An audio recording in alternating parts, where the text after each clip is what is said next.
Run when the rhythm's right. Go into the night.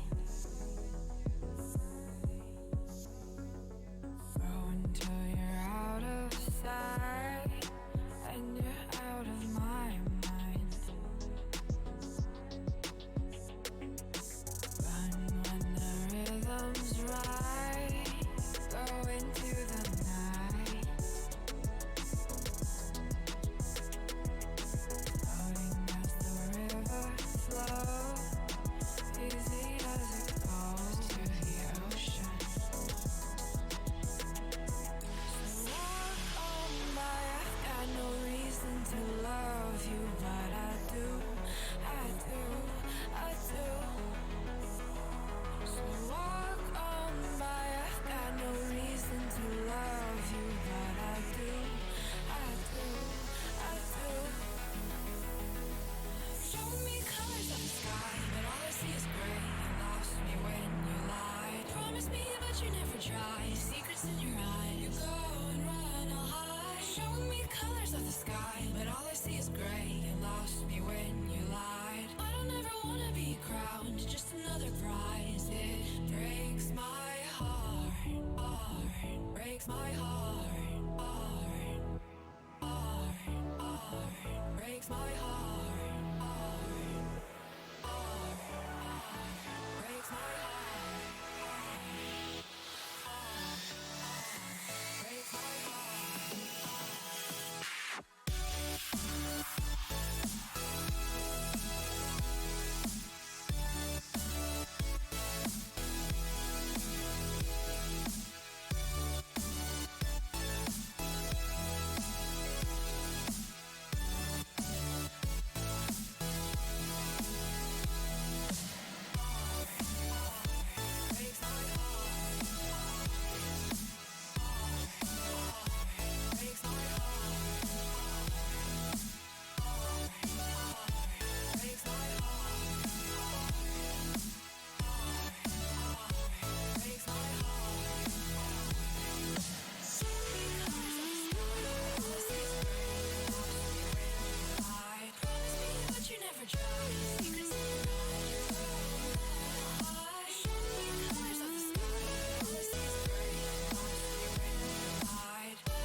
Lost in the midnight blue, shadows of the moon. Here with open arms for you, feeling something so new. Said with me you'd reach the sun, oh but we were so young.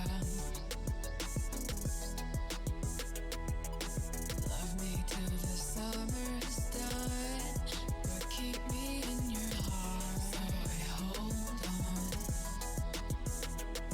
So walk on by, I've got no reason to love you, but I do, I do, I do.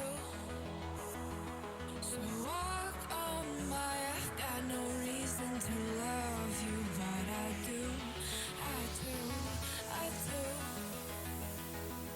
Show me colors of the sky, but all I see is gray. You lost me when you lied. Promise me, but you never try. Secrets in your eye, you go and run, I'll hide. Show me colors of the sky, but all I see is gray. You lost me when you lied. I don't ever wanna be crowned, just another prize. It breaks my heart. Colors of the sky, breaks my heart. All I see is colors of the sky, but all I see is colors of the sky.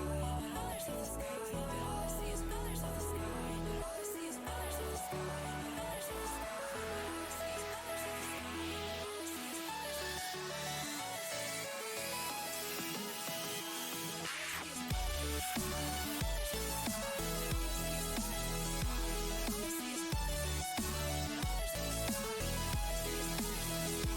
I see is colors of the sky. All I see is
to the ground now, and somehow I feel like you don't know me. Shook me to the ground now, I don't even know how. Brought me to a life that you never showed me. Coming from a locked up ghost, I'll be your sound.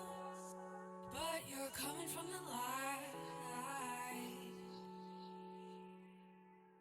There's more to you than you ever thought there was. Yeah, you're coming from the light.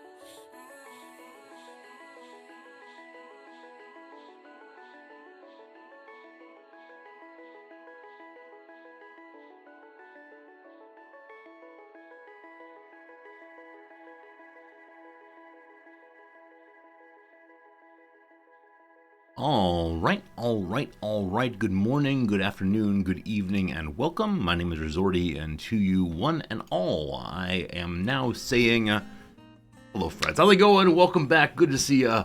Hope you had a good one since last we were together. Look, I got a haircut. Look, it happened, and my part is climbing ever northward. This is the big outcome of the haircut is my part just keeps moving, but there you go. There it is, all very good. Pepper, it's good to see you, my friend. Hello to you. Axix, Jim, a pleasure as always. How's it going, Jim? Hello to Contraption, Hitalian, welcome. Mulp, always a pleasure to see Mulp. Thank you for being with us as always. Thank you for the kind compliment of my hairstyle. It looks good, I'm glad. I know we had some worries yesterday that it would lead to an absolute disaster of trying to have cross-cultural communication. I ended up bald by the end of it, but no, we're good. Ink, hi. How are we doing? I said Corrupt already. Cyber Oracle, there we go. Welcome. If I missed you, I apologize, but good to have you here for sure. Friends, I have 3 stories for you today. 1, 2, 3 stories, of which one is happy, one is sad, and one is confusing. I need some advice. Like, honestly, in fact, I need some advice for you. From you, rather. So what order would you like those stories in? Happy, sad, advice. Help me out for sure. Hello, old beard.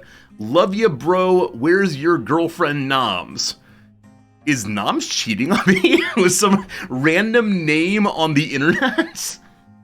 Noms is at work. So actually, she stepped out the door just after I pushed the microphone button. It goes this way. So as some of you know, I play the exact same music every single day, and she and I sing along to it using like dumb, silly words, inside joke fun.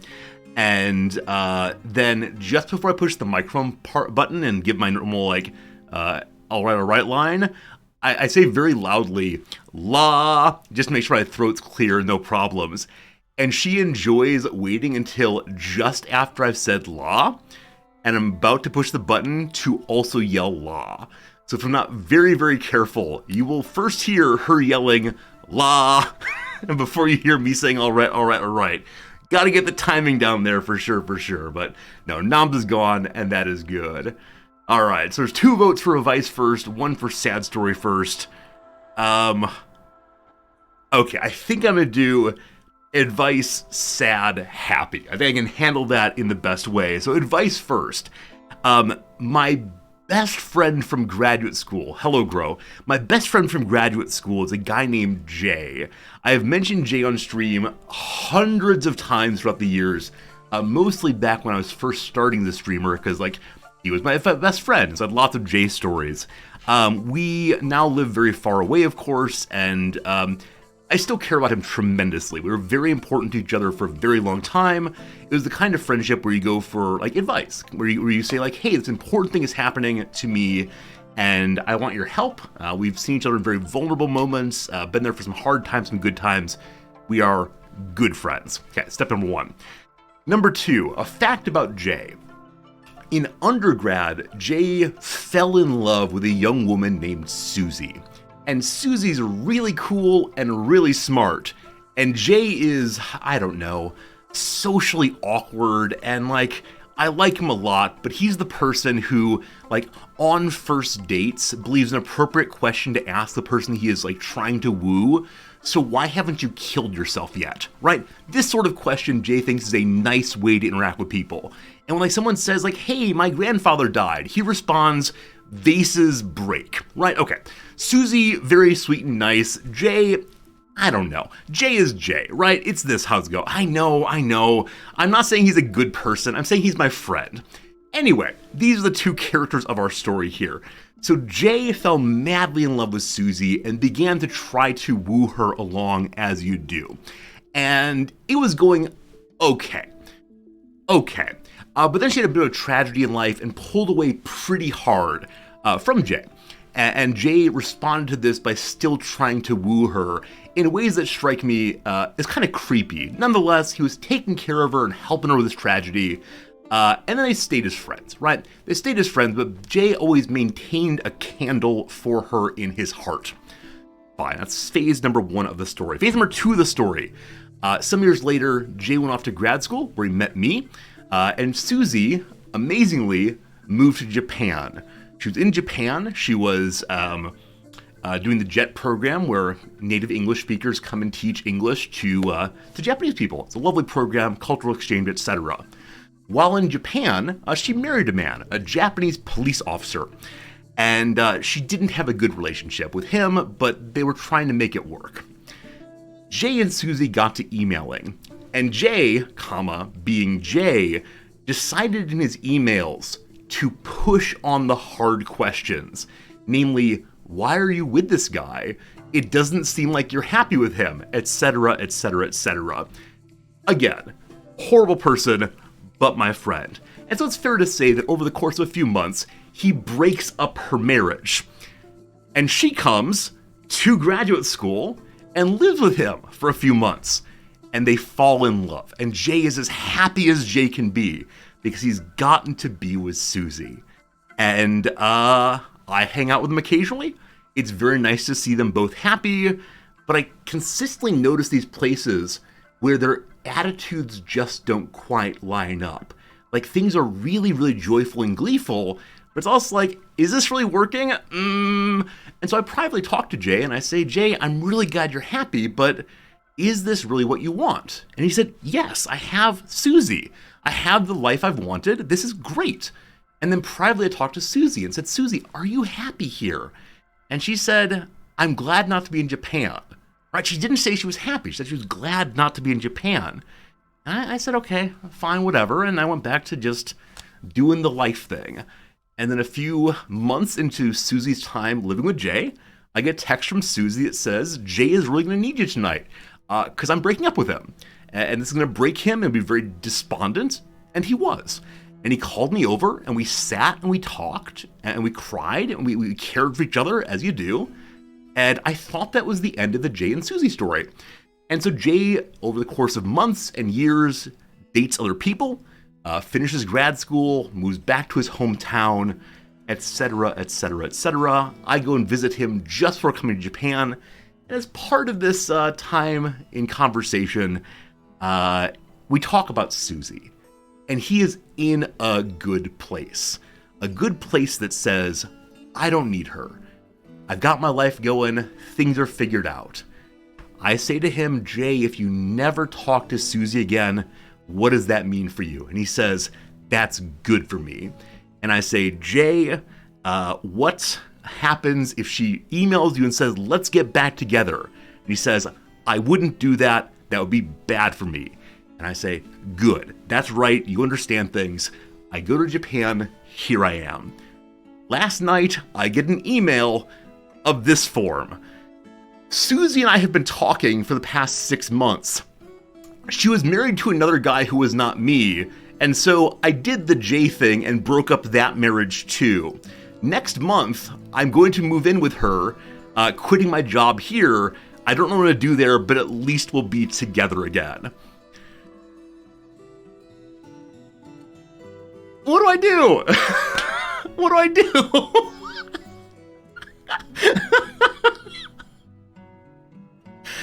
So I read this email, and Noms and I talked a lot last night, and it went from oh, this is a funny story, oh, Jay is being Jay and getting into bad situations, and I realized fundamentally, I'm just really sad. I'm profoundly sad because, dude knows he's making bad decisions. Anyone he talks to would say, Jay, you're making a bad decision. He would agree he's making a bad decision. And yet he's doing it anyway. So the advice question really is, what do I do? Many of you are saying, just stay out of it. Just stay out of it. Yeah. I mean, part of it, of course, is I feel obliged to give some kind of response, right? I feel obliged to say, like, I hope it works out this time. You know, you're my friend, you're in my corner, etc. I want to say, hey, can we talk through this one? But I worry that, I worry that it's too late, and that really, no matter what I say, the decision's been made. And so I think I'm having this like whiplashy moment of I thought we were in one place, and then somewhere else. Say nothing if they ask for advice, then give it. Yeah, I mean, I definitely take it seriously. The email did not end with, what do you think I should do? He did not say that, but he, I'm sure, wrote the email knowing full well that I would not be happy. Yeah, some of you are using the addiction language. Nam said that last night also. Nam said the response that she would want to give would be, congratulations on finding cocaine again. When you hit rock bottom, we'll be there. We'll drive you to rehab or whatever it is. Because, we do fundamentally care about the guy. It's just such terrible decision making. And it's not just like, I'm going to go have a meeting, we're gonna have some coffee and talk through old times. No, it's, I'm uprooting my life and quitting my job for this person I keep having horrible situations with. Tough spot. They say the heart wants what it wants. Yeah, I mean, I never quite got this far, but as some of you know, I was engaged to a woman who was already married years and years ago, and I didn't know this until way too late that she was married, and it was a horrible situation. And like the minute I found out she'd been deceptive with me, I should have said, I never want you again, don't want to talk, but it doesn't work that way, right? Instead I was like, I'm in a winner myself, and I wasted a lot of time. And Jane knows this. And so like I can't approach this with purely clean hands and say like, no one should make bad decisions in the relationship world. But yeah, this just seems really stupid. Yeah. Cyberlocal, you think that being me, I broke up our marriage again? Yeah. I mean, Jay approaches it this way. Jay thinks, I'm just having a conversation. If I ask questions that choose people to, or that cause people to rethink their choices, if I ask them questions that causes them to realize they don't like their marriages, I'm just giving them the freedom to think through things. But that he does it intentionally with her. I mean, it just seems like a horrible situation on genuinely all sides. Were the horrible situation between the two or did this not work out? I don't want to go into all the details, but there were some horrible situations. Yeah, there were. Yeah, I mean, the time they broke up in grad school, she uttered the words, "We are fundamentally incompatible. You need to leave me alone." And, like, he agreed to this. But then she reached out again, and apparently that's his sign to go, and it was just rough. Anyway, thank you for listening to me. Thank you for tolerating this story, which is just the craziness of my friends. You got a friend currently on your couch due to his marriage? Yeah, I mean, I don't want to insert myself into his problems, but I just need to say something.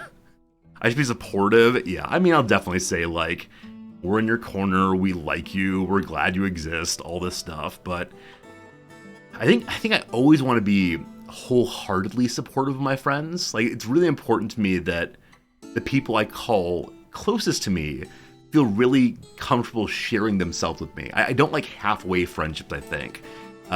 If someone gives me that kind of thing where we're not discussing and thinking through important topics together, it feels very hard for me to maintain a good friendship. So I think it's one of the very few times where I'm feeling uncertain about our friendship because the person is making profoundly bad choices.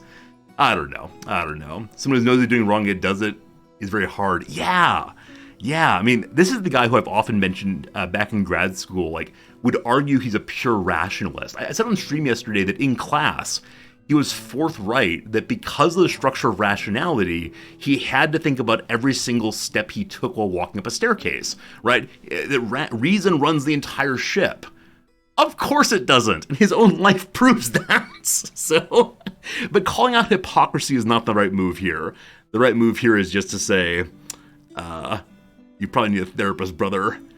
That's the thing. Like, he's definitely done the therapy thing, right? He's done the therapy thing, and I supported him that. And in the therapy thing, he just argued philosophically, because that's what he does, and I don't know. People are complicated, aren't they? People are complicated. Maybe just say you know what to do. Yeah. Anyway, we'll have some funny stories for you in the future. You need a therapist now for hearing that? I'm sorry. I'm very sorry. Yeah. I'm sorry. When I said I need some advice, do you think I was gonna say, like, is this color of tie nice, or should I get a blue tie? Yeah. Anyway, that's what I'm thinking about right now, and it feels in some measure so high schooly, right? Back in high school, we had these conversations about should I chase the person who's awful for me? And I thought people got older and mature and figured stuff out, and Yep. All right, more on that another time. That is the advice story. You're hoping for optimal build paths in Victoria 3? Yeah, maybe I should only ask for advice related to video games. So I'm interested, friends, when I do the opening, should I say all right 3 times or 4 times? Or better yet, let's listen to different microphone settings for an hour. Do you like microphone setting number 1 or microphone setting number 2? That's how it goes. The J person sounds a lot like you don't like it. 21 words, good seeing you. I know what Jay's username is, so it's not you, but yeah, I mean, I think Jay is someone who feels very at home on places like Twitch, feels very good about like online communities where he can say whatever he wants and doesn't feel beholden to it. But he's my buddy. The knitting forum tends to use the phrase, ask Jay, if a friend told you a story, what advice would you give them? That's great. I mean, I absolutely love that as an idea. He spends a lot of time on Reddit. Giving people advice on this and that, and asking them questions about why they believe this and that. And so I considered making a relationship advice post and like telling the story from Jay's perspective in a slightly less biased way than I just told it a moment ago. And saying like, so relationship advice, I had the chance to be my dream woman and become her 3rd husband after breaking up the first 2 to see what they say there. And then after they say, you need to get over her, there are a lot of fish in the sea, etc., then link that to him and see how he responds. But probably a more direct way of doing that is to ask Jay what he would say if I said I was doing this. And I don't know. I mean, there's a possible response of like YOLO or good things happen only those who try through tragedy. And if the dude wants to do it, he's just going to do it. And for someone who has a graduate degree in philosophy, that should not be the way it goes. Anyway, that's the advice part of the show. Next up, the sad part of the show. There was no sad story until about half an hour ago. This is a Sasha story, of course. My little black and white cat is unwell. She's been unwell for a few months now, or maybe half a year almost now. And yeah, I think she's taken a turn for the worse. And I've said that repeatedly, but this one is more like obviously problematic. So if you don't like hearing about medical stuff, earmuffs, muting, it'll only take a few minutes, but as many of you know, she's had a tumor that grew from the inside of her nose, outside through her upper gum, and it's just kind of been filling up her cheek here, which is weird and makes her look strange, etc., but she's been having a fairly good life. She sleeps more, she eats less, but she still purrs and needs and is happy kitty from time to time, and yeah, that's all fine. Unfortunately, the tumor has begun growing not out, but instead down. And so I've noticed her holding her mouth in different ways, trying to accommodate this mass there. And last night at bedtime, I noticed she wasn't closing her mouth all the way. And like, that's weird. It probably it's like dry mouth, but again, didn't strike me as being absolutely problematic in the way this next part will. The reason she was holding her mouth open is because if she bites down, she bites into the tumor now.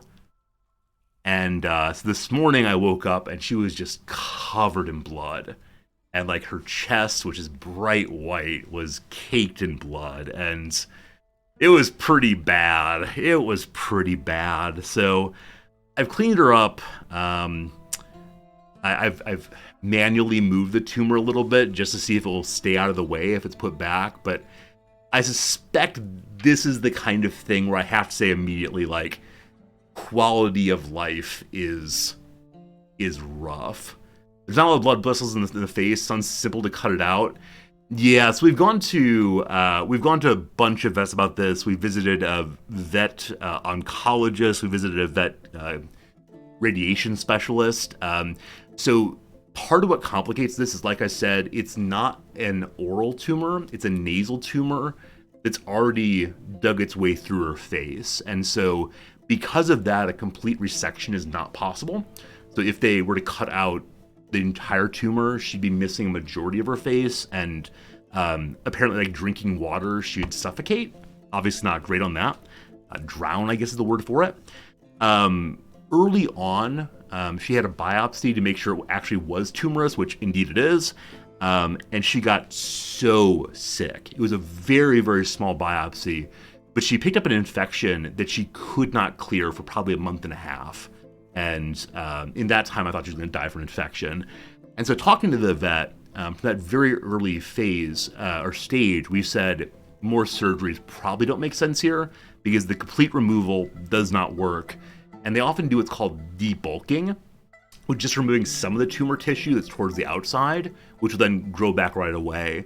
But the vet said because she picked up this terrible infection from the first surgery, which is a minor surgery, major surgeries are probably not recommended in this case. So, yeah. Those of you who've been here for a while knew this day was coming. I don't know. I think, like, very selfishly, I wish this were not happening at the exact same time that I'm going back to teaching. Like, that's already stressful enough, and, like, I don't want to say that Sasha should choose her bad medical adventures at the same time that my stress level is going up, but I suspect there'll be the hard conversation in the next day or two, most likely. Though we'll see. Like I said, I tried to manually adjust the tumor, and probably it's going to keep going in the same spot. But yeah, if she's puncturing herself repeatedly, like, as you all know, cat mouths, disgusting. Absolutely disgusting. So I suspect she'll be reintroducing infections fairly soon, and that's just kind of sad. So there you go. The advice story, the sad story. Thank you all for such generous words on this. There's obviously nothing that makes it exactly better, but I know so many of you are cat people also, or have close relationships with pets, and I think folks understand that obviously anything that's part of your life for decades, as she's been now for, I think, 16 years, maybe even 18 years, a long time. Like, obviously, it's a huge deal to one's life. So, yep. It's possible there'll be a day when I don't stream because of this, but guaranteed it's the case that, I'll take care of myself. And that's how it goes. So, there you go.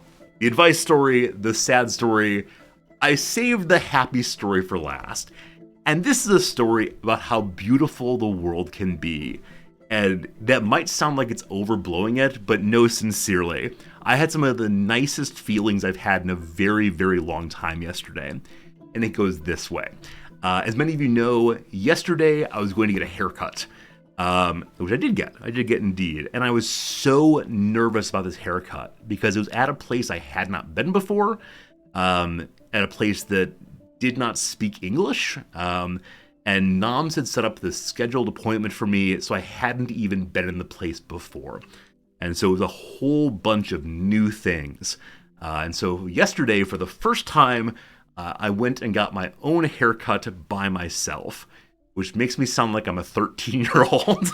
But it was one of these, like, independence things in Japan that is always a little terrifying. It's a new and different experience, even though it's kind of, mundane and banal. So my appointment was at 2:15. I got the outside area at about 2:05 or so.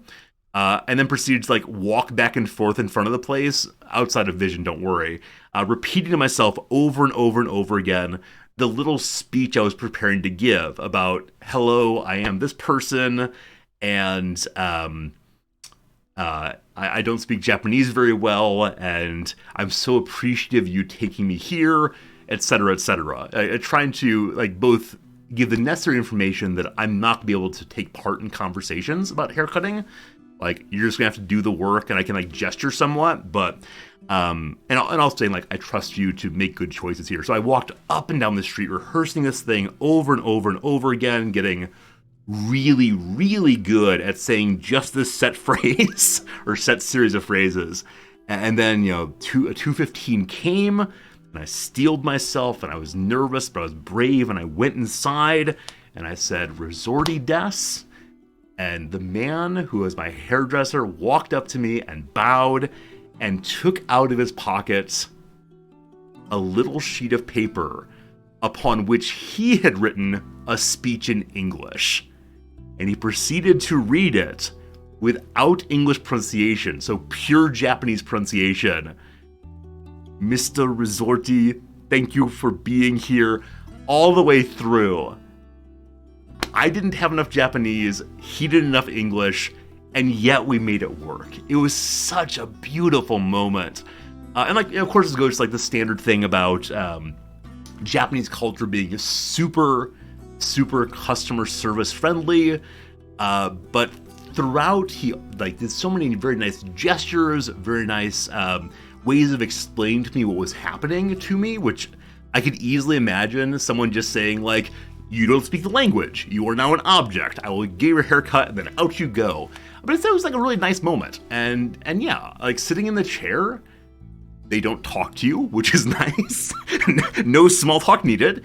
But I felt really special. I felt like they actually wanted me there, as opposed to having to deal with the frustration of a foreigner with weird hair. Because I didn't really realize this until I moved here, which is, white person hair and Japanese person hair, apparently very different, much less straight. But he did a great job. It was really fun to do, and yeah, there's a bit of beauty for you in the world today. And when we were done, he did not try to ask me a bunch of questions about like, set your next appointment now, but I think it's the case. That next time it is time to get a haircut, I'm gonna try to schedule the appointment myself. I think I know how to do date words and time words well enough. I don't know the word appointment, though. I'll have to learn that one first. But tiny baby steps of attempting to figure out how to live in a different world. So there you go. That's my story of some happiness. I saw just recently, though, that a couple of streamers who are part of the same kind of strategy game, base building game Twitch community, 2D Kiri and FG Squared, are both coming to Japan in a few months. And I believe one of them is Austrian and one of them is German. And they both speak fluent English, of course. And so I've considered seeing if like they want to co-stream. I've considered seeing if they're interested in like, I don't know, doing some multiplayer nonsense together, because I'm in Japan also. We all get along pretty well. So I'm not sure. They're probably very busy. They have things to do while they're here, but you all might get a very strange little stream at some point. We'll see. Hello, Frito. Starter, end of stream. Both simultaneously. All things are beginning and ending. Every new beginning is some other beginning's end. It is not closing time. This is the start of stream. I've been live for about 25 minutes now. So don't you worry. I'm running out of stories. We'll definitely get to game time in just a second here. One more quick story, and then we'll get to the games. I get emails, as some of you know. I get a lot of different emails about a lot of different things. Some of them are very funny complaints. I often share those. But this one is one that was an offer from a video game company for me to play their game on stream, and they'll pay me money, etc. Always very nice to get those. I get these regularly. Many of them are like not good games, or games that do not fit the vibe of the channel, etc., etc., etc. But yesterday I got one that I want your input on. it's a reasonable amount of money. It's not life-changing. It's about a quarter of what I usually earn in a month. Cat. They want me to play a game called Boxing Manager 2. Now, I only looked at it for a very brief moment. I think it's like Football Manager, but with fisticuffs. And the fact of it is, I don't know anything about fighting. Like, I play fighting video games with punch, punch, punch, punch, punch. But in the actual world, I have no idea how this is done. I know nothing about it. So what do you think? Would you be up for watching a stream or two of me trying to learn about the sweet science and repeatedly saying things like float like a butterfly, sting like a bee?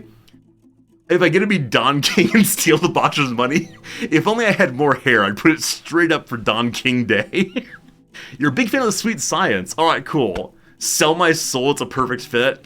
I appreciate it. Yeah, I mean, I think we talked often before about how many viewers do not care about soccer/football at all, and yet do enjoy the enjoy the FM playthrough. So, all right, I'll send an email back saying, sure, we're up for it. I think that'll come later in January, early February, and we'll see.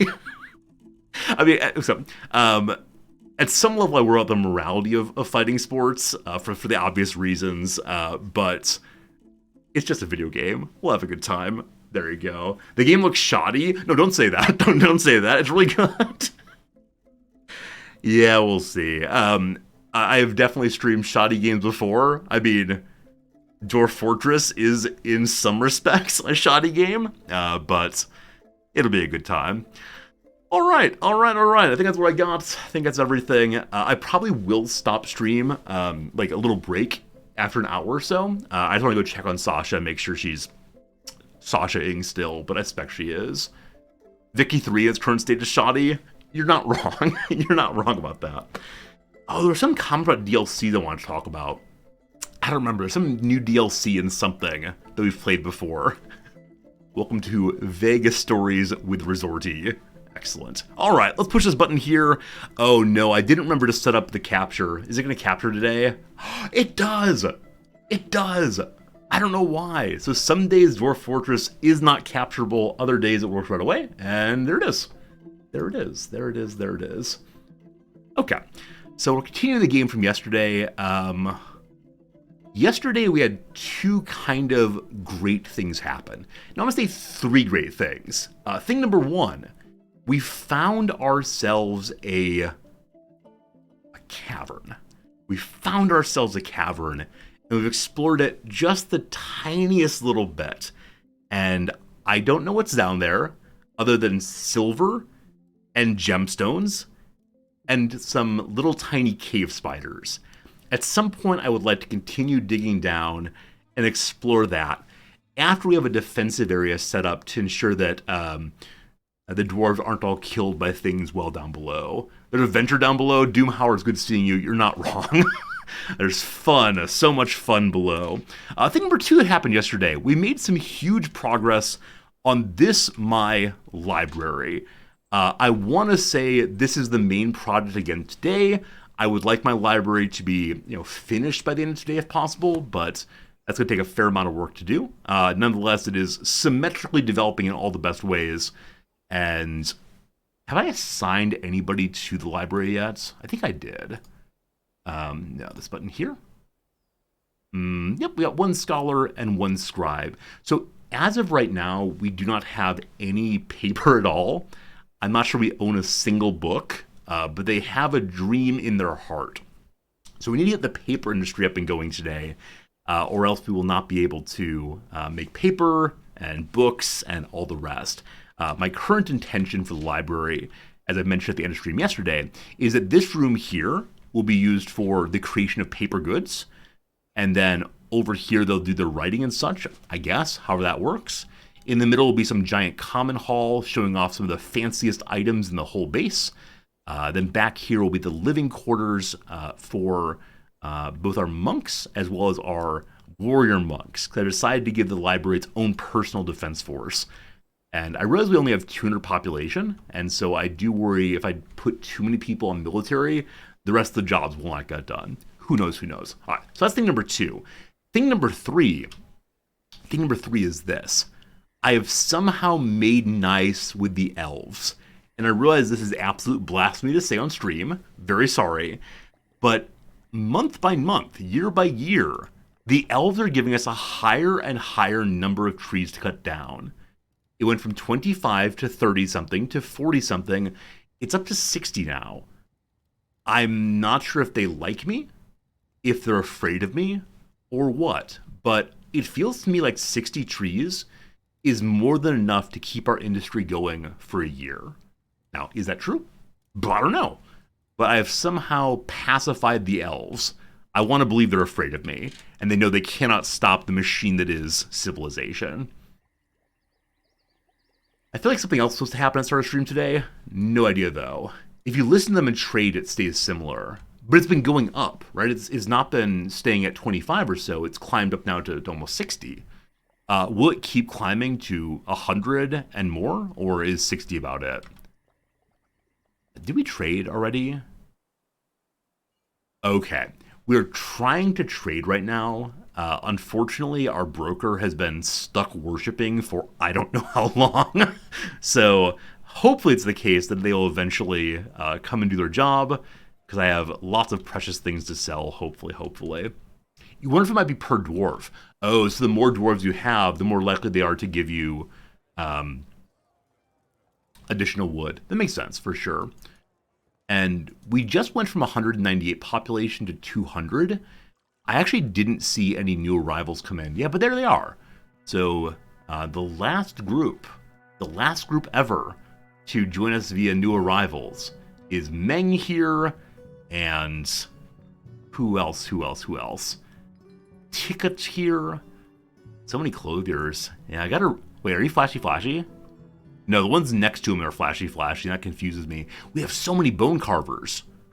Why do I have all these bone carvers? Makes no sense. Another fishery worker. Fantastic. Fish cleaner, farmer. Flashy brewer. Is a brewer a person who uses the still, or is it possible for someone to do brewing outside of still making? Because legendary brewers seemed like it might be a fairly good idea to have them do brewing. And then after that flashy brewer, who else might there be? Hello, Klaus, how'd it go? I enjoyed your daily pun over on the Discord. It was genuinely terrible today, but thank you for bringing that part of the community live every day. Yeah, puns do make us very happy here, though I must complain about them. One last peasant. No skills at all, but they'll figure it out. Okay, I think we're talking about making a couple of other militias last night, and so we'll do that today, possibly. I want one of them to be down here. So if you missed yesterday, down here is the cave. It's been not explored hardly at all, though it does go down and down and down and down and down and down and down, etc. At the very bottom here, we have green zircon. I think we saw one pink diamond, maybe. I'd love to dig that out eventually. I just want to be kind of safe about it as we go. Earlier, yesterday, we attempted to send our entire Dwarven militia down to secure this area. It's unfortunately the case, though, that it takes such a long time for them to get down here, that instead what we're going to do is make another barracks right here. It'll be just for a team assigned to fight in the south. Likewise, this is going to be our siege engine area, where we'll have ballistas set up to fire on this staircase in particular. And I don't yet know exactly how long of a distance the... what are they called? The ballista users, the siege engineers, are able to fire. Also yesterday, we did some work trying to figure out this button here, the situation with the bows and arrows. So this box really should not exist. It only has one bolt inside of it, though, so I'm not too terribly concerned. No bins allowed. The floor has been largely filled up. I'm going to go ahead and make this even bigger because I've been told that eventually the archer will pick up arrows if there's an absolutely overwhelming number of them. Now, I don't know how many that is. If this does not work, if we manage to fill up this entire area today and they still will not pick junk up, then I'm going to do the other thing you can do and remake the group using the archer preset, which apparently is the one way it's guaranteed to make them pick up their arrows. We'll see, we'll see. And here's a pile of gypsum. I don't think I have a gypsum stockpile anywhere. This over here is our big rock stockpile. And we probably need to dig a new one. So this area here is set up to hold just magnetite. This one's dolomite. We have limestone, claystone. Let's get some gypsum. And between them, we'll be doing 3. So 1, 2, 3, and then a gigantic pile like that. That's the edge of the map. I'd prefer not to dig the edge of the map, just because I don't quite understand the relevant mechanics. All the way over to here as well. And I think eventually we're just going to dig out this entire map. Gypsum sounds weirdly racist. Is it because it sounds similar to a negative epithet for certain kinds of European people? I actually don't know what the etymology of gypsum is at all. I could probably look it up. But yeah, I can't think of any cognate words, unfortunately, for what gypsum may be. Gypsum. No. If only Noms were here, she would surely know. Once that's dug out, we'll go ahead and make gypsum 1, and then there are a bunch of rocks way down in the digging area that are unlike anything we've seen before. Things like granite, for instance, and sphalerite, etc., etc. And I'd love to understand how exactly those fit together, and if we should drag them all the way upstairs, which seems absolutely idiotic. Might make more sense for us to set up little workshops all the way down, and then have the blocks carried out, because the blocks are much lighter and move much faster also. Can I build a drawbridge underground? We're planning to build one right here. I have absolutely no idea if you can build a drawbridge underground, but hopefully. Good seeing you, civilian. Gypsum comes to the Greek word for plaster. Plaster like a bandage, yeah? Or plaster like a wall. Wait, why do British people call band-aids plasters? The first time I saw this referenced in, I don't know, Great British Baking Show, like some poor chef cut their finger, and the host said, "Oh my, we must get you a plaster." I thought they'd like get a wall painting device, but they didn't. I wonder if they're related together. The original form of the Band-Aid used plaster. So it really was like you patch up your wall, you patch up your finger. Cool. Hey, Bad Beat. Hello, Oiderman. Hello. All right, stone cuttery. Wonderful. Now, all these pop-ups of wombats fighting, every time I'm worried it's going to be some giant monster is currently killing you. Are you sure you want this to be happening? Truthfully, no, I don't. Old etymology of plaster something akin to a salve or a daub. Yeah, that definitely seems plausible to me also. It's a covering over, as opposed to the contemporary thought of like Band-Aid, which is easily removable also. But especially in German also use plaster. Plaster, cool. German's one of those languages that at one point I said I was going to learn, and then I surely didn't. Like Japanese is right now. Though I swear I'm working on it. I swear I spend a little bit of time every day reading Japanese vocabulary terms and forgetting absolutely all of it.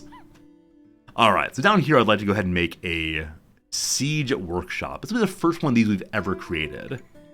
If I can find it. S is for siege, there we go. And I may need more than one, so I'm just going to go and jam it in the corner here, and then maybe more next door sooner or later. Okay. And then once that's made, I'm going to figure out... I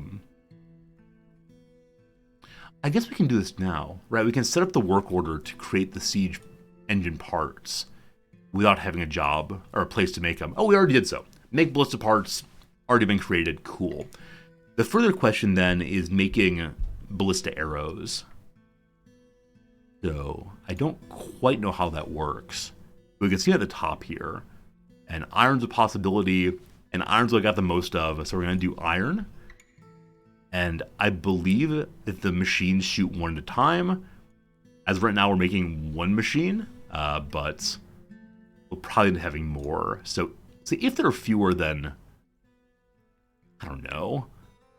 Wait, there are ballista arrowheads? Oh gosh. So it's not just take an iron bar and attach it to a piece of wood. There's some more work needed in the process. Okay. Okay, if there are fewer than, we'll say 5 of these, go ahead and make 5 of them. That'll be a gradually climbing pile then. And then apparently ballista arrowheads. So if I search for ballista, what all shows up? Yeah, so forge an arrowhead. And I'm hoping it's just attached to wood, because I don't see any, like, make a ballista arrow body, perhaps. So this probably happens way upstairs, which makes me wonder, should we attempt to make the arrowheads down here also, and bring them wood or whatever else they need? Probably. The only challenge with that is getting wood down here, or coal, or whatever. We still have not found any coal on this map tile.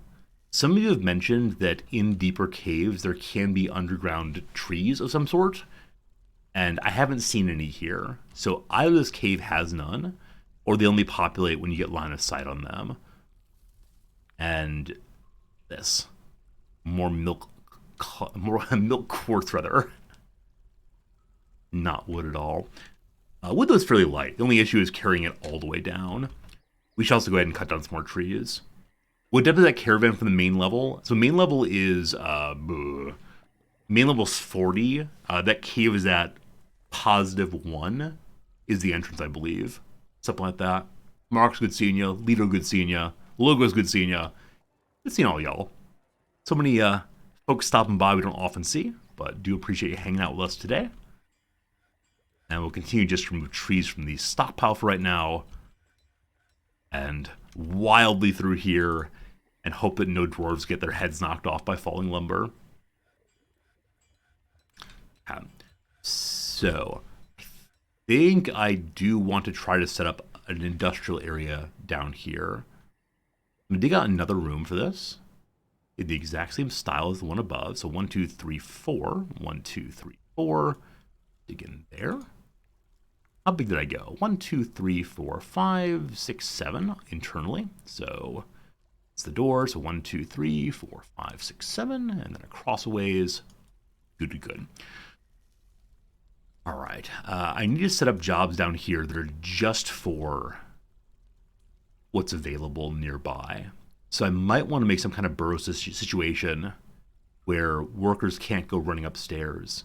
Oh, you don't have to do that, do you? You have to set up some kind of stockpile system where the workstation will only pull from the stockpiles nearby. I think I know how to do that. I think. Wait for the digging to get done and then come back down again. We found more stones.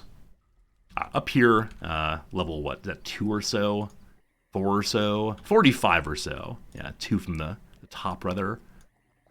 Oh, speaking of the top, I forgot. I had an idea yesterday that I am so excited to try. So as you know, this is the library. To make paper, you have to have wood pulp mush, sluice, something like that, and then press it flat. And having done that, you're then able to make it into paper. To smush it, though, you have to have an item here called a cairn. Now, when I was reading about that initially, I saw that the workshop, maybe? Pardon me briefly. Yeah, I saw that it says tasks completed are here very slowly compared to the powered millstone. So I read that and I think immediately, let's just make a powered millstone. And I went to the powered millstone over here and said make various slurries must be hooked to a windmill or water wheel to function. And I thought, well, water wheel. Some viewers said it is possible to make a river into your library. but the combination of books and running water feels fundamentally awful. So I decided what I want to figure out is wind power. I thought, okay, where might there be wind power? And we just started going up, higher and higher, until we reached the very top of our map, where there is a windmill that is going wee-oo, wee-oo, wee-oo, round and round. Now, as we're building the windmill, we had a pop-up that said, not all areas have wind. I'm very glad that this one does. Now, it gives 40 power. Can we see how much power the building I want to build requires? We do not, but I have to place it first. So what I need to do then is to drive the power from up here down, down, down into the library. And I think this is done by using axles. So horizontal axles transfer power on the same elevation. They can be east-west or north-south. Cool. I don't know if enemies will attack buildings outside. Let me just ask that then. I'm actually fine with just asking this. If I leave this here and do not put a wall around it, will it be a target for enemies? Or will they just leave it alone because it's really boring and uninteresting? Though it does go spin and spin. And making a wall is something we'll figure out eventually. Okay, so downstairs, the place I want the vertical axis to ultimately drive the power is somewhere in here. I don't know how big the millstone is, though. Let's try making the millstone right up here. And just see how big it is. And then we'll remake it downstairs.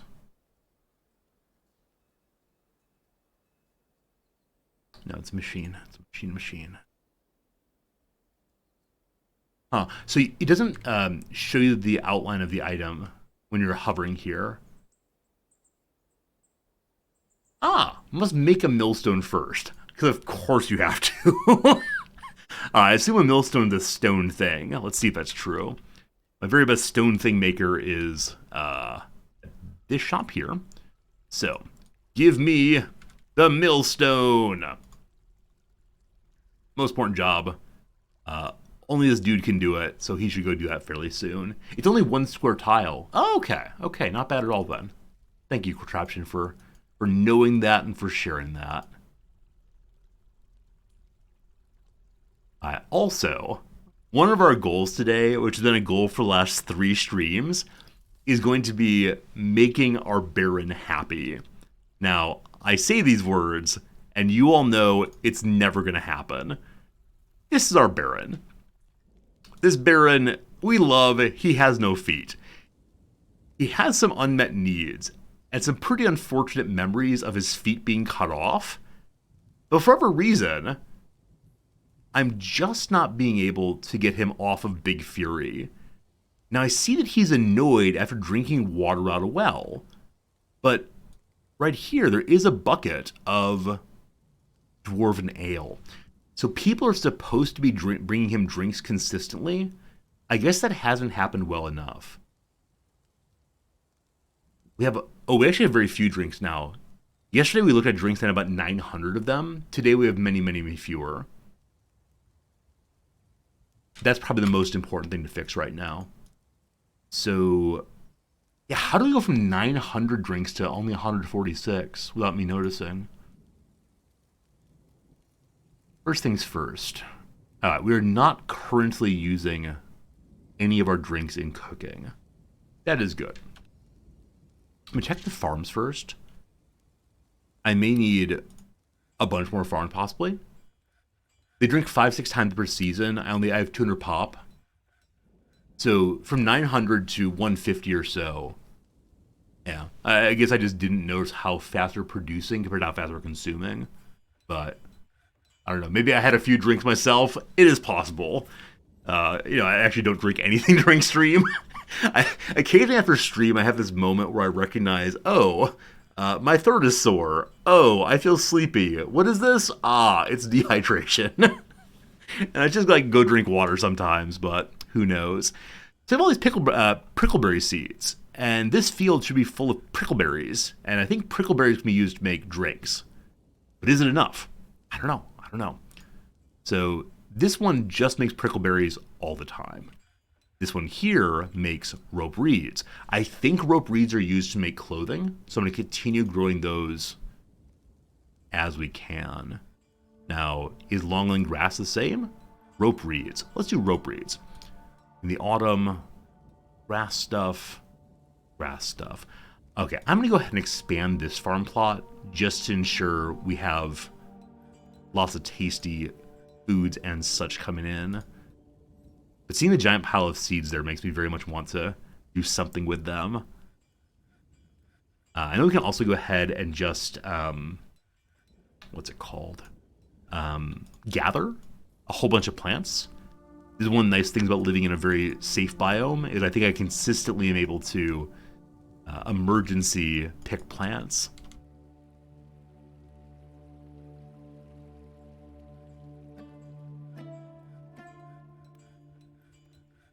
Right, I said I want to expand this. There's probably some like ideal balance between how many dwarves I have and how many farm plots I have. I should probably learn that at some point. Oh yeah, you have to like dig roads first in order to put farm plots onto stone tile, I think. Is that right? We learned this very early in the playthrough. I've now kind of forgotten it. So dirt road. Need to have soil there. So we can't do it on claystone. How do I make soil? Maybe I can remove the flooring, possibly? It's not even flooring. All right, can I make floor out of dirt? Also, I'm guessing a gentle sprinkling of soil won't do it. So probably is the case what we should do here is just not try to cover over the rock pieces. Hey, oh, Hoop, it's good seeing you. How you doing? Happy seeing you play Dwarf Fortress. I'm happy to being playing. That's right. I'm happy to play Dwarf Fortress for sure. It is one of those games I always enjoy after I can get over the initial hump of how on earth do I play this game. That said, it probably is the last day of it for a while, just because there are other games I want to play too, and I'm intending to keep the playthrough going, so much like our Kenshi playthrough, we can come back to it anytime we want to, check in on the old dwarves and see how they're doing. Can I refrigerate foodstuffs? I don't think so. I don't think this game has that. It's a matter of keeping them inside of food stockpile zones. Someone told me when I first started playing this that there's some kind of, if items are in a food storage area, they will not rot as fast. I don't know. See you, Hoop. Have a good day. So now that that's soily, we can then cover it over with farm plots. That will be good. But Dr. Possibly got huge miasmas. Yeah. The thing we've struggled with recently in the playthrough is characters dropping food inside of their bedrooms. I've been told that you can possibly mitigate that by giving them chests in which to put their food instead. But the only way to guaranteed mitigate the issue of food being dropped in bedrooms is to not have any backpacks in your entire base. Which I gotta say, it feels a little bit ridiculous, TBH, but what you gonna do, right? What you gonna do?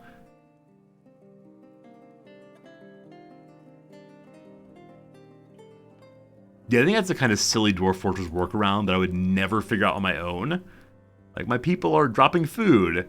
You know what? They can't pick up food. Problem solved. Insert this kind of hand motion here. What is that even?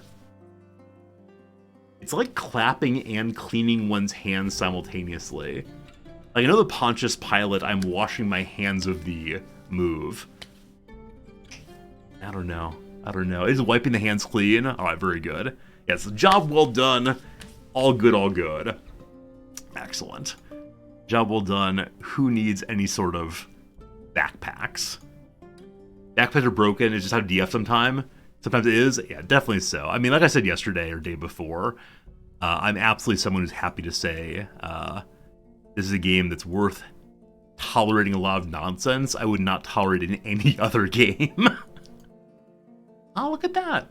So again, my Baron is knocking out so many truly amazing bone crowns. I'm hoping I could sell all of these to humans or to dwarves when they come to visit. But for right now... Oh no! The elves are leaving! The trader is still not there. I never requested him. Is that true? No, that's not possible. Is that possible?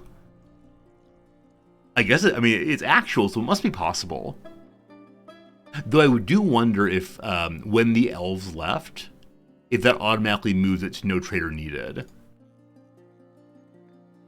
It's entirely possible I never invited him. The trade depot issues, you have to deconstruct it more than once. Yeah, so we had cases where our merchants wouldn't leave, and I had to destroy it for that. Hopefully it's not the case that the trader will not visit. They leave to take care of needs, so he never actually came. Or I just missed him coming. But yesterday I watched for like, I don't know, 20 minutes or so, like checking in regularly, and he was still just worshiping over and over again. Maybe I missed him though, these things do happen. A hoary marmot is fighting. I know hoary means like gray, or grade, like an older thing. Oh, it's a little cutie. Oh, little cutie's bleeding everywhere. Poor little cutie. Am I allowed to have more than one trader broker guy? No, only one trader broker guy. Also, Unib wants more Warhammers. Yeah. I think I already marked this yesterday to... No, I didn't. Okay, he wants even more... That's not a Warhammer. Even more Warhammers. Cool. I want to move that to the top. Good. Okay. Speaking of our Baron and my ongoing quest to make him just not so angry anymore, we put 2 pedestals here. I would like to show off some crowns he's made, because he loves crowns. He already has this one here. Of the remaining crowns, so many of them are so darn nice. But this one up at the top has some gems on it also. So we'll show off that one there. On the other side, he also likes Warhammers. And so I'd like to give him the very best Warhammer I've got. This Yakbone Warhammer is, I believe, in the temple just north of him. So, Pikachu, I choose you. Yeah, it's right here. Raising the value of the temples in general. And that's cool. So, hopefully those going in there will make him feel a little bit happier, but like I said, I'm just not sure he'll ever actually be happy. Okay, so this now becomes a truly ridiculous area for stockpile fun. We're going to expand it quite a bit. Good. And now having touched it, we check the bins. Bins are showing none allowed. Awesome. So now I want to make so many bone bolts because they're cheap, they're easy to make, they just count as bolts for the sake of my archers having some kind of weapon, even though I believe they're very, very, very, very bad. Is there like any animals? I can check and see. I can definitely check and see if he's a fan of anything I can easily give him. I think we read that yesterday, though, and there was nothing that popped up as being especially good for him, but we'll look in a second. So, bone bolts. Good. Until the cows come home, possibly?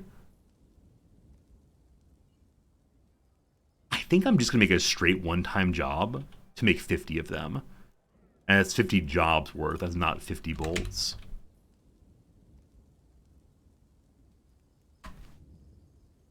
Something just popped up of like a weaponsmith something in yellow. I clicked it off too fast. Maybe it was like finish that Warhammer. Is that true? Hello, King Marlin. You're liking my business attire. Thank you. Do you have your tie on also? It's important to me that viewers also set the right tone for this place. Tie and jacket required or no service at all. Whatever the weaponsmith thing was, it was not finishing the Warhammer, unfortunately. Hopefully soon. Okay, so what does our Baron actually like? And where is he? He's allowed to go up here also. But he's not. There he is. Okay. Stressed out. Feeling a little anxious. So his anxiety comes from his earlier tremendous injuries. Hopefully he gets over it eventually, but you know. So what kind of things do you enjoy? Kimberlite. No idea what that is. Pewter. Haven't seen it. Honey yellow burl. Don't think I've seen it, but we'll check the stockpiles. I'm just gonna look for burl. Burrell? Burl?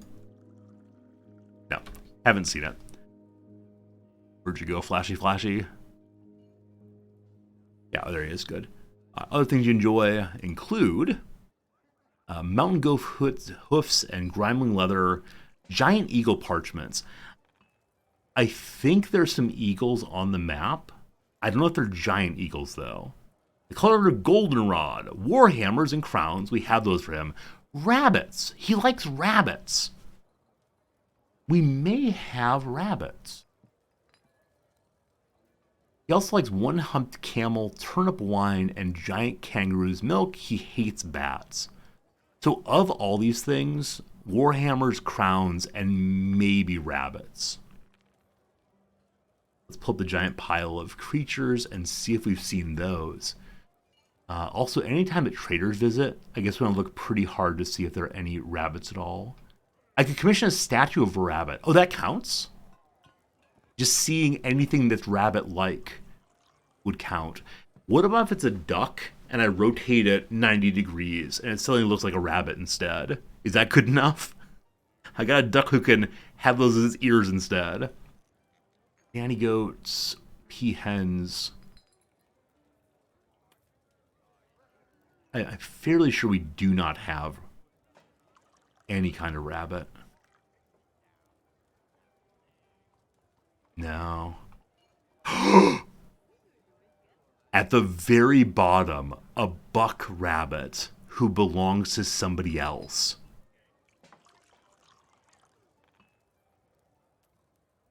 I would never do this. If, however, there was a very slight accident that caused, how do we talk about this, a drawbridge to fall onto the owner's head, would this rabbit then be available for other people to adopt? Or would the rabbit throw itself off of a cliff in despondency? They have to live on grass? I'd be okay with giving the Baron a little staircase upstairs to a place with grass where he could nicely interact with things. Are we murdering people for bunnies? It's for the happiness of the Baron, which is to say, the greater good. The greater good. So does anyone know how the mechanics work on pets dealing with owners' dismay? Because in RimWorld, it's definitely the case that when a domesticated animal who has an owner, has the owner die, the animal may go wild and attack over and over and over again. You know how it works? Oh, fine, sounds good. Buy one when the elves come. We're happy to do so. There's just no guarantees on them bringing rabbits. Where I see a rabbit. I see a rabbit. Haha, we're monsters. It's true. We are most certainly monsters in this playthrough. I just want the Baron to be happy. Let's try commissioning a statue of a rabbit first. And then once that does not make him happy, we'll try something else. So, statues are made, I don't recall where. We are making statues somewhere already. So I'll set up a one-time job to make a statue. Now, to this point, I've made all of my statues out of iron, which has been a somewhat big suck on the iron production we have. Do a rock statue.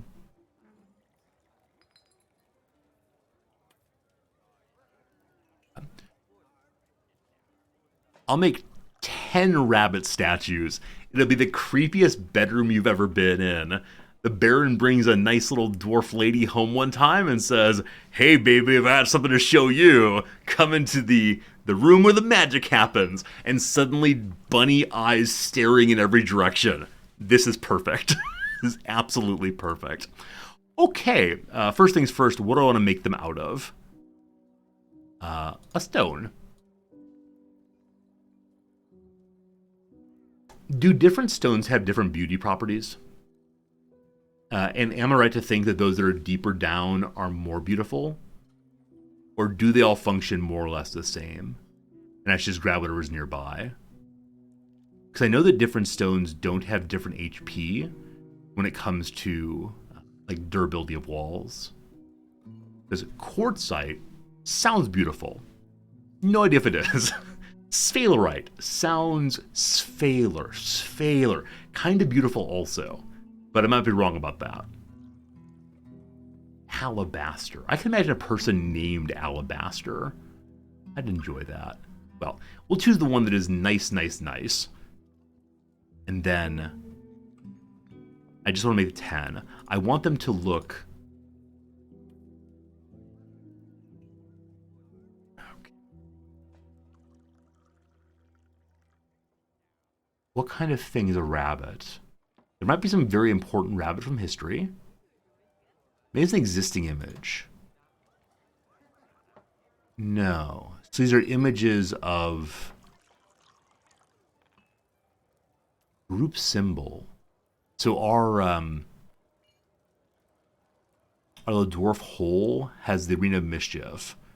And then all of dwarf kind has the mechanical wave. Creatures. I'd like it to be rabbits. It is an image of a rabbit. Now, I can have the rabbit doing things. The rabbit is heroic. The rabbit is triumphant pose. The glory of the rabbit. Wonderful. Shapes, I don't know. Objects. Artifacts. I have no idea. That's enough. That's enough for now. So, how do I accept this? Is it just right click to accept? Yes, good. Done. I want to move that up towards the top. I want to modify this to being done at the place where my masterworker, my legendary dude, is hanging out. That's right, masterworker dude. This is how we speak in this channel now. So often while streaming, I try to strike like the correct amount of precision, use the right word in the right phrase. And then occasionally we just go to like completely opposite side. Masterwork dude. Then to use the word dude is like not even age appropriate for me. It's the kind of thing that generation before me would say. And here I am saying it. All right, up and up. Up. Oh boy, we're halfway there. Oh boy. Bro, oh gosh. My youth may have included some bro talk. I don't remember well enough. When I was quite young, from like, I don't know, 14 to 16 or so, I kept a diary.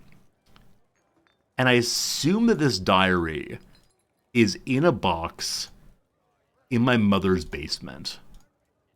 And I never, ever want to see it. With my students, I argue about the importance of self-knowledge. I talk about how it matters, the things that we have said and done in the past. But when it comes to that, when it comes to thinking about the kind of drama I was concerned about at the age of 16, nope, nope, nope, never, never, never.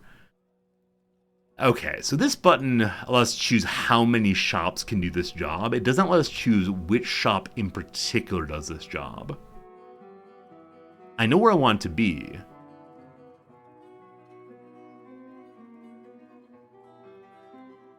But I don't know if I can say where exactly it should be.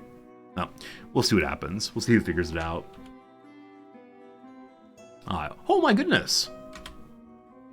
A whole team of mercenaries has visited, maybe? Led by 2 Marks dwarves. You do by initiating a job at the shop. Yeah, I realized I could have done that, and then I recognized I didn't want to get rid of that job I'd assigned, so I have to do it all over again. It's too much clicking. All right, so cool. It is the case that our grouchy friend, our little tavern, has brought in more and more folks. They're dancing. Are you actually dancing or just standing there? The mind thinks best when the world's at rest. In death, we will understand all things. Look at that. The little tavern is getting some visitors. Or throwing berry seeds on the ground. That's strange. Is it the case that the... Yes, they are. So this rotten slayer has lived here now for, like, weeks, I think. I'm really hoping that they choose to stay with us. They'll have, like, a zombie on our side. Now, speaking of seeds, I realize this is all marked leave fallow. We need more drinks, so let's plant things that be made into drinks, hopefully. Okay. Oh boy.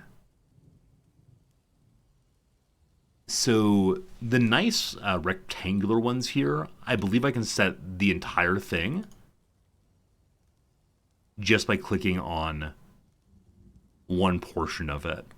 This monstrosity, though, I actually do not know how much of it I just changed over. It's probably based on how I placed the plots initially. Oh, maybe not. Did it populate across the whole thing? No, it didn't. And genuinely, I do not know how much of what we want to put in, so we'll see if we run out of seeds before too terribly long. Okay, what's this? The sage Atis Atsul Tobol has revealed the presence of honor maws to the human axeman Lelgo Bujatad.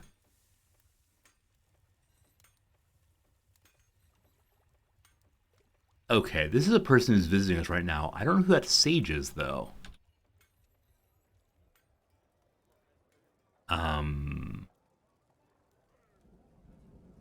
It happened here, but now they're gone. Is honor maws an item I have? I don't believe it is. It's not. Is it a character in the world? The presence of honor maws. No. Okay, so Lelgo Bujatad is this axeman here. Atis, Atsu, etc. Is Atsu, etc. a person here, or no? Oops.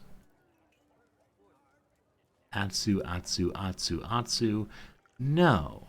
So, one of my characters then gave some knowledge to a visitor? Atsu. Okay, so this sage is pondering triangles, doing the studying thing. Which is great. I'm glad he's doing, like, fun library. Let's consider the obtuse knowledge of his triangles. But what is this, then?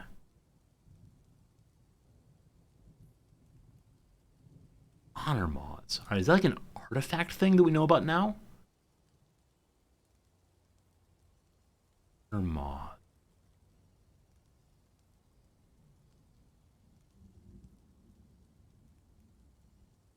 Where are you? Where are you? There it is. Oh, that's the English translated name of the Baron's crown.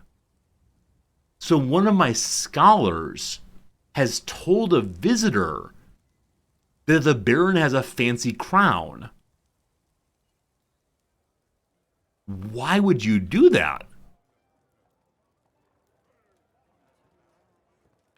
So is a human going to come steal this now? Or is this item going to be known throughout the world? I understand that the sages want to disseminate knowledge. The sages want to tell people all the things in the world they know. They're spying in the world. Is that a violation of justice? No. It's how others find out what I have.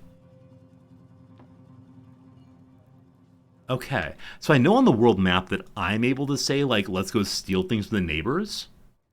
I wonder if people kind of try to come and steal from me now. Is that sage any good? I'm trying to decide if this is banishing behavior. It's you right here, right? No, one of you all. One of y'all. Tell me your skills. Talented teacher, legendary student, legendary reader, legendary mathematician, and pretty darn good logician here also. Yeah, little old banish button appeals to me, but he's a big smarty, so I guess we'll keep him around. I just shouldn't let him hang out in public areas. Have any funny stories happened in this playthrough so far? I definitely have, like, accidentally crushed dwarves with drawbridges. I don't know. I don't know what's funny exactly. How would I ban people from those areas? So you can banish them first of all. You can say, like, leave forever. Though you can use the zone button here inside of a tavern or a library or whatever. Using this button, you can say who can come here. Visitors, residents, or only citizens. That is the goal eventually. You just see a guy beat up a big monster by himself. We had that happen also, where a mace dwarf managed to almost entirely fight off a were-zebra by himself, I think. Were-giraffe, were-zebra, something like that. It was a cool thing to see. I didn't believe it was possible, and then it had actually happened. The scholars need bedrooms, or break rooms rather. They definitely will have that eventually. Okay, I feel like I'm between too many jobs right now. Give me a second to think. All right, I'm going to work for a moment on the fighting cave area. So someone managed to drag a hazelwood log all the way down here. That is good. I would like to have a little stockpile zone for both ballista parts and also for ballista ammo.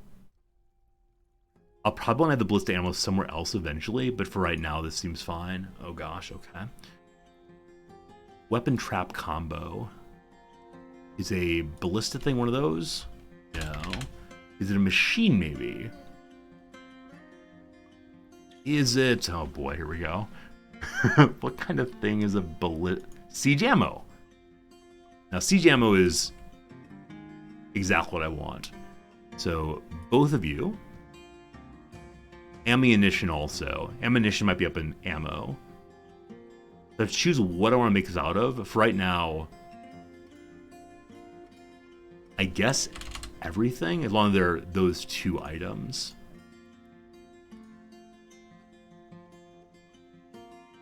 Okay. Then ballista ammo is not listed here as being a kind of ammo.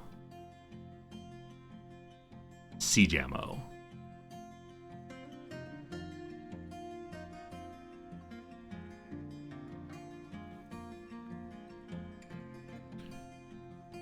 I thought there was something more than just the arrowheads.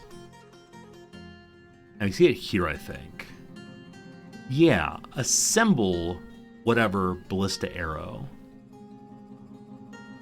Which feels like it should be in... Where am I? Yes. Here. I feel like it should be in stockpile. The siege ammo line. But in siege ammo, anvils, armor stands, bags.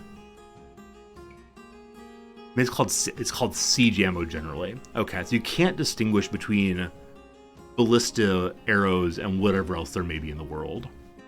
Fine. Fine. Zoe, you built your Atom Smasher wrong and the Stonecutter was killed by flying equipment. I'm actually very glad to learn that it is possible to kill people by throwing things off the throwing items off the Atom Smasher. I'm glad to hear this because none of my people were killed when I accidentally did that also. That is very nice to know that we got lucky and people did not die. I'm going to call this one Siege Stuff. Hello. Huh. I was right. Is this a visitor or is this one of us? The Marksdwarf Adel Ficodatier was spotted sneaking around. You will not stand between me and honor maws. He wants to steal the Baron's crown. Now, just a moment ago, I was so excited that we had a mercenary company visiting us. And now I wonder if my sage has caused the mercenary company to decide to attack us. This is not the one they told, right? The one they told was a human.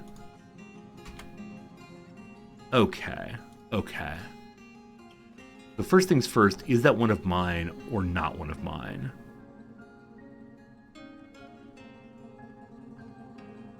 Not him.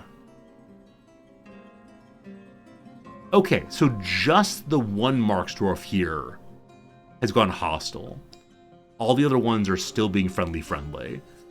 Now, I don't know if the other folks are responsible for the behavior of their dwarf friend here. He feels ferocity after being caught sneaking. So the simple action of being bent down with your head up looking around is a crime in my base. Is this a killing offense? This might be a killing offense, just daring to suggest that you get the Duke's things. I wonder if I attack him, though, will his fellows in the bar come attack us as well? Let's find out. Let's find out. So, grade A militia. The order is to kill. Or maybe I should just have them go, protect the crown itself. Here comes the militia. Because I've said to kill, the other ones are non-hostile. So my big concern is when we strike, that everyone inside of my bar will be killed. A goblin dancer! Wait a second. This is our first time having a goblin join us. Nako Monstrous Gripped. So I was kind of thinking that goblins were unable to engage us peacefully. But no. There we go. Maybe we'll finally have peace between the goblins and the dwarves as well. There's nothing in the justice page right now. No. I haven't seen a single item in the justice page at all yet.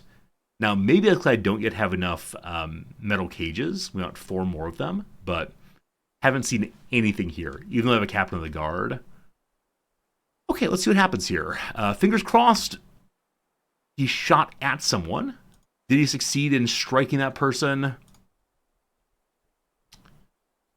A flying copperbolt strikes a dwarven child?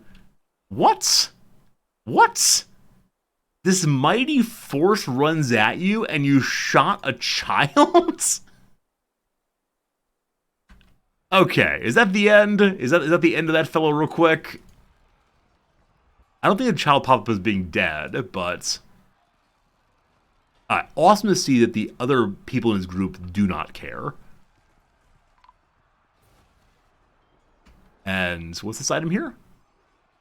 Oh, his nose. I thought it was a gemstone. We're still nicely piled up here. A mangled corpse is now there. So, now that we killed this guy, do his friends care? Nope. Maybe they're not actually friends, or maybe it's the case that they think he got what was coming to him. Now, I do wonder if the other, I'm calling them mercenaries, just guests in general, will also make a play to get the fancy crown, now they know about it. Good job, militia. Thank you for excellent assistance. Are there any animals to tackle out here? Just get a little more combat XP? Oh, lots of things. Eagles, wombats. Nah, really nothing right now. Okay, go ahead and return to your previous scheduled duties. And let's see what the items left behind include. Did I not cancel their job? I thought they did. Go away. Yeah, they're on constant training, so they should go in a moment here. There they go. So we got for ourselves a bismuth bronze crossbow.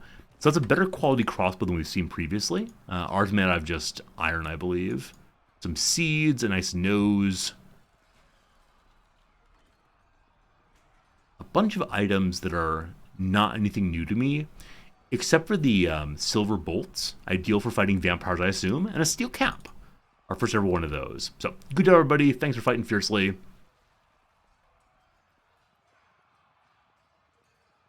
The mayor wants us to make more things. Ah! So a battle has now begun inside of the tavern. Huh. This is pretty bad behavior. I need a bouncer. Wait a second. So they're not listed as hostile to me. Why are they fighting then?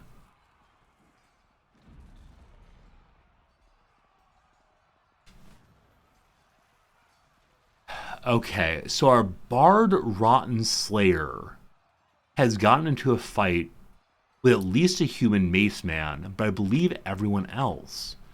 Now, this human Bard Rotten Slayer has been here for a very, very long time. Why are they fighting? Also, I believe earlier we saw that the human Bard Rotten Slayer was listed as being incredibly strong in health here. Yeah, medium-sized creature with great ambition, basically unbreakable, unbelievably strong and agile. I'll be curious to see if she can catch them all, fight them all.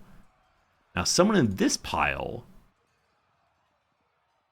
Oh, there's blood on the ground. But no, the people here of mine are not wounded. So the blood is Mang Craft Sprinkled. Who is Mang?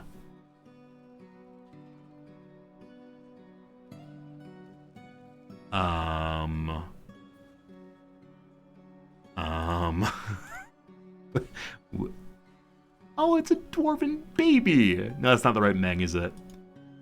It's by name. M's about halfway through. Let's drop them there.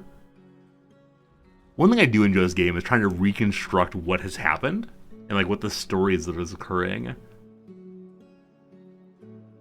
Wait, none of these Mengs seem right.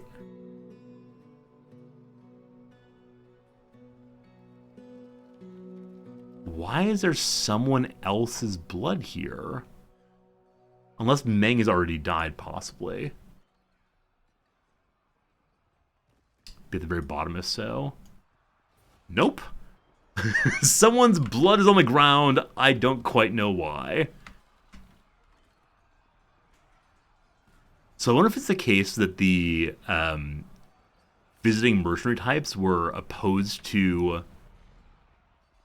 the existence of a zombie at all.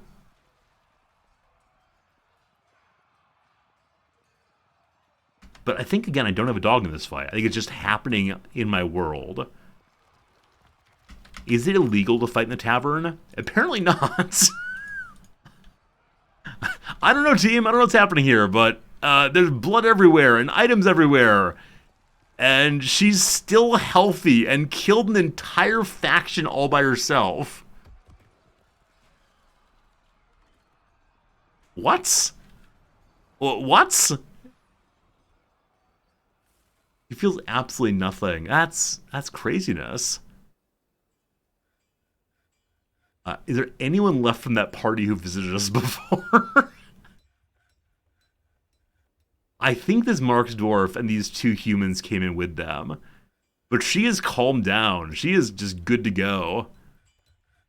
This may be the most amazing character I've ever seen, because after all that fighting, she's barely injured. Yeah, I assume we can take their stuff. I mean, I don't want her to...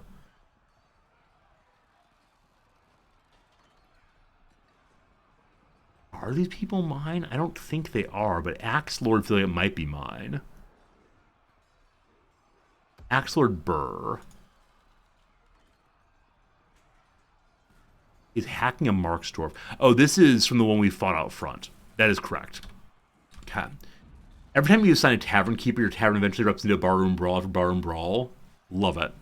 They're over-serving. Perfect. Yeah, so there's some books here. A book called The Author Question and the Composition Explained. So we actually have books too on our bookshelves finally. That is so cool. This is probably not the best way to get books, but just random barroom brawls, I assume, would lead to or be caused by like some major slight or something we'd understand. But yeah, Goblin Poet just stands nearby. Has been traumatized by what he's seen. There was some good poetry about it for sure, though. A dog child is fighting? What's a dog child? Okay, it's a stray puppy. Are they currently fighting, or...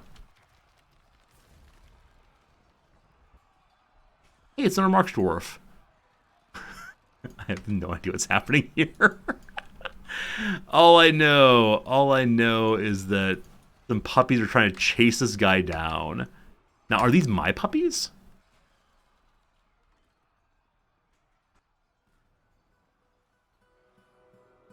How do I find that out? I mean, I have a bunch of random war dogs. Maybe fighting in the tavern leads the dogs to hate you. And so the dog is now attempting to kill this guy even though he's non-hostile to us. So confusing.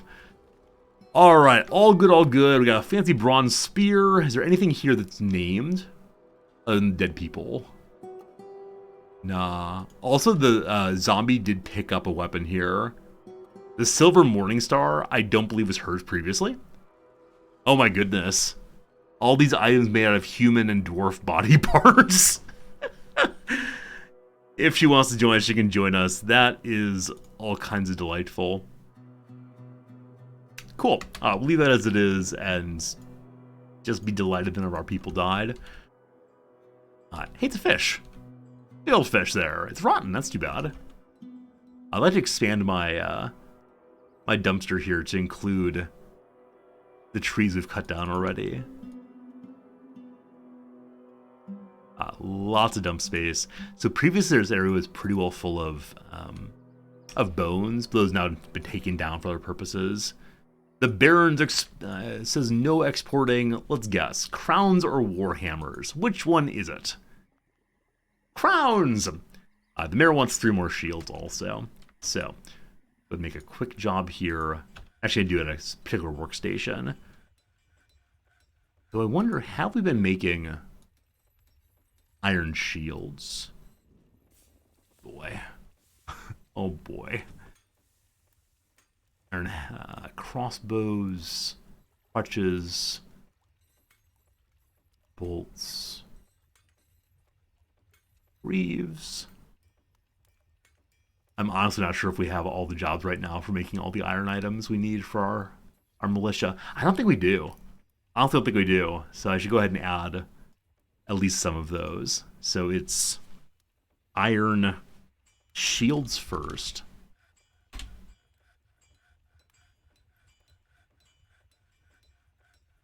And I guess if this job is redundant of another one, it's not a huge deal. So if we have fewer than 2 shields,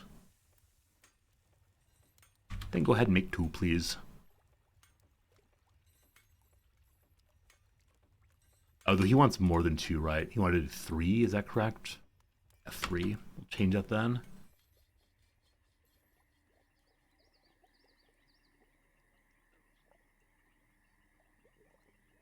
Do 5. Sure, why not 5? Alright, endless fighting there still. Another Mark's Dwarf just attacked. Like it's a further ongoing brawl that's just never quite gonna end. Cool. Cool. Alright, back to the library. I'll be so curious to see if the books actually show up. Because right now, the bookcases, I believe, are bare. I'm guessing they will eventually show a book on them, but that has not yet happened. Oh wait, here we go. 2 books. The Elf for Students and The Author Questioned. It's a blue diamond-bound codex. The written portion is 29-page essay entitled The Author Questioned by Erdem Vush-Besmar. It concerns the authoring of New Monastery by the dwarf Erdem Heatedpulley in Post-Clobbered in the early spring of 208. Writing is serious. Overall, the prose is passable. I give it a C. Cap and Johnny, how's it going? Thank you for the compliment on my outfit. I appreciate that. And thanks for the follow, too. You're the first follower of the day, and I sure do appreciate that more than I can say. And that rhymes, and I didn't intend that, but it delights me.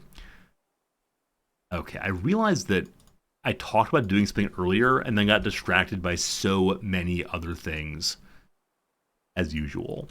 So I'm just going to fix this next room, and then we'll get back to making our windmill setup.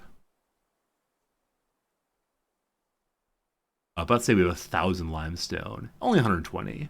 I may have set it up as a forever job, just because I need so much limestone for this library we're creating.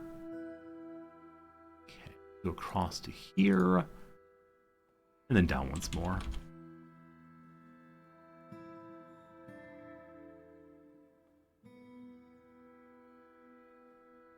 I think I set it up mirrored. I did. So this is the door on this side.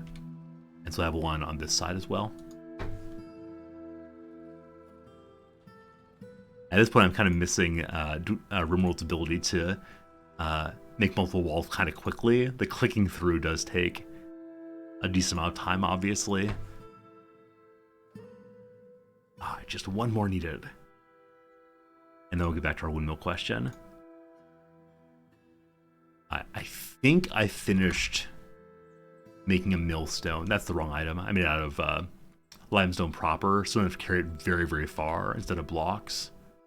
The Bad Metals, a performance troupe, is visiting. Their music has many imperfections. Wait, an animal caretaker's fighting.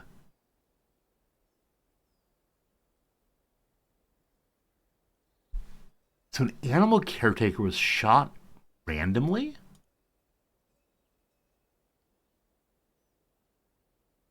The animal caretakers would not be visitors in the tavern. So does my person being shot randomly give me license to kill? It doesn't. It also may have been one of my farmers firing wildly and missing. It's not sure. Hopefully the fighting stops eventually, or I'm going to get very, very confused. Okay, did we finish making our millstone thing? Furniture. No, it's not. It's machine. Millstone thing.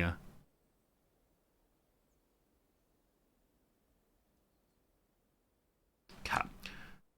So this needs to be attached via axes to a windmill upstairs. And I kind of want to run it right through this spot. So to do that, I probably need to go ahead and just remove this wall. Now, I've never done this before, so I have a sense of how it might work. We may need to dig a channel, and then like a staircase next to it.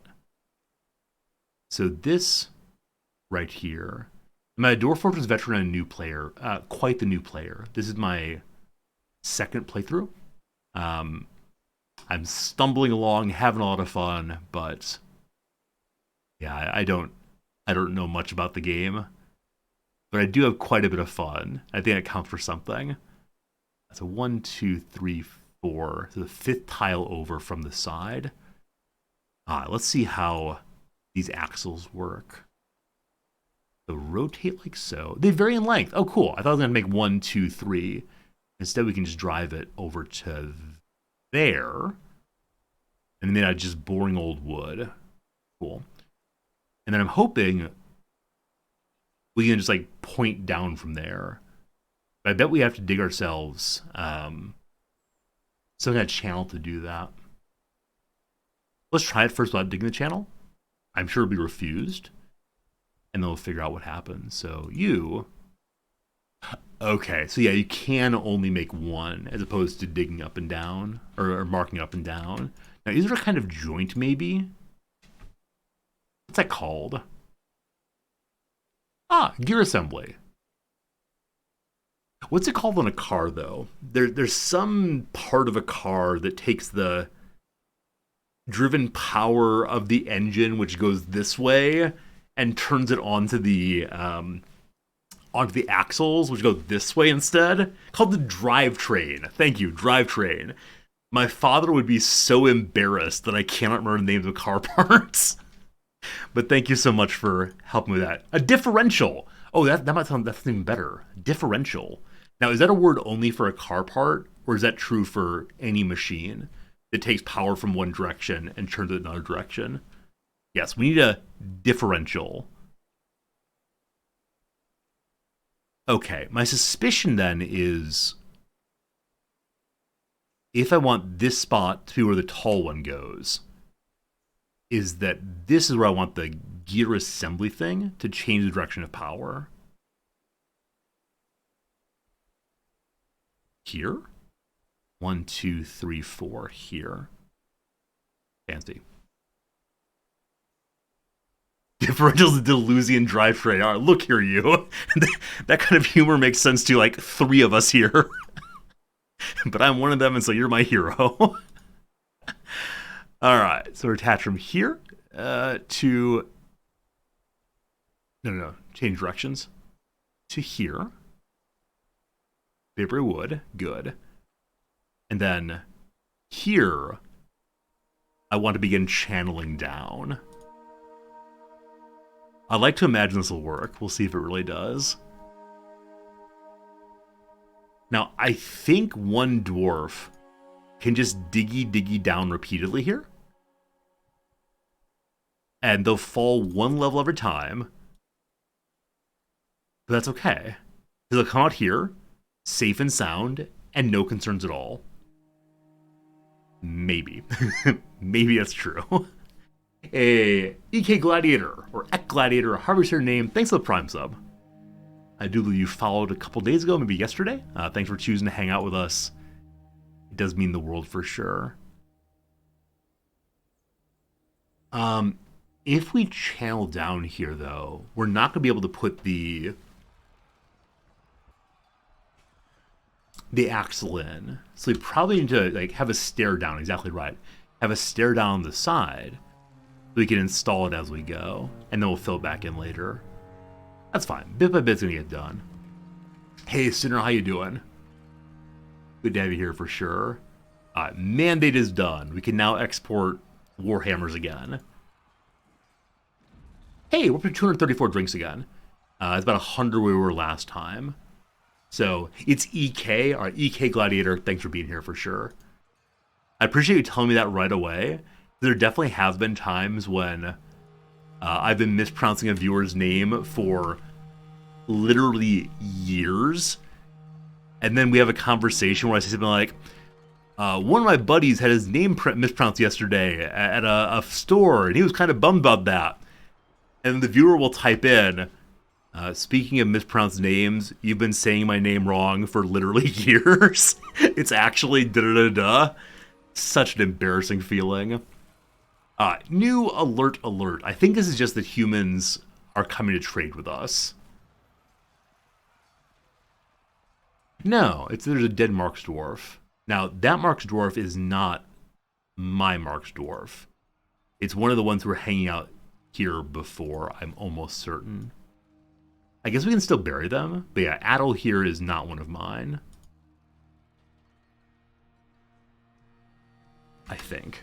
I'm gonna check my Mark's Dwarf pile and make sure that's true. There should be 10 of them, and there are 10 of them, no concerns. But the bar brawl might consider, we'll see. Rule of pronunciation, to say it loud and confidently becomes a standard. I'm assuming in like larger streams this is absolutely true. Like, you all are just a giant mass. I'm just trying to get through some conversations, no problem. But here, because we tend to see the same people day in and day out, I want to say the names correctly if possible. I gotta work on my arrogance for sure. This is definitely my warbear.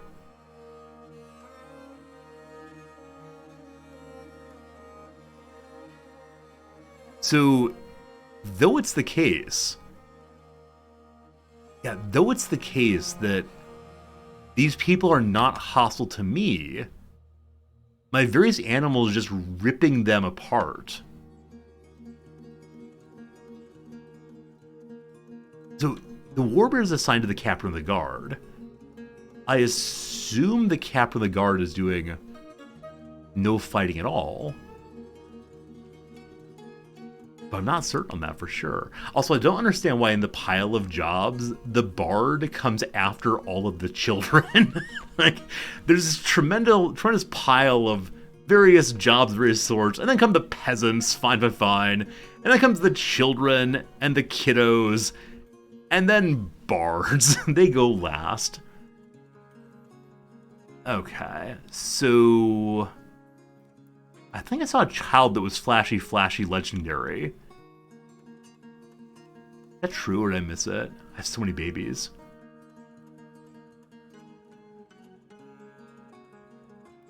Yeah.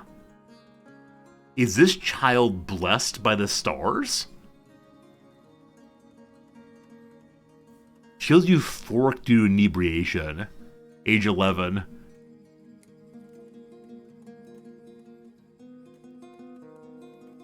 Oh.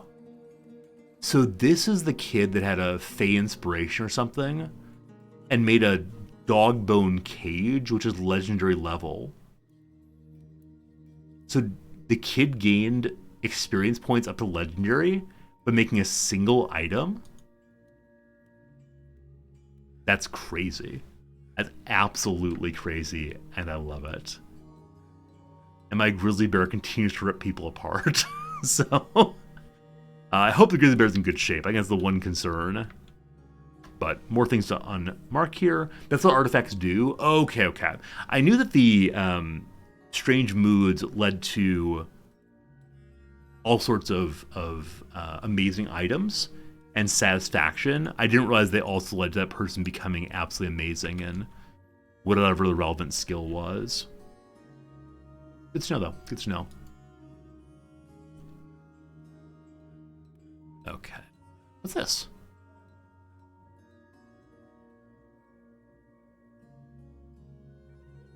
It's a named bismuth bronze battle axe.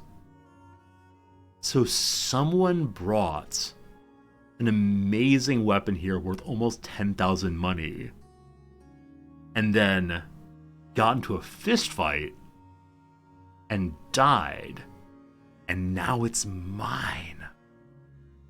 What?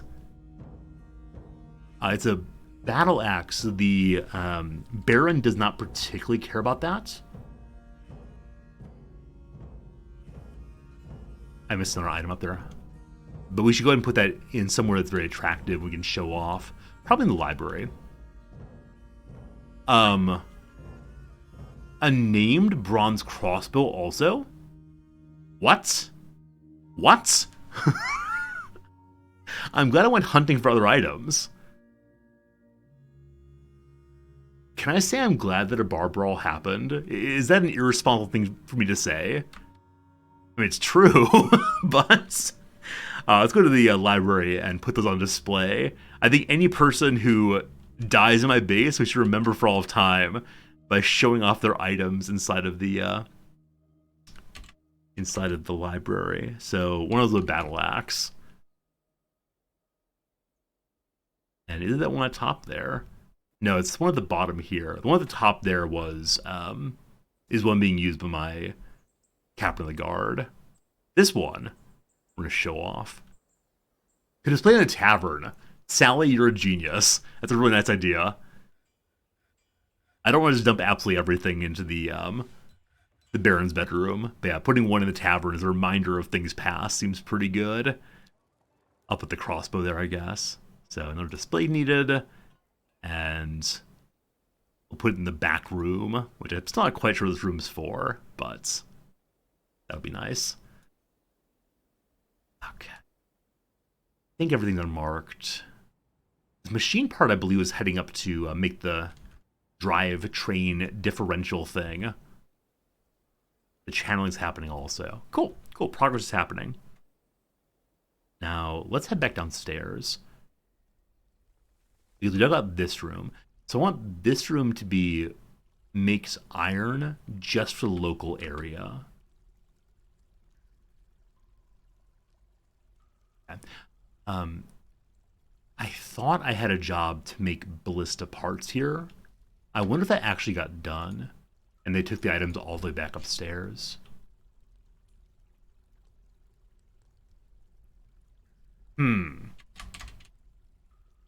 Guess not.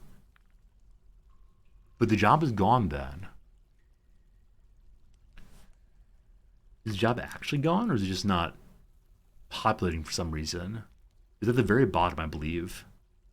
Yeah, make ballista parts. And the yellow thing means is satisfied, right?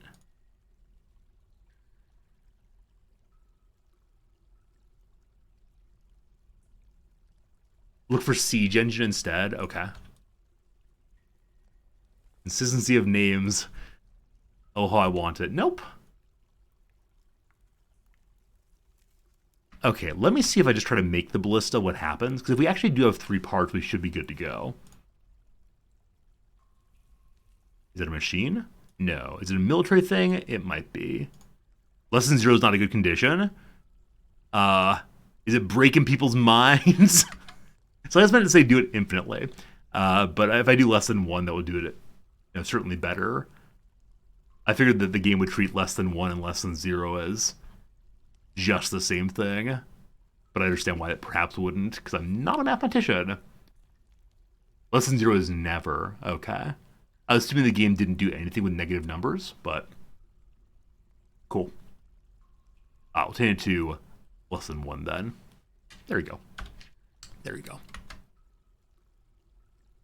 An improved apple wood barrel. Just putting gemstones on random garbage. Alright, so like I said, I need to make iron down here to make weapons parts down here. I would like to also make coal down here, but not too much coal down here. And I want to keep as a self-contained work area if possible. So we definitely want to go ahead and have furnaces to make coal. Kilns. Bake clay objects here. I have never done that. I should make clay objects probably. We've been making absolutely everything out of stone instead. Ye olde smelter thing. Cool. And granite right there will make out of granites, no worry.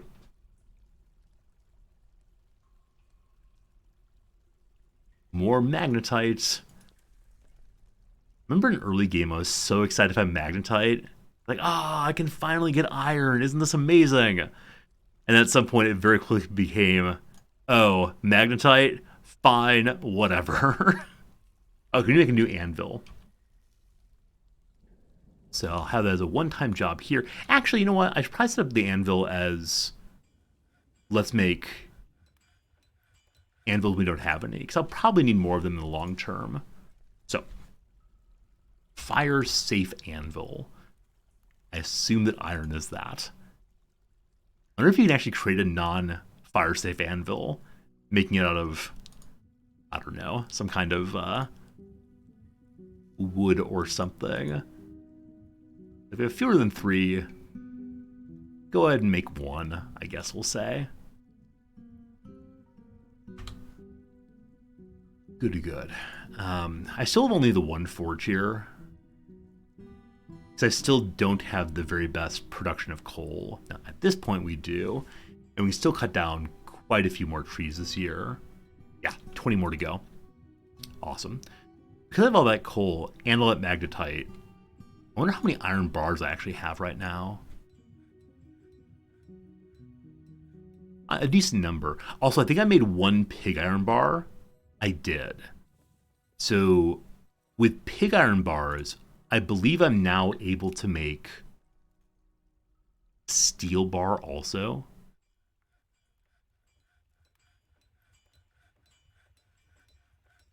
Requires iron bars. Huh. So we just saw we had iron bars and pig iron bars. But maybe not enough. And if so, that really, really surprises me. Is there a place where I can see what the relationship is between raw materials and steel? Because I think we have 10 or so iron bars hanging out. Yeah, actually more than 10, by a decent amount. Now, is it possible this thing is restricted to only use a certain stockpile? No, that's definitely not the case. I need flux. Okay, so though it says requires iron bars, it actually means I need flux. Thank you very much, Excalibur. Now, we talked about flux a while back. And I don't quite remember how this works. Let's read through and see how flux works. Like lignite, I believe I was told was a flux stone. Makes steel bars. So limestone. I assume that limestone would work. We have lots of that. Oh, sorry, coke is lignite. So let's see where we can make flux then. If it's actually a thing to create, or if it's instead a property of any particular stone. So create flux. No. It needs 1 iron bar, 1 pig iron bar, 1 flux stone, and 2 bars of coal. Okay, I'm almost certainly have coal. We do. The question then becomes, team, how do I do flux stuff? Assuming I'm correct that limestone counts as such. Wait. Yeah, make steel bars. So I assume that means make the flux stuff.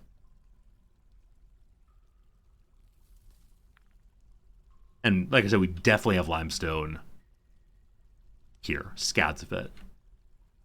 I'm missing something. My butcher withdraws from society. Oh boy, the butcher's got some ideas. He wants to be something else when he grows up than that.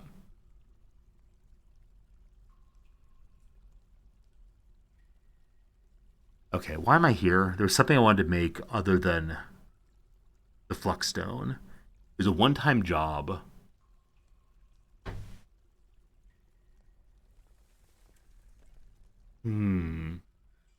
Something ballista, something military.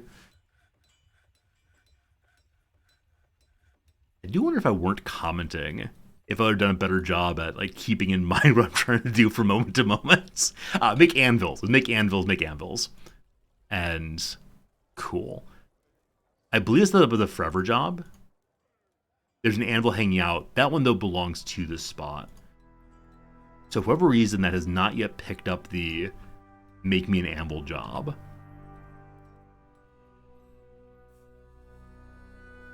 Or maybe they did make it already. So there'll be one anvil that shows up at that workstation. Let's check the work queue again, see what's going on.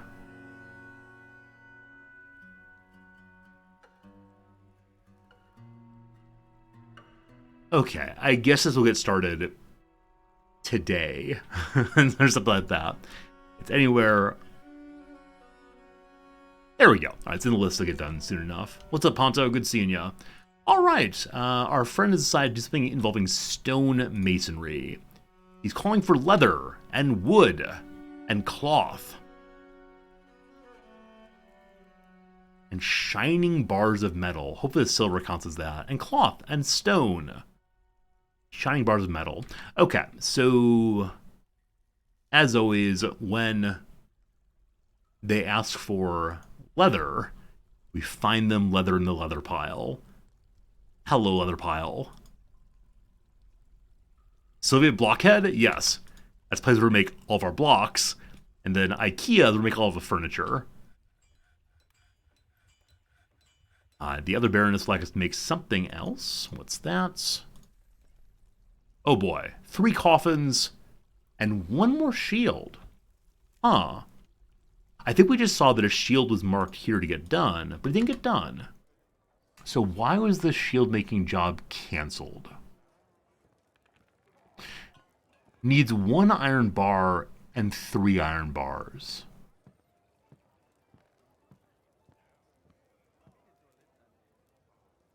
Okay.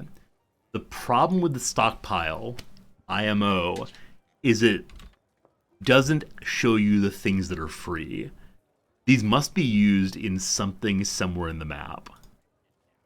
Ha ha! Okay, so we actually have no iron bars right now.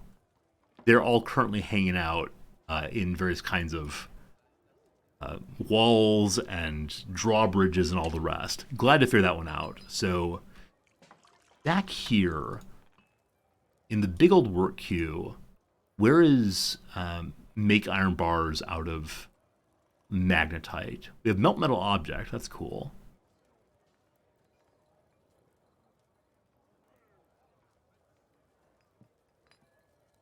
Magnetite ore.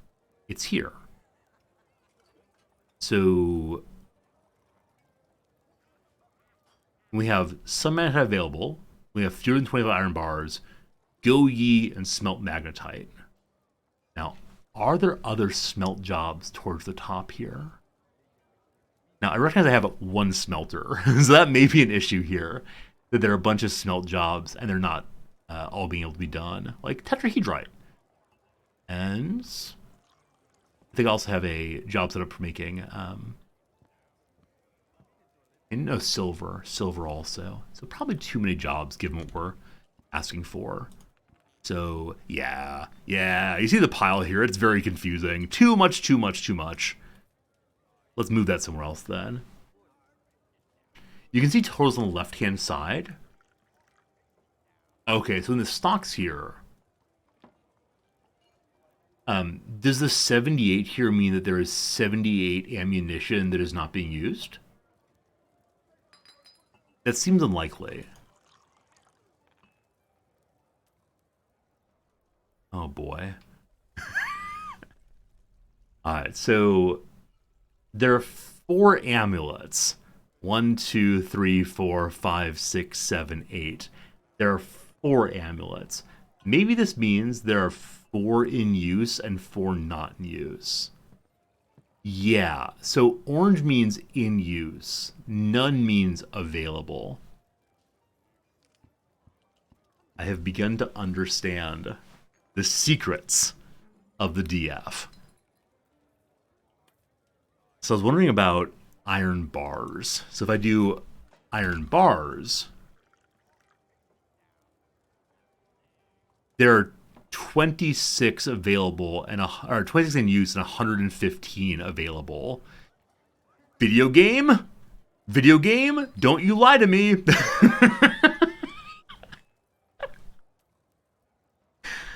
I thought I had it all figured out. All right, team, what's going on? Now, is that of all possible kinds of bars, not just the iron bars?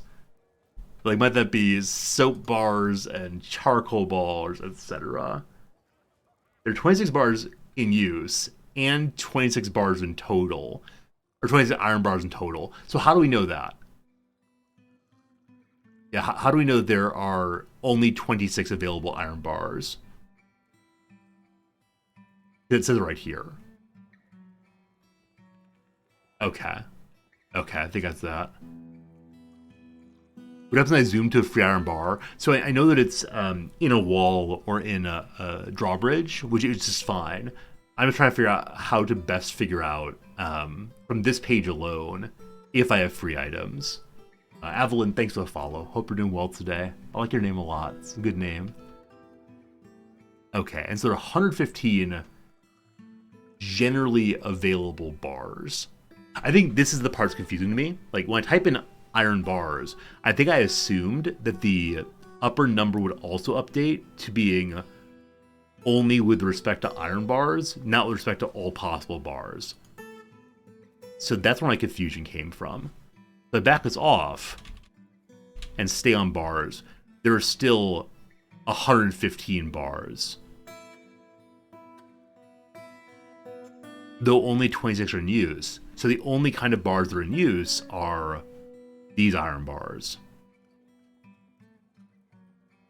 That's relatively easy to figure out right now, only because iron bars are the only kind of used for any constructions.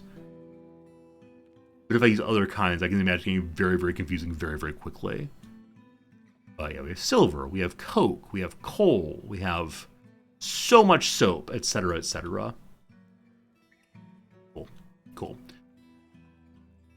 So having figured that out, I think the major concern now is making another smelter. Now, I turned off this. I think I turned off some of the stoneworkers' shops. This one here. So we don't need this anymore. I'm going to go ahead and destroy this one and replace it with another smelter and see if that helps somewhat. Things that are marked as dump cannot be used. Are you mentioning this because I've marked something as dumped, or is it just like a generalized rule that there could be items that are counted in these lists that are in dump piles that are not available? If you build with metal, you make them into blocks first. Oh. So I think when I saw the little iron blocks, what's it called? The word ingots come to mind. Iron bars. So the iron bars look to me like what I imagine iron blocks would look like. It's good to know that there are now also iron blocks along with iron bars. I had 4 iron bars that are dumped. Okay. Oh, there are. I wonder why. That's weird, but thank you for noticing that for sure. Yeah, I totally missed that entirely. Cool. We'll figure out the iron bars versus blocks things in a little bit.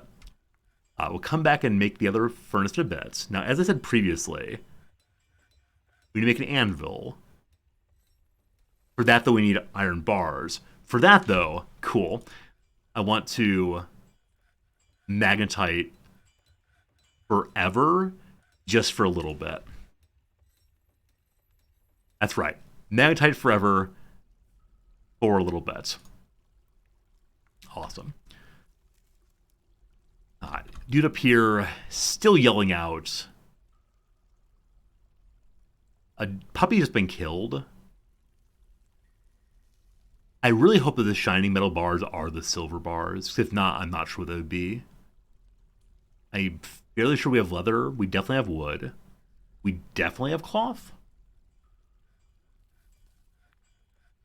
I think it really is just the leather question. Okay. Did I make my pedestal up in the tavern? And I did. There's a lovely crossbow to put here. And I worry about putting the crossbow on display. Someone's going to try to steal it, and we'll have to catch them before they run away. But it isn't really ours. We don't really deserve it. So I'm okay with potentially having it lost to another tourist. I mean, it's ours in the sense of like finders, keepers, etc. Past that, I'm not so sure. Okay, earlier we were also trying to make the Baron happy by making some rabbit-looking statues. And I'd like to go ahead and decorate his home with a view of rabbits. Also another really attractive crown there. So the Baron gets to see crowns, he gets to see hammers, the things he loves is to do his favorite job. He's got food, he's got drinks. Hopefully his life is good. But it's not. But it's not. Here comes some statues of rabbits, hopefully. This is getting so crowded so quickly. Oh. These are statues of the gods. So I know he likes praying to these gods. And there are none currently done of the rabbits. We'll look into that in a second. I know that to make the statues, I have to be made out of nice, which I don't know if it's been hauled up yet. I think I wanted to set up a... What was it? A stockpile zone for other kinds of stones. Is gypsum. Okay. Is anyone currently statue making? Hey, there it is. This miner right here has gotten to it. Yes, indeed. This person is having to pull bit by bit by bit a giant rock from the very bottom of the pit. I said yesterday I wanted to figure out how minecarts worked. That is still true. I would still like to do that, just haven't gotten to it quite yet. Alright. More spots for more rocks. We gotta make sure we have wheelbarrows also. I know I made some wheelbarrows earlier, but I'm not sure we have any left right now. So, you, my friend, are going to be for the stone that we call... What was it again? This one here with the G. This one here with the G. This one here with the G? Wait, where is it? There it is. Okay, cool. And then none of that. Good. There's another one down this side. As of right now, nothing is full. Except for... nothing's actually full of those. So you can grab some other kind of rock from down below. I know I have sphalerite.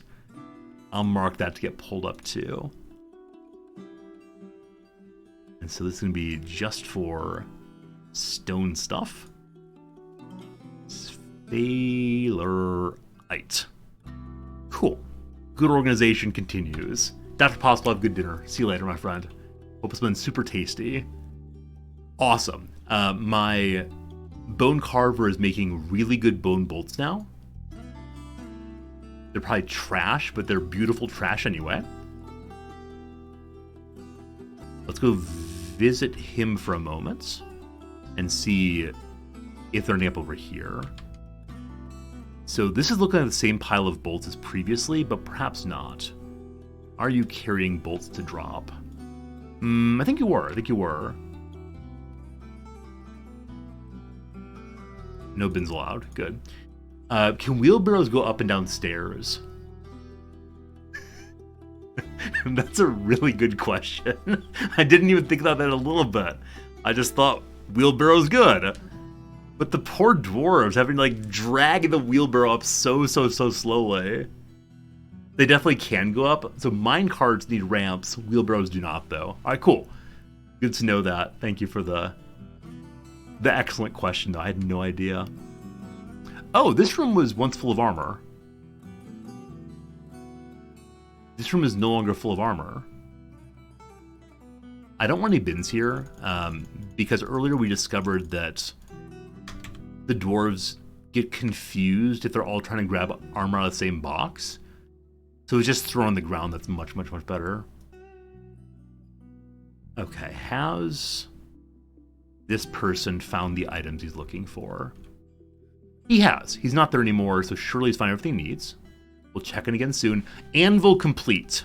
Okay, so yeah, moving to Forever Magnetite for a bit was a really good idea. Not to compliment myself too much, but I might be a brilliant player. So we want to have a second, what are you again? Furnace thing? Smelter thing. The furnace type, smelter, good. All these limestone blocks, great. And so I'm going to turn off Forever Magnetite now. Very soon our industry is really, really turning on again. I then want to make Metalsmith's Forge, another smelter in the pit. Smelter to made, awesome. I do not want to accept all the jobs in the world here. We'll set up separately in just a little bit. Here, though, we want the metalsmith. Okay. So granite's fine. These folks make coal and make iron bars or whatever, so that these folks can make arrowheads, and then these folks take the arrowheads to make into ballista ammo. I think that's all doable here. We'll see very soon, though. Okay. Mortal has begun their construction. Cool. Are our siege parts made yet? One part is done. Cool. And can we see those made out of or no? No. It's either just wood or it's wooden machine parts, maybe. All right, let's start thinking about the stockpiles down here. So to make charcoal currently, the number one way is just burning wood. Eventually we'll find something way down here which will be better. But for right now, I think it really is just, here comes some wood. And I don't know if wood fits inside of any kind of barrel or whatever. I don't think it does, though. And so we want the main wood stockpile to push to here. So I want it to pull from that one. Good. Step 1 completed. It's a full moon. No spooky were creatures this time around, looks like. So from here, wood will be used then to make iron. Wait. Smelters don't make wood, do they? Nope, my apologies. Wrong kind. Bituminous coal and lignite are best source for coal. I haven't seen either yet on this map. Like I said in the beginning, when I was doing the embark, I did not know how this worked. So I just pushed random buttons and it didn't quite work out, unfortunately. Wood furnace makes the charcoal. Yes. On this side. Yeah, if I could find lignite or bituminous coal, I'd be over the moon delighted, and it would change absolutely everything. Oh, some have it, some don't. There's no way to tell beforehand. Okay, so when we're doing our embark and looking at all the possible maps, some of them said in like the upper left-hand corner, this is very forested, or this has gold, etc. I assumed it would have also listed this has coal. Is that not listed, though? Fascinating stuff. We'll come back down here after a tad. And like I said, this is a barracks, so I'd like to go ahead and turn it into a barracks. It would say flux stone layer. Okay. We found limestone. And I know that limestone's a flux stone. So am I hearing that it might be valuable for us to go dig in the limestone level more and maybe find coal? Can I use charcoal instead of coal? Yes. That's what we've been doing. It just isn't a super sustainable process, unfortunately. And so I do worry a little bit about will we ever find a source of industrial fuel other than just consistently cutting down trees on the surface. That's what we're doing so far. Okay. We need to have 5 beds on each side. Okay, in the middle will be the commander's bed. Pretty cool. And it'll do the exact same thing on the other side. Get magma up. So definitely at some point, I'd love to get magma going. At this point, I've not seen any magma, and I'm terrified of the idea of it. In the same way when we played, what's it called? When we played Minecraft. I was aware that magma was a thing, And the first time I saw it, I believe I was so excited that I threw my diamond mining pick right into it. So I suspect we need to be careful when approaching any kind of magma in this game. In the same way I was fairly careful when we went ahead and started moving water around out of the aquifer. That I was actually way too careful with the aquifer. I thought it was be a flood of water coming in all at once. And instead it was merely a trickle. That's good. You see violet lines on undug areas. Is an artifact of the game or the translation? Do you mean like this here? So I don't know what these are, other than possibly just a bit of flavor. So it's not this like terribly black mass. I think it's meant as some kind of just indication that there be stones. I'm not sure. Okay. I want to restone this area. We had a small cave-in earlier that I never quite repaired entirely. We'll mark all this, and we'll just use limestone.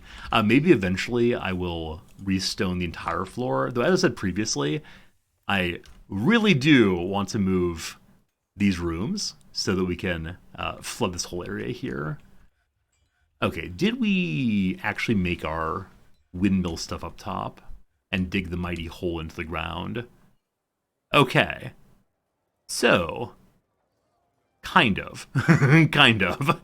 So the mighty hole in the ground has been fully dug. Wait, why is it still marked as being Go Yin Channel? Huh. Okay, so some dwarf dug down, and found their way to the bottom. So can I now make a vertical axle?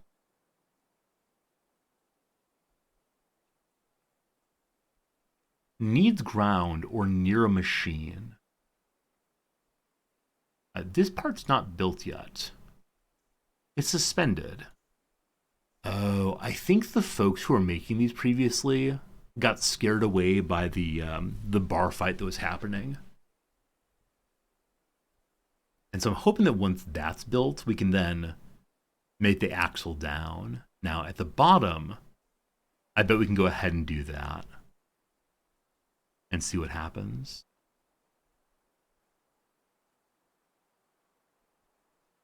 Cool. Very cool. More Bayberry. Exploratory tunnels on sedimentary levels might help find coal. Happy to try it. It's in hematite, limonite, magnetite, tetrahedrite, or gypsum. I've seen tetrahedrite, magnetite, and gypsum, yes. They should contain coal and lignite. All right, I will definitely go dig some more. I think we've done a decent amount of digging, but I'm always happy to do more. And if we find coal, I'll be a very happy resorty. So happy to give it a shot and see what happens.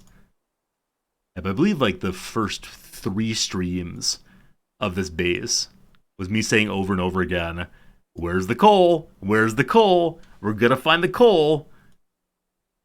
Happy to give it a further shot though. Okay, so I don't quite remember where limestone level is. I know that there's some right here actually, but I don't want to dig that out. Oh! The butcher has made yet another crown. This one a limestone crown. Sounds like we should go ahead and give this to the Baron. Let me definitely do that. Sally, you're absolutely right. After I do this a little bit here, I will go check my cat. I'm gonna need to run AFK in just a moment. If you missed the intro, my cat is not doing well and is like actively bleeding from the mouth. So I need to make sure she's doing all right now, or I'll feel very bad. Like the thought that I'm playing the video juegos while she is not doing well concerns me. So I'm gonna run AFK. This is a game where I feel like potentially I should not just let the game run. So I'm gonna pause the game, and you may look at the Baron's little office here. I'll be gone for just a moment or two. Then you run up to the 3rd floor, check the cat, give her a pet, and then come back down. Thanks so much for hanging out. I do appreciate it a whole bunch. Yeah, This is a nice thing to do while I'm worried about my kitty cat. So be right back in just a minute or two at most. Sing to yourselves. Tell jokes. It'll be lovely. See you in a sec.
Hello again.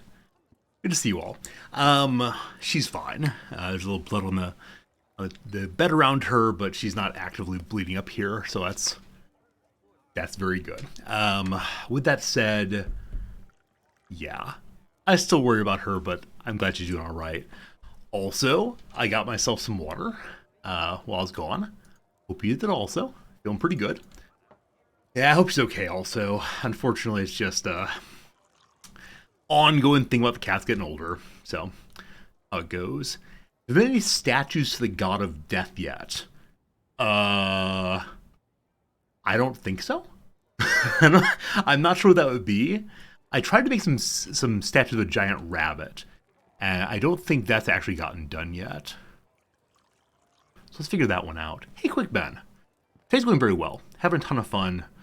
As I mentioned a moment ago, my cat's not having a good life, and this does worry me, so yeah, like I mentioned, I've had her for like 18 years or so how it goes. Alright, did I mark to make statues? I'm almost certain I did.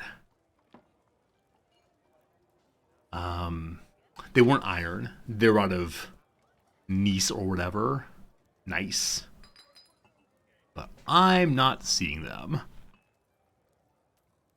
I think I made them at the IKEA place, which is here. Here. Or maybe not. Maybe not. Earlier we scrolled through looking for someone who's attempting to make any kind of statues at all, and I don't see him. Look at this! 2 people are smelting! Finally, finally, finally! More smelting than just one. Readings happening. All these farmers with no employment, we'll see. What am I doing to your cat? As soon as she hears my voice, she runs to the laptop. Hello, cats of the world. You know our secret plan. Winky face. Oh, I need a quick bit of advice. This is not the same kind of advice as we started the stream with. I told a very, very long story about my best friend from grad school and his terrible, terrible relationship choices. But the advice I need this time is I'm in the process of putting together my weekly YouTube RimWorld video. And the way things are right now, it's going to end on a cliffhanger. Should I do this? Is it acceptable for me to end a once-a-week, 20-minute-long video on a big cliffhanger? Or should I resolve the cliffhanger instead? Like, how bad will it feel if people have to wait a whole week for the exciting conclusion of the Resorty show? I know it's like sitcoms do, right? So that you tune in next week, Hell yeah! All right, that's like to hear. I've actually never done that before. I've never done an intentional cliffhanger. They occasionally do happen on stream because I'm like, oh no, this terrible thing has just happened. Um, yeah, this terrible thing has just happened, but I don't have time to fix it. Like, definitely with the YouTube video, I've got all the time in the world. As long as they have a teaser for the resolution, I'll find a way to play it for next time. Waiting a whole week used to be standard. That's right. That's right. Yeah, once upon a time, you didn't get a whole season of your favorite show in a single moment, then sit there and binge the whole thing. You had to wait every single week. That's a very different world than where we live in now. Okay. Yeah, I'll bring back the good old days of weekly broadcasts instead. But you want it now. I hope I can do it in a way that does not feel like emotionally manipulative. And let me mention, I shouldn't talk at all about the YouTube videos on stream, but the cliffhanger, such as it is not a run ender. Or it's not like an obvious run ender. It is a cliffhanger. There are some problems, but it's not like we have to say like, oh no, Resorty, what dumb thing did you do now?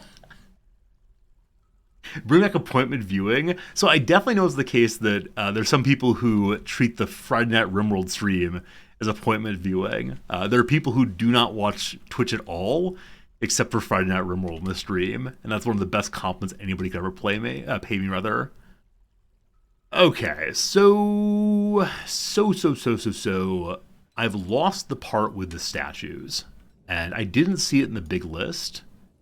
I thought things were not canceled out of this list ever, unless like the player did so. But I'm definitely not seeing the statue job. Now it's possible I intentionally moved it towards the top. I did. There it is. I apologize for my inability to find it. But apparently we do now have one statue that is made for the Baron here. I just need to let time pass. I think often I expect things to get done much more quickly than they actually do. So in the Baron's dining room, a statue of a rabbit. A beautiful, beautiful statue of a rabbit. That's a little cute bunny.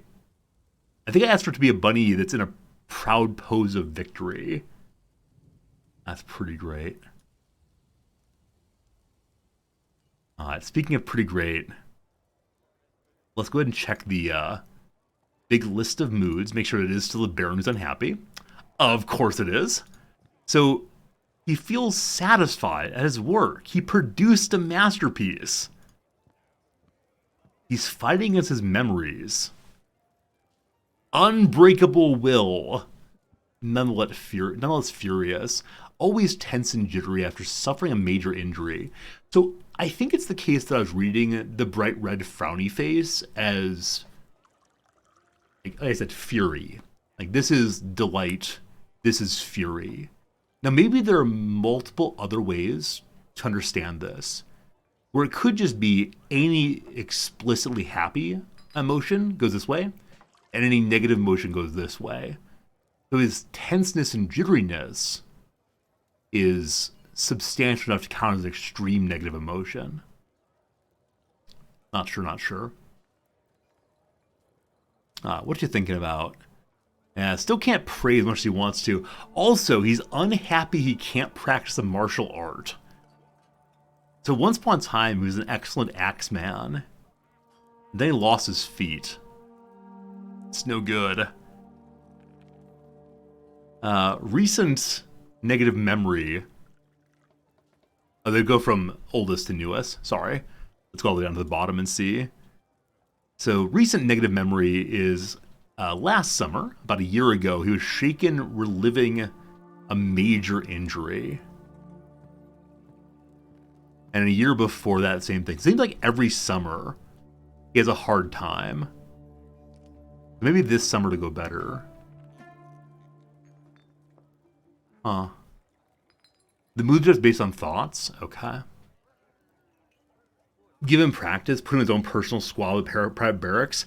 If that'd help. I think some something I don't understand yet in this game is how much different thoughts are weighted.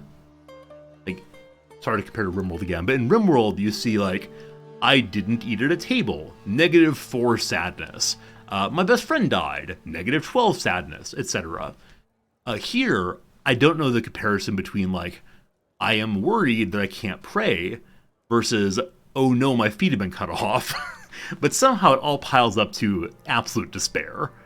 And if we can just get him up to, I'm big frowny face, I'll be fine with that. Alright. Is this box still empty?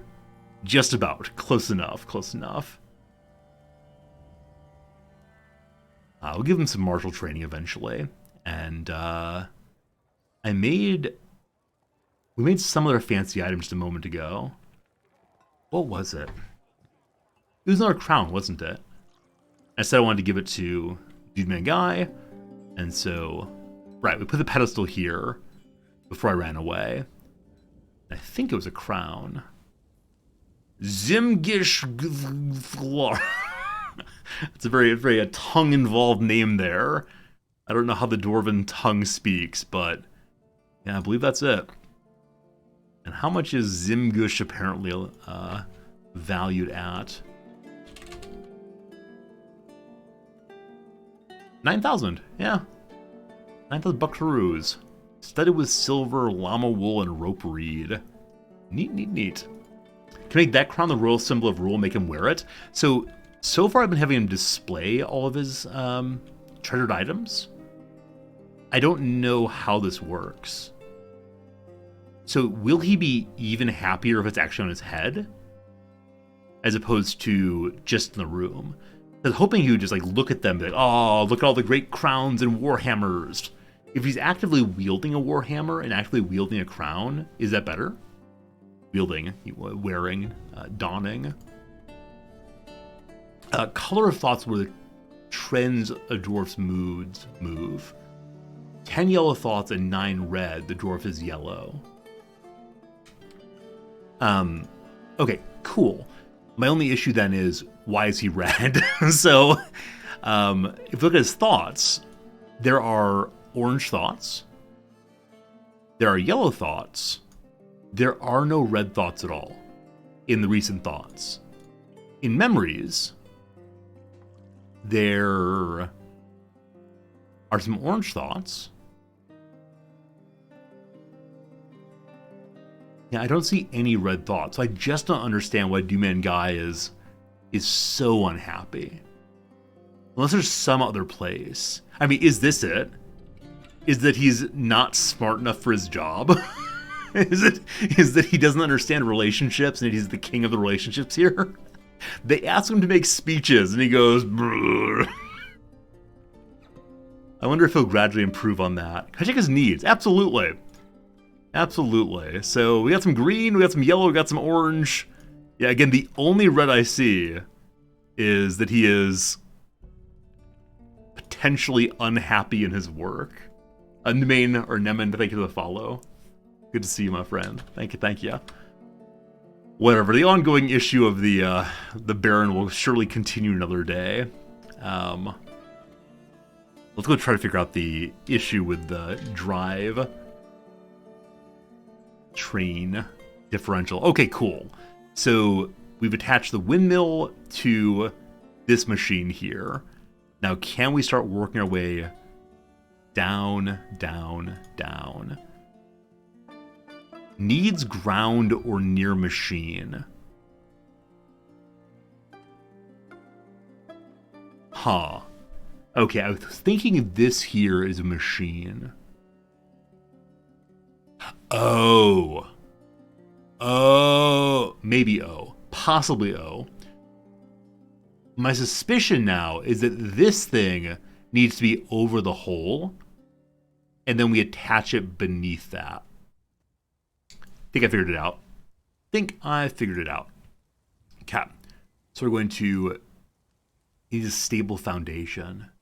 Wait, does it need a stable foundation, or is it merely asking for one? We'll figure that out in a second. So at the very bottom,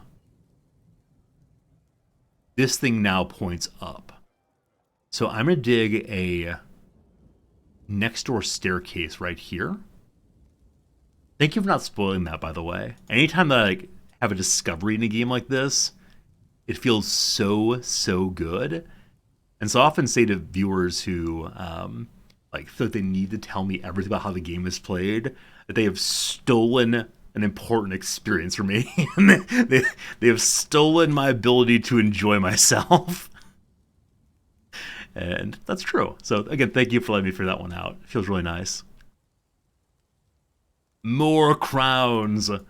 Yeah, like I said, I cannot wait till we can give the crowns to the dwarves. I hope they're worth enough money. Now, there is a real possibility that when the traders visit, the Baron will insist no selling my crowns.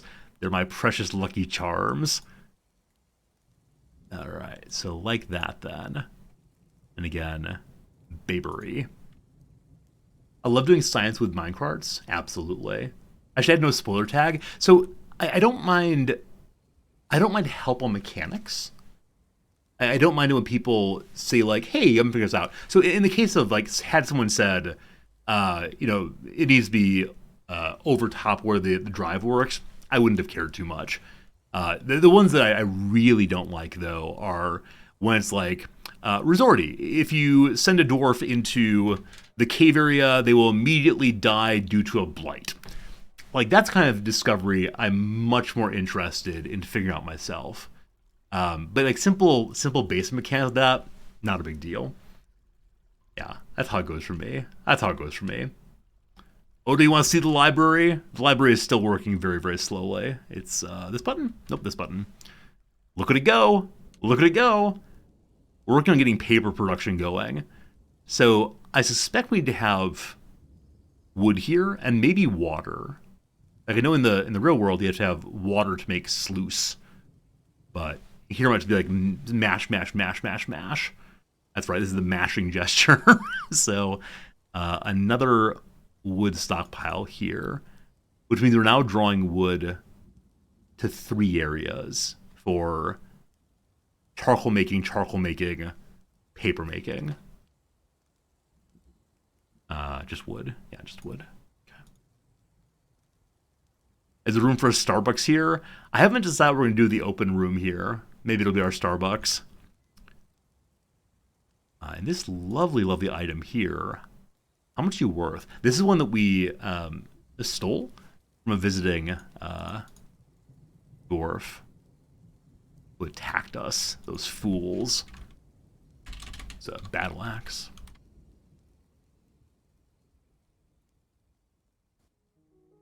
Worth only 7,500, but certainly better than nothing. Oops Kapoots! I like your name. Thanks for being here for sure. Alright, so the center room I do want to count as part of the library also. And so I'm going to start trying to make it just what I'd like it to be. Okay. I do not want people coming into the side rooms though. We're going to remove a little bit. Right there.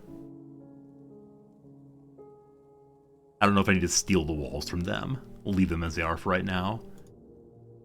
And then this didn't get made. We can resume that. Diplomacy! The Baron Unib is currently meeting with a human chancellor. Huh, I wonder if there are merchants here and I missed them. We'll look in a second. Greetings, noble dwarf. There's much to discuss. It's a pleasant place you've carved out here. Thank you. There's much to share. Thank you. The end. All right. Good chat, good talk. Appreciate the visit. No, it seems the diplomat came independently of the traders this time. Unless they're currently wandering across the map to find us. Which they do not seem to be. That said, there are 2 gators that are very close to the base. I worry they might eat the children. So I'm going to go ahead and have our #1 militia go beat the dickens out of it, which should happen pretty quickly, but gator meat sounds mighty good. And then the other group. Are you all wearing clothes yet? Some of them, no. So the #1 group is. Good job. #2 group, having some trouble finding clothes. Now, what are you officially supposed to wear? Iron Mail shirts. Yeah. So earlier I took this job off because I was confused about how my iron was being spent. So I think we need to go make sure there actually are iron items for the team to wear. But I want to see which of them win, which of them lose, and which of them draw. So I'm going to invite the much weaker squad. Have they ever trained? No, they've never trained. This is definitely trial by fire. This is a dumb idea. Let's do it. All right. All right. All right. All right. Jim, have a good night. We'll see you later. Why is this blue? Have these always been blue? Masterpiece. Yeah, I think they have. How they were white before? I have no idea. Suddenly colors. Suddenly colors. Suddenly colors. Go to train the doctors? That's good too. They have armor at least.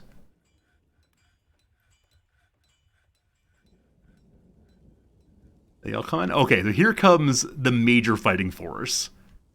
And I assume it's a quick whammo, whammo, whammo. Good job. Oh no, they're chasing down the other one. Alright, fine. Fine, fine, fine. So the other militia isn't going to do anything this time. Alright, alright. Go back home, back to work. So, was anyone even slightly wounded in that battle?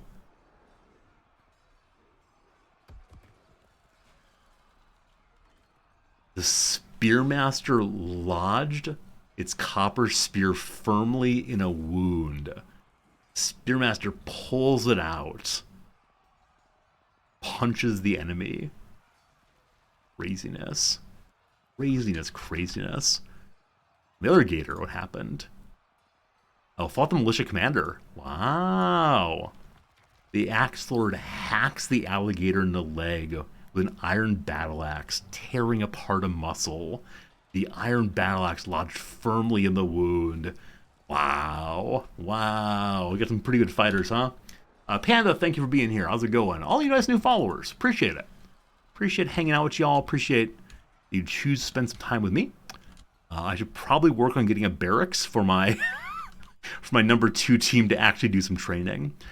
Also, a moment ago we just saw... What did we just see? A moment ago we just saw that we finished making the 3 ballista items we need to actually make a ballista. And so... Make 3 ballista parts. Huh. Ah, we have 2 of them. Wait, didn't I say to make 3? Okay, no, the third one's right here. So 1, 2, 3 ballista parts. Let's read more carefully and see what I'm not understanding here.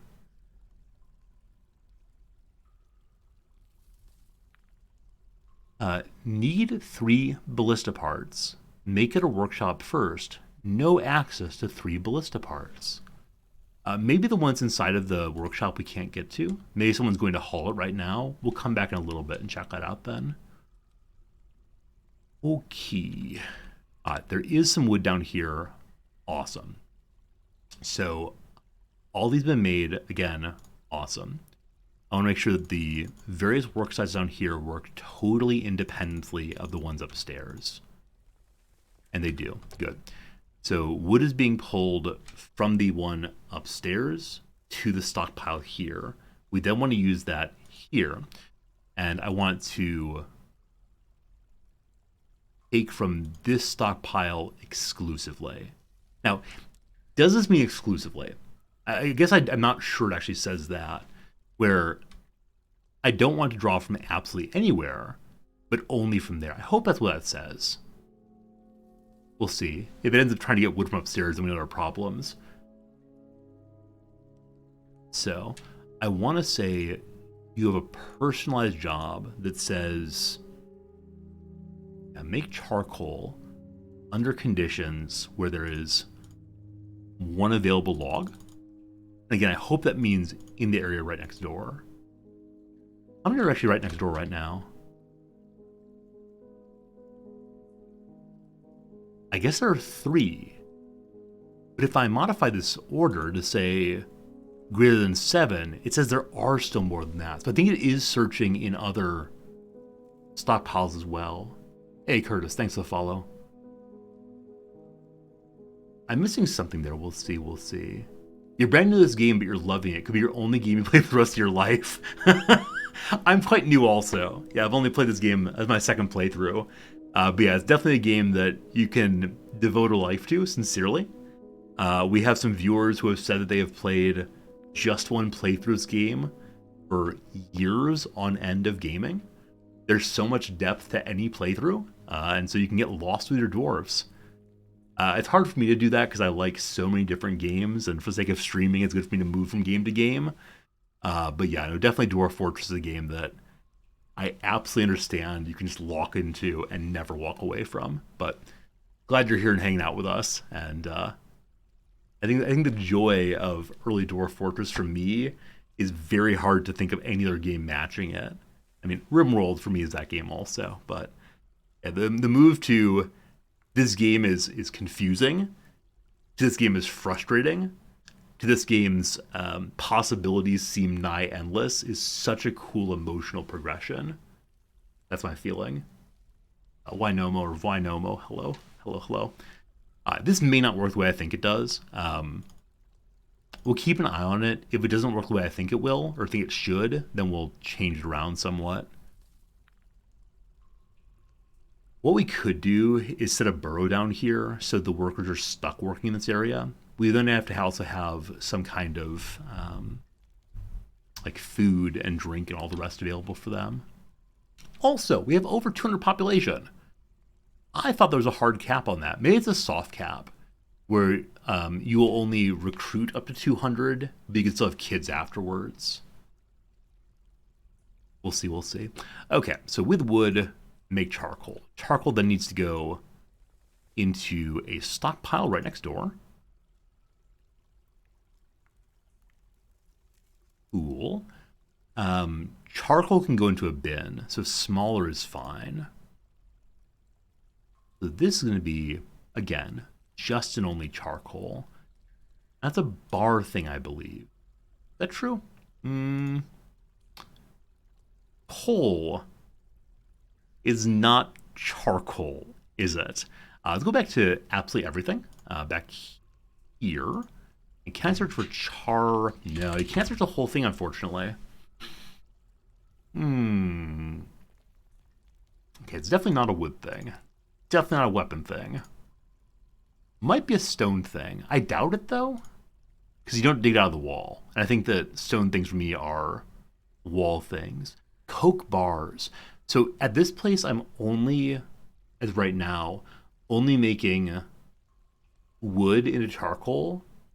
I think that Coke bars are made from smelting something else. Bituminous coal, maybe? Oh, speaking of which, I said I was going to try to dig out more coal on limestone level. I just never got to that. All right, that is the next thing we're doing. Once I find this, we'll then go do that. Coal is charcoal. Great. Great. Thank you for the help on that one. So coal, yes. Everything else, no. All right, hopefully that works. And so we want to push from here to here. Great. I'm considering naming all of these and see what happens, but we'll see how it goes. Okay, so wood.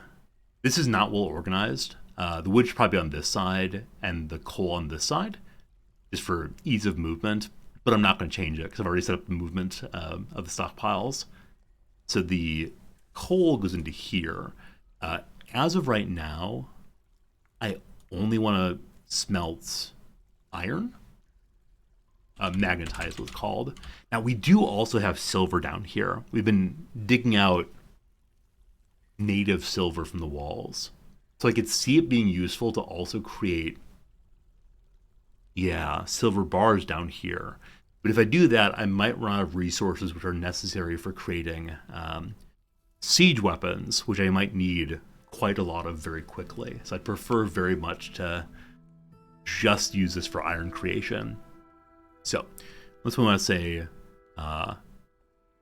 if there's magnetite nearby, again, nearby really is the word. then get smelting it. Alright, for that I need to have a magnetite stockpile somewhere nearby. I'm just going to put it right here, because I don't want him to walk too far to get it. Okay. And then we want to push from this into an iron bar holder that we can then use to make ballista arrows. All coming together. So this spot is just iron bars. Bar block, metal, iron, glorious. So from here, I want to push to there. Cool. And then here, which is not part of the work order list, we want to make arrows. Iron arrows. Oh, speaking of arrows, I need to make wheelbarrows also. Not on here, though. And so I don't know how many I need. I think I'm going to say if there are fewer than 10, go ahead and make 1. You get back up to 10. Again, I don't know how many I need, so we'll figure this out eventually. Okay, and then the arrowheads I want to move across the way into this room, will then be used to make siege ammo. So stockpile here. I may need to have a hauler assigned just down in this area because there's so much hauling happening. I wish I'd made this one over now. We'll see. We'll see. I mean, you're 256. How many hours of gameplay? Yeah, it's on Steam, so I think I can pull up the little Steam thing. This box. Oh, actually, I don't know if ballista arrowheads can fit into stockpile or into bins yet. So let's make it somewhat larger, and we'll see. Give me just 1 second to do this first before I forget I'm going to do it. Because so much of this game is just don't forget. In case it's a lot, we'll do that.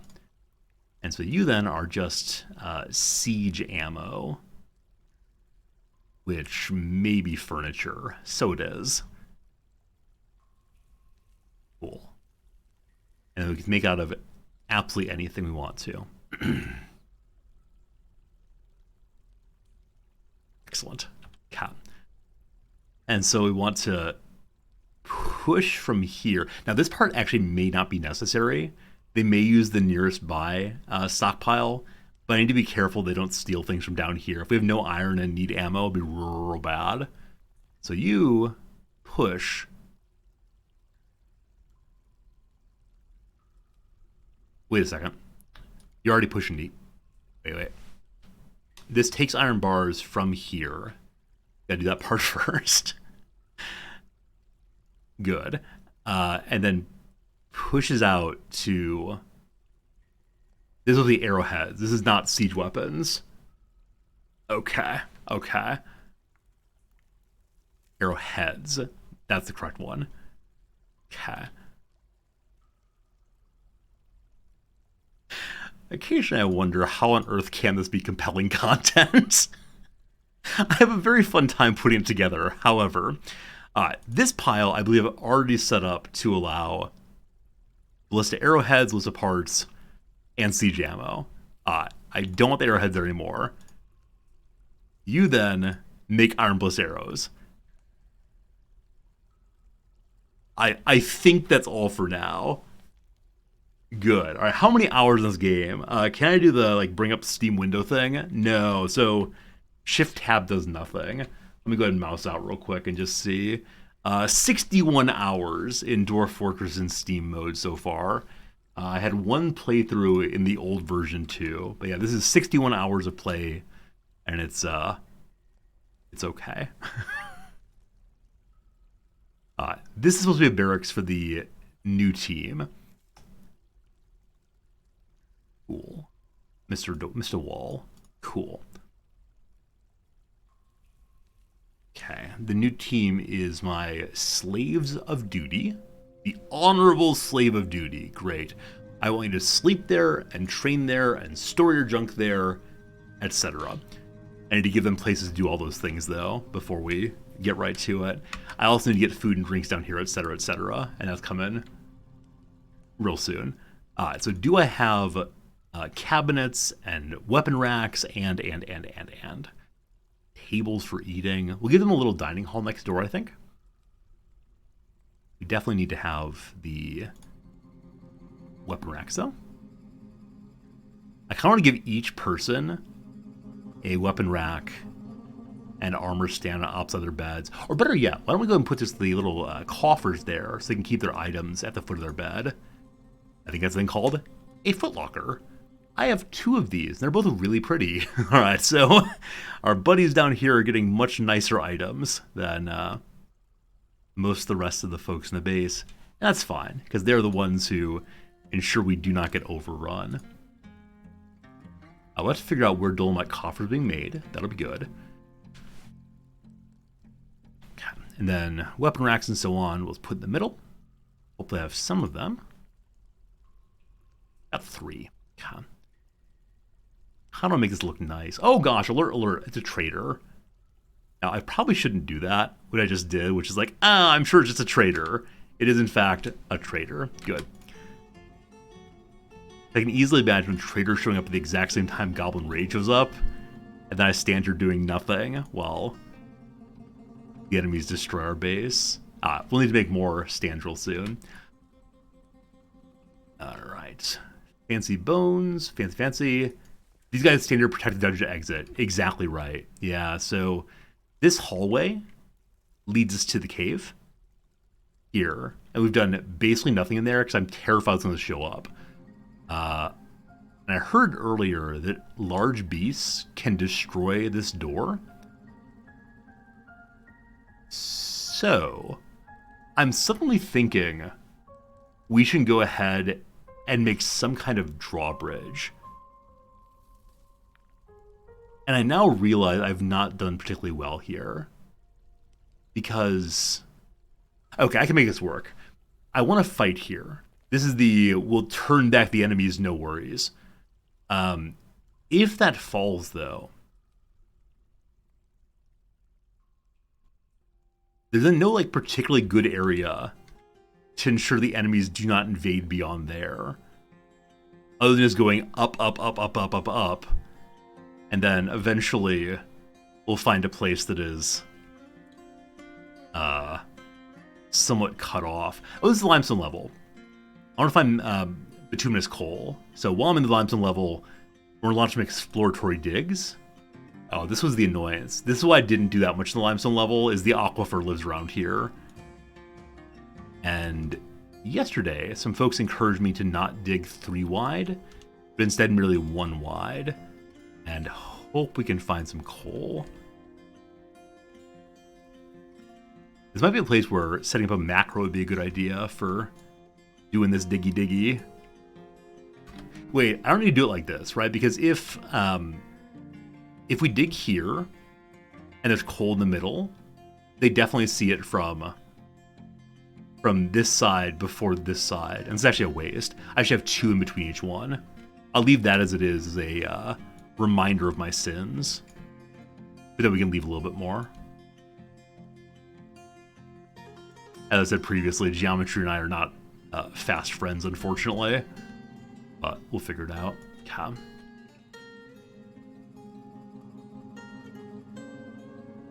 And as of right now, I am betting that we will not find any coal. Just because we haven't found any yet.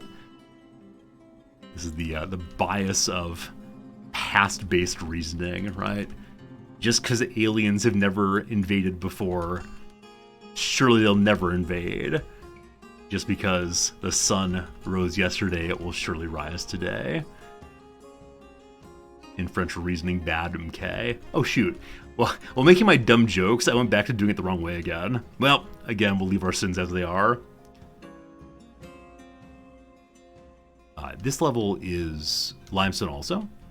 And let's go ahead and make a few more exploratory channels. 2 in between. Well, dwarves stop digging if they encounter water. They'll stop digging if they encounter damp stone. And damp stone, as I understand it, is an indication of some water producer or water. So there are things called aquifers you may know about already. Aquifers are a kind of stone that endlessly produces water. And there's light aquifers, which are a mere trickle. And there are heavy aquifers I've been told will flood your whole base if you're not careful. I've not seen one of those yet, though. Alright. Some things. A farmer's fighting a marmot. Good job. More meat, more good. It's time for us to go trade some stuff. As of right now, is there an edict against exporting crowns? Fingers crossed. Ugh. I know many of you hate the nobility. Many of you are firm Republicans opposed to the idea of the monarchy. This may be why. Alright, the Baroness wants some coffins. I'm gonna put you to coffin if you're not careful, lady. Oh, speaking of coffins. As stream ended yesterday, we had a first of the year death of 2 dwarves. Did we bury them? There's a real possibility we have some unburied dwarves hanging out. They haven't become ghosts yet, but, you know. Okay, I'm gonna go find a stonemasonry shop and invite them to just go ahead and knock out 2 coffins, please. So you, give me the 3 coffins, really any kind of coffin at all. Let's do 3 of them. And then we're gonna go visit the traders. Hello, friends. Happily, last time we asked the broker to come, he's like, no, I'm worshiping. Leave me alone. This time he should be able to come right away. And then, oh, our crowns. So what happens if you try to trade something that the Baron says cannot be traded? Oh, do you see what I see? The Baron may not be furious anymore. Or possibly a child got over their tantrum. Oh. Oh. Alright, I'm very excited to check that out. If we actually made the Baron not furious, we'll have accomplished one of the more important goals of this entire playthrough. Alright, we don't believe in arrows, so I'm going to take all the arrows we have and sell those. Don't get too excited yet. It's entirely possible it's a child, like I said. It's entirely possible that a kid grew up and stopped being big cranky. So we'll see. Haven't done any animal trapping yet. Still not quite sure what it's for. These are both large. I guess that means human size.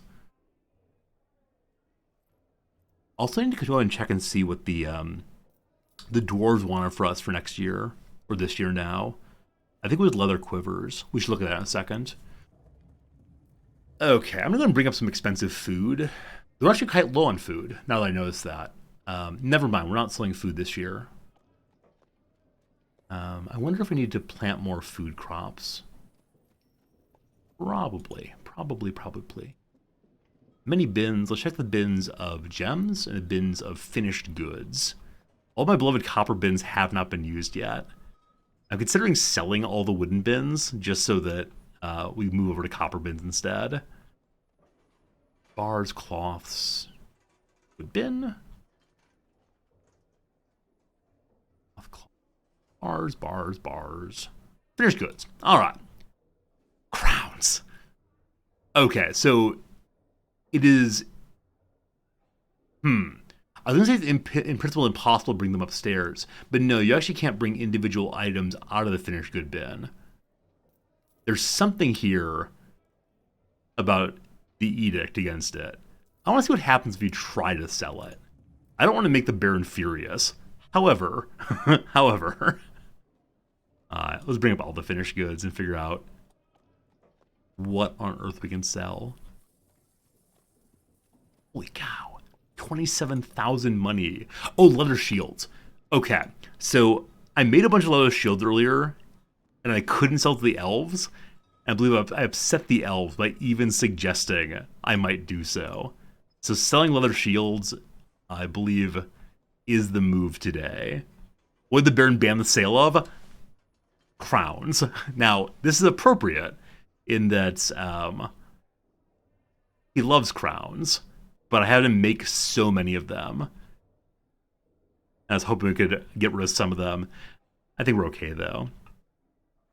There's something here that's really expensive, or possibly just like the total. There it is. Wait, isn't this the sword or the axe that my captain of the guard has been using?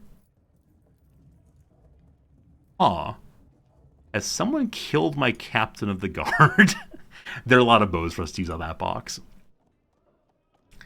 And I think we'll say that's enough for now and just see what comes up. All right, captain of the guard, Donde Estás? Oh. Oh. The captain of the guard is missing. Has there been crime afoot? Wait, how long have I not had a captain of the guard?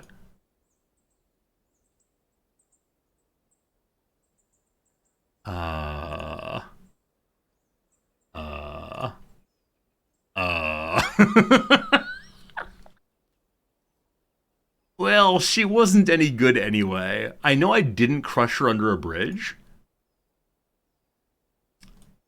So apparently no one has the skills to be the captain of the guard.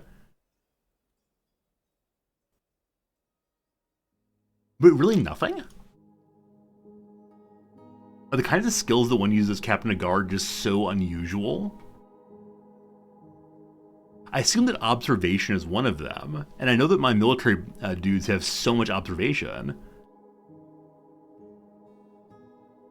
Alright, time to find ourselves some lowly peasant and let that person run the police force. Hello, lowly peasant. Katten Thalzuban. Oh no, I definitely know they can learn on the job. I know they can learn to be good detectives and so on. I'm just surprised that no one has any skills. For example, I assume that one of the skills you need to be the captain of the guard is the ability to unlock things and lock things. I would imagine everyone knows how to do that. I would assume the captain of the guard has to, I don't know, look intimidating occasionally. I would assume my militia people know how to do that. Perhaps not, though. Alright. That peasant half been selected. Best of luck to you. Gotta put you in the correct room here, which is this spot over here. There's a child hanging out in that room already. So, this one belongs to...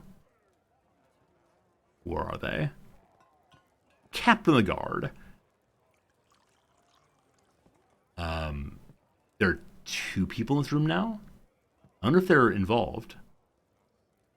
Again, the captain of the guard gets this. Captain is asleep. Everyone's sleeping in the captain's bedroom already.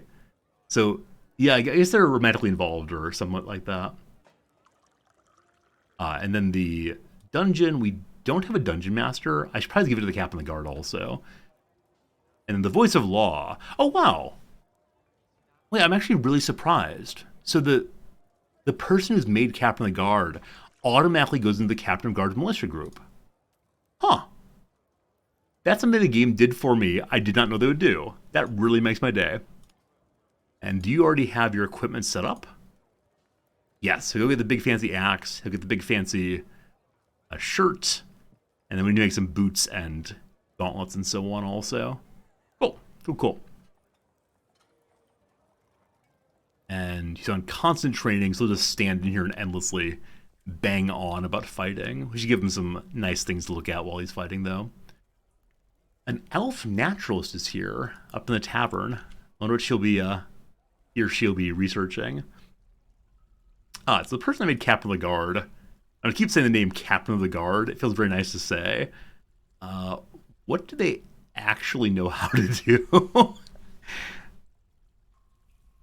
Now that they're a peasant, it might be really nothing. I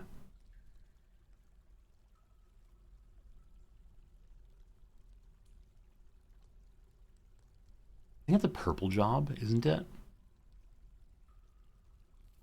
Or is it really peasant for right now? it was one of you. There you are, Captain of the Guard. Hello, friend. So he's married to Einod. Einod is not the person who moved in with them. Hates artwork, hates independence, values romance, incurious. That seems really, really, really good for the Captain of the Guard. I don't make the laws, I just enforce them. What else you got, boss? Has a poor ability to manage and understand social relationships, little patience, little linguistic ability, and very bad at empathy. Cool. Is shameless and rude and fearless and confidence and all the rest. He wants to live in a chaotic mess. This will be fine. This will be just fine.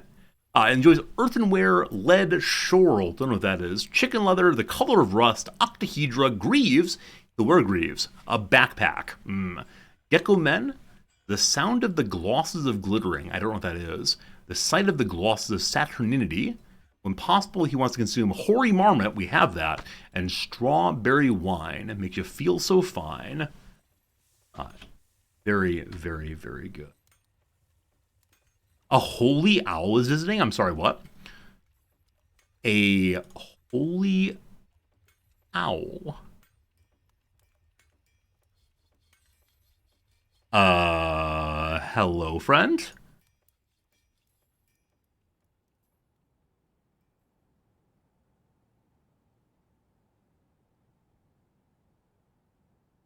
It's a flashing lizard? Car Ibil Nokgal, the holy owl. I didn't know this was possible.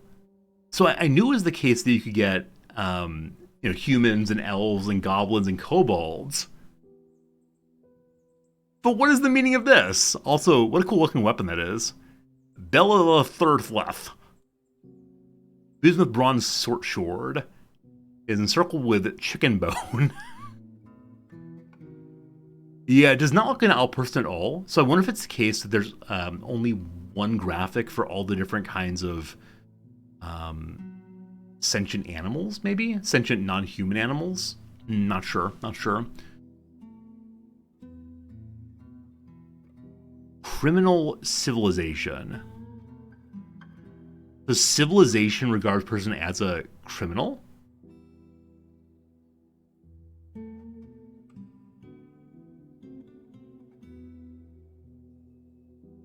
The owner of virginity?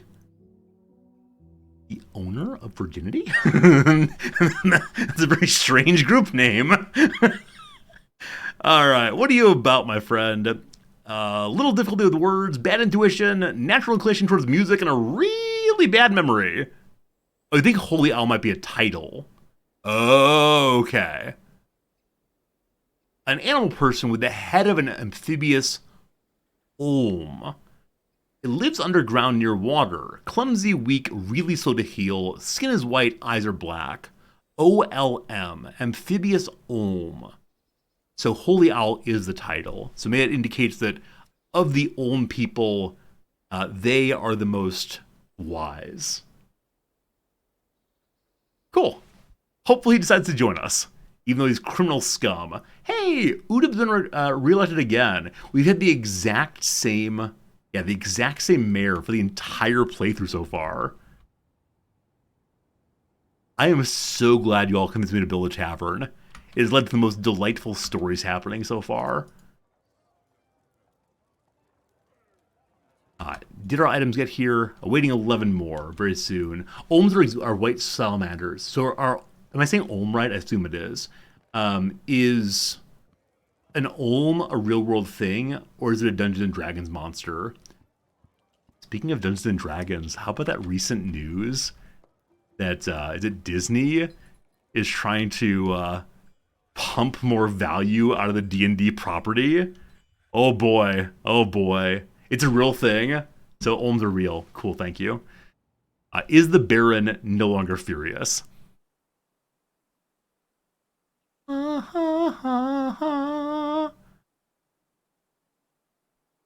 It's happened. He's big unhappy, but after I believe 3 streams, he is finally no longer down here. Okay. He's proud after viewing his own completely sublime display furniture. He's proud after viewing his personal museum, including the mighty crown. There you go. Has he had recent thoughts that are, recent memories that are helpful? Yeah. Pride, enraptured, blissful, and satisfied. Will he ever climb out of this one? At some level, I'm not sure I care. As long as he's not furious, I'm feeling okay. Oh, that's nice. MJ's good seeing you, Lauren. Hope you had a good day. How to make a personal museum? I think it's just have a display case, maybe multiple display cases, inside of a character's private rooms. But I'm not sure. Oh, he's made a lot of masterworks. Yeah, he has made so many crowns recently. He has set up to make crowns and bolts forever and always. So you will notice there are a lot of very, very, very nice crowns here. And the top one is worth only 1,000 money, unfortunately. But yeah, it's pretty cool, isn't it? Right. All right. Did we dig out more bedrooms? Hey, we did. I'm going to go ahead and destroy them. And as usual, try to replace all this with dolomite. Just looks a little nicer. Though some level it's probably the case that I shouldn't care at all about how it looks. Just that they exist as bedrooms is probably most important for keeping everybody happy. Because one kind of ridiculous fact about this playthrough is I don't have a barracks a dormitory anywhere. My dwarves either get private bedrooms or they sleep on the floor. And there really is nothing in between. I'm the worst dwarf master ever. Okay, and as always, I dig this out. I do wonder, will I be able to reconstitute these rooms successfully? They might sleep in the tavern. So there are, I think, 3 or 4 bedrooms in the tavern.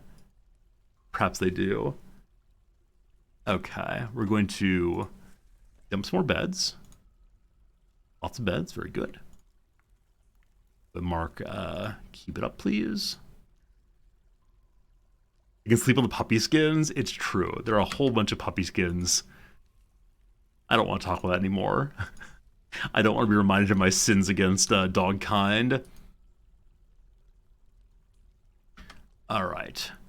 Fighting, good. Good, good. I'd like this fighting to stop. It keeps throwing me off, man. It keeps throwing me off. What was I thinking of doing? Right, back to the top. What's this here? Some random helmet just hanging out. Oh, also a parchment scroll. I have to figure out where parchment scrolls go. I'm guessing they can't go on bookshelves, but these should go into our into our library. And this parchment's called Exploring Glue. There's a little essay by the philosopher William James called On the Subjective Effects of Nitrous Oxide. This is what passed for actual academic work back in the day. Your boy William James huffed a whole bunch of nitrous oxide and then proceeded to read Hegel. We've discussed Hegel on stream before. It's not clear Hegel makes sense on first read, no matter who you are. But he wrote down everything he thought while on nitrous oxide, including, I have realized once and for all, the negation of nothing is a thing. Just nonsense. So I'm delighted to imagine that, who is this? Jalf Thruxraxton jammed some glue up his nose and then got to work on that. Well done. So what's this helmet, though? Large copper helm. Let's go ahead and melt it on down. Funny stuff. Okay, so what kind of thing holds on to Not books, but the other ones. Huh. Huh.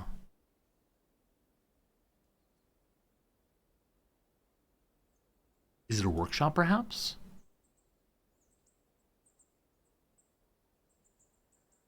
Okay. Do I have a lever in my library? Oh, not yet. Thank you for reminding me. I need to make this bridge close.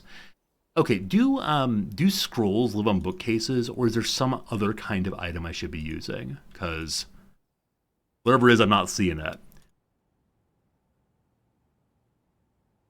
Maybe it's chests or cabinets. Let's see. Ah, there we go. Chests are used for storing useful materials. Now, that said, we have 2 coffers here. It is bookcases. Okay. So for whatever reason, they haven't been hauled in yet. Probably soon. Probably soon. Okay, so we're working on this thing now. Oh, that looks so cool. That red sand spot. I can imagine the sand dumping down over and over and over again, but pretty cool anyway. All right, so we'd like to build a pole of power, we're going to call it. From this level, already created. Up, up, up, up, up, up to this. No, to this level. Can't do so yet. Okay. What if I bet if I'd started here, I could have built it all at once. So maybe I have to build it in one go instead of piece by piece. So I'll destroy that for now and see what happens. Scrolls are books. Cool, thank you. I need to make this lever or I'll never actually get it done. So levers are machines, great. And where do I want to put it? So it needs to be somewhere like fairly accessible, but not right by the gate or it'll look weird. Let me go ahead and make out some more, walls real quick, and then we'll think through where it should go. So this wall is the none shall pass zone. This is the part where the actual library ends and the private space for the monks begins. And I kind of want to have like a recess or a protrusion. Let's make a little protrusion here. You have to cancel these this way, don't you? Yeah. Okay. We're gonna do just a little outgrowth here. Not too much though, or else the doors next to it look very, very silly.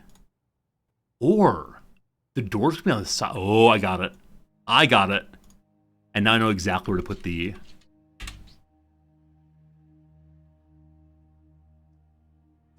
switch also. As I said before, I know some people make like really interesting swoops and diagonals and so on. For me, it's all boxes. All boxes. So these are the doors into the back area, and then the lever will be right in the middle here. That's pretty cool. This is our fancy gold encrusted lever switch. Perfect. You're curious about mining any shinies yet? We haven't had a pop-up that says tier B bituminous coal. Wait, no symmetry. Oh. Good catch. Good catch indeed. Thank you for noticing that. I don't know how I did that. I mean, I just was focused on other things, I suppose. Yeah. That's what I want instead. Wait. What have I done? So it's 3 on that side, 3 on that side, 1 extra 1. It's off. It's all off. It's all off. It's a 3 and 3. It then needs to be 3 in front to look correct. Oh boy. Oh boy. Fun with shapes. Now, we either need to seal this up, 1 and 1, or go out 1 more on each side. I think out 1 more each side would look much cooler. Something the scholars will think about. Yes, the scholars will consider the question of why did they not make this in a nice straight line? It is Unthinkable. They would not have done so.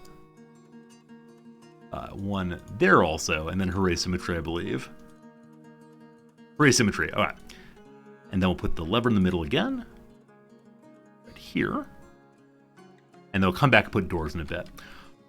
Okay, hopefully the bookshelves will end up with the scrolls eventually. For right now, they're sitting outside, but hopefully soon. Let's go down to the mining level and see what's there. Let me see if trading can happen first. 6 items still. All right, soon and very soon. So mining level. There are a lot of mining levels. Which mining level did I mark out most recently? Here it is. Here it is. Here it is. So this area definitely is all watery, so we can get rid of that. Actually, I'm gonna leave it. I'm gonna leave it so I know I've dug there. And then go down again, again, again. Okay, so we marked all this and then nothing's been dug yet. And there's no claim of water, so what I'm gonna do is actually raise the level on this, though I'm a little confused. I don't think there are any other active mining jobs in the base right now. So I'll raise it to level 2 to get it done post-hastily. Oh gosh, having to redo all this is not bueno. Let's mark a few of them, and then hope that once the miners are down here, they'll stay down here. But with that said, what are the miners doing? There are a few of them. Constructing things. Some of them are digging. Huh. Dude says he's digging, but he's outside. There would be no digging outside that I've made recently, I'm fairly sure. It's probably just the incredibly slow process of going all the way down to do the digging. They haven't quite gotten there yet. Fine stuff. Do we have available wheelbarrows? This man I was wondering about earlier, and there are 50 tools in use. There are 10, 11, 12, 13, 17, 19. All right, so of the 50, 21 of them may be these things. Hooray! There's a wheelbarrow still in the main stockpile. This is what I should have done right away, is just check the main stockpile to see if I can find any. And indeed, there is one to be found. So we'll go upstairs then to our many, many piles here and make sure there's a wheelbarrow available. There is. So there should be a wheelbarrow in each of these. That some niece has gotten here, some nice has gotten here, whatever you call it, indicates to me that the wheelbarrow is being used to bring more and more of that there. Good stuff. Incidentally, speaking of limestone levels, this is a limestone level. So I'm just going to go ahead and mark more of this. And it can be job 2 also, since it's much closer to the surface. Oh, that's the end of the world. Never mind. We'll go down this way instead. Through the middle. I'm making writing materials for the library. Kind of. kind of. We have a whole bunch of things going on at the same time there. So library button is this button. We removed the power pole. The hope now is that we can make a power pole from here. Wait, you can only make one at a time. I made one a little bit ago. I then destroyed it. They can only attach to what again?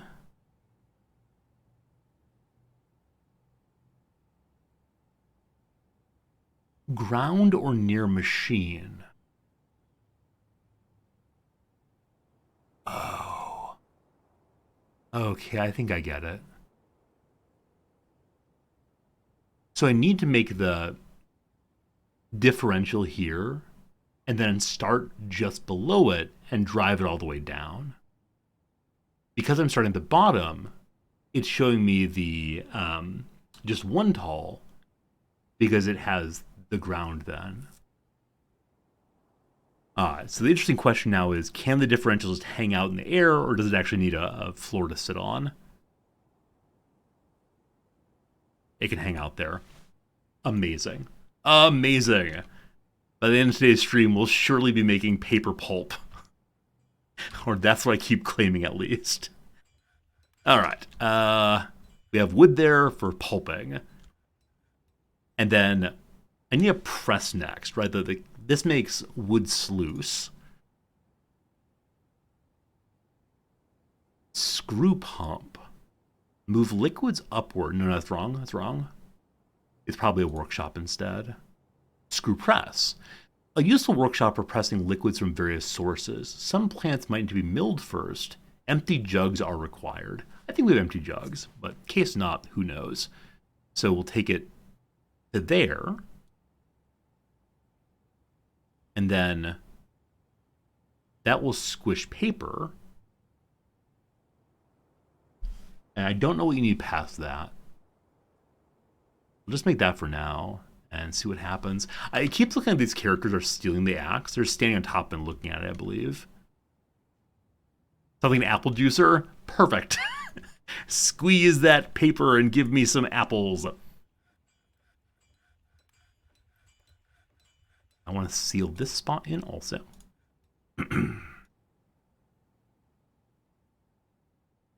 Once more with limestone.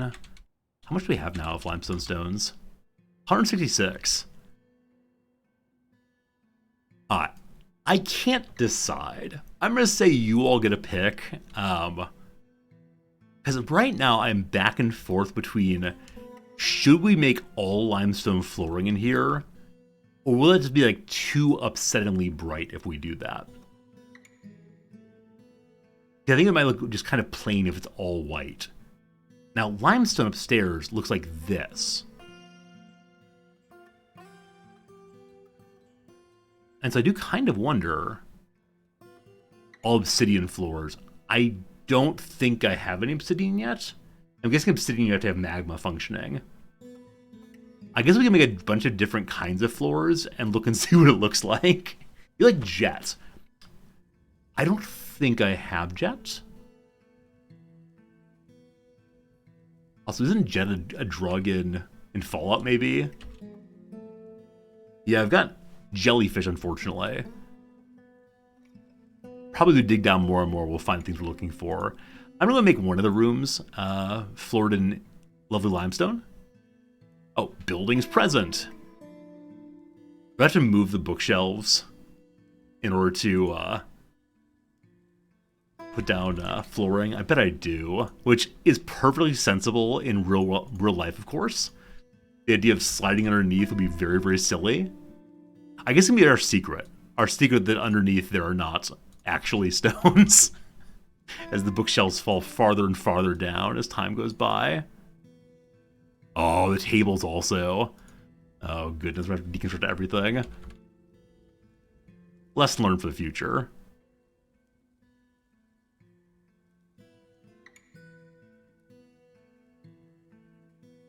Let's see what this part looks like and then make our decisions before we outfit everything else. Like this room, for instance. Before I build the screw press, and maybe I should get rid of the millstone also, but we figure out what's going on in there. Soon. I'm just going to leave that as is. We'll see what happens in a bit. And then can trading happen? We checked a while ago. The items are all there finally. Hello, humans! The craft dwarf ship of the dwarves is unparalleled. This is very polite of them, isn't it? They say craft dwarf ship, not craftsmanship, of course. The more general craftspersonship might work well for us all, but thank you. That's generous of you, human person. Let's see first what they have in their pockets. They have a whole bunch of meat, a whole bunch of fish. As of right now, we have no meat and no fish. I'm considering buying both of them just to make the dwarves feel a little happier. Who doesn't like yams? Everybody loves yams and potates. Or yams. Do not have potates? Potates, there they are. Great. Speaking of potatoes, I'm considering tonight making Japanese curry at home. And Nams and I always have a disagreement over how firm the potatoes should be in it. And of course, she's the Japanese person, so her words are probably determinative. But she likes them still be like firm, proper potatoes in the curry, where I want to what's the word, break them down entirely so that the curry becomes like really thick. And I absolutely love it, but it's not the way it was made by her mom when she was young. As we often compromise and make them a little bit too soft for her and a little bit too, what's the word for it? Too firm for me. It's a stew, not a curry. So I actually don't understand what Japanese curry is relative to Indian curries. Wait, did the humans genuinely just bring us food?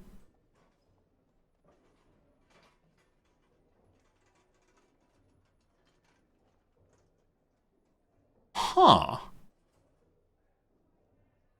None of us happy with the curry? No, we both love the curry. It's mostly a running joke about these things.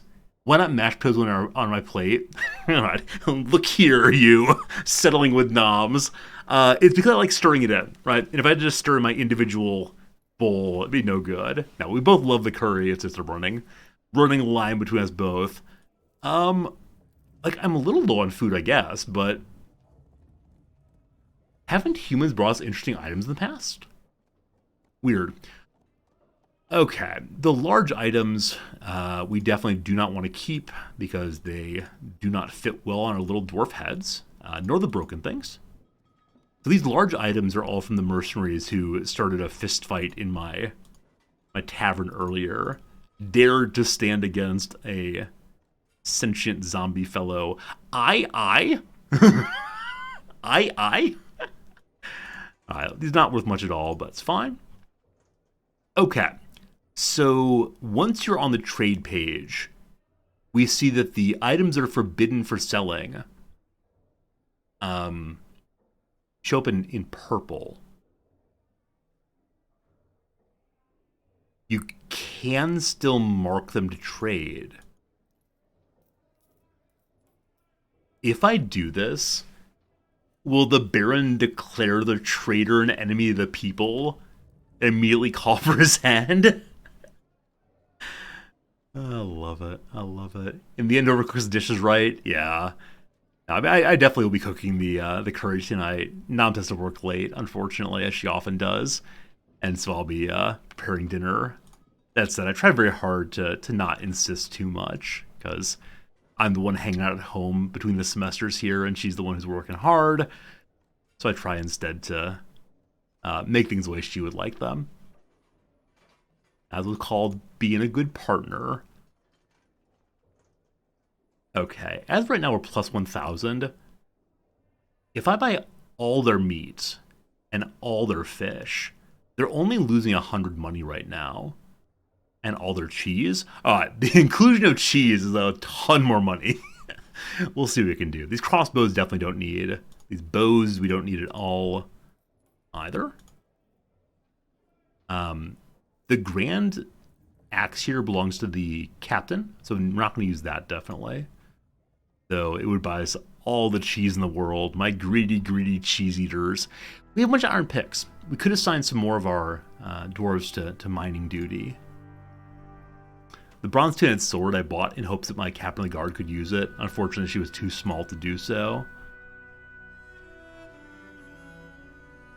Lots of silver pikes, silver great axes. I do wonder if pikes are too large for our dwarves also. They're marked as being imports. And I assume they're a foreign weapon. Though I can imagine some kind of little dwarf picking it up and poking someone very far away. Making a line about, "You think my arms are short? Meet my pike!" I'll be good. Good stuff. All these copper battle axes, I believe, belonged to goblins once upon a time. I could smelt them all down, but I don't know what the copper's used for, honestly. Large clothes, large clothes, large clothes. Profit of 2,000 now. Give me your leaves and fruit. Still 1,500 up. As long as we don't buy their cheese. Huh. Can we actually buy literally everything they're selling? Like, is that a reasonable goal? If there were Steam achievements for this game, I could imagine there should be this as a Steam achievement. Buy every single item a trader is selling. Because we haven't sold our shields yet. And the shields are probably not worth a huge amount, but they've got to add up.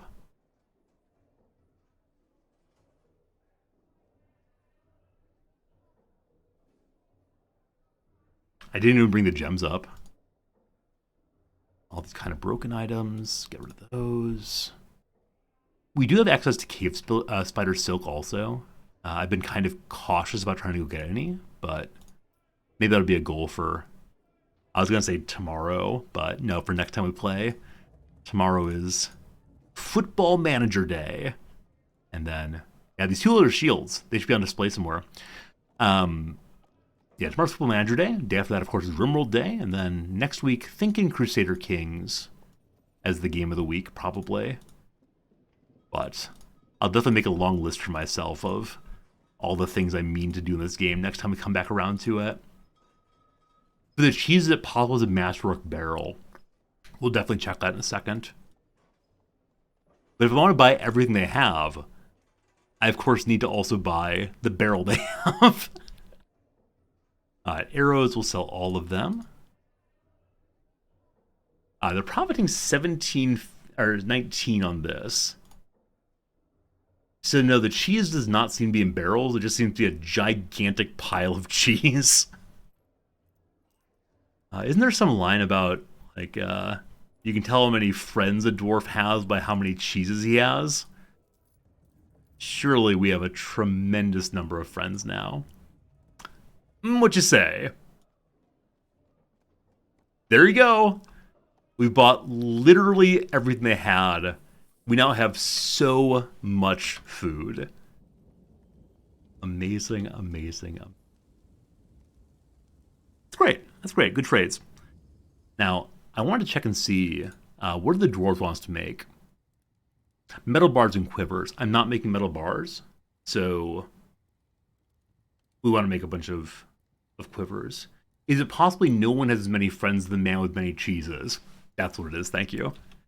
Yeah, I knew there was some quote in the neighborhood. Couldn't remember what it was, though. The quivers. Lots of the quivers needed. I think there may be a work job to create quivers already. Yep. Make quivers, make 50 of them. Under what conditions? If there are not 5, make 50. So... I think this is very much a try to make quivers forever and always and don't you stop. Wonderful, wonderful, wonderful. The issue, of course, there will just be what other leather things we're making and do we have enough leather coming in? So, do we have enough leather coming in? I think there are baby llamas and horses we could potentially invite to no longer exist. That alpaca. I know I have more than one adult alpaca and llama also. And... hello, little buddies. We have reindeers. How great is that? Get all these. Horsefoals. Good. We have a lot of cheeses. Many, many cheese friends for sure. Oh, earlier we were thinking about could we kill this rabbit's owner to give it to my baron. Happily, he's no longer despairing, so I no longer need to think about, what would that even be? Dwarficide, I guess? Something like that. Speaking of animals, these poor animals have been stuck in a quote-unquote pasture in here for a very, very long time. Also the, leaf fallow. I knew that some of the farm plots here were not fully marked. I'll probably occasionally click in and see if I've... yeah, another one not marked. I should have made it all at once instead of making tiny little bits over and over and over again.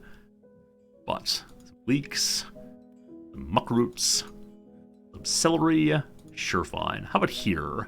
Good done. Good done.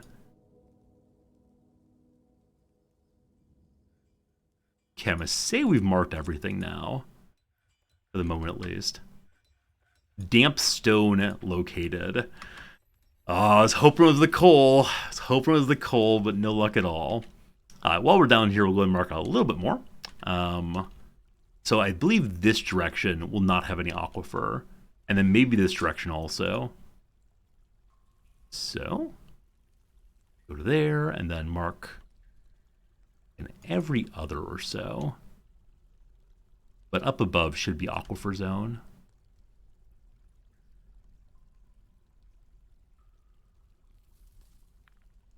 So how does bituminous coal work? Or how do ores work in general? So I kind of see that gemstones work by having just like a random 4 or 5 of them here and there in the appropriate level. But the coal, or the stones rather, seem to be like absolutely gigantic messes of them. And so I guess my question is bituminous coal more like a gem or more like a stone, an economic stone, the boring wall stuff? All right. More damp stone. Dwarves suspended construction on some floors. Why is that? Ah, I see. Yeah, the issue is the people standing next to one another.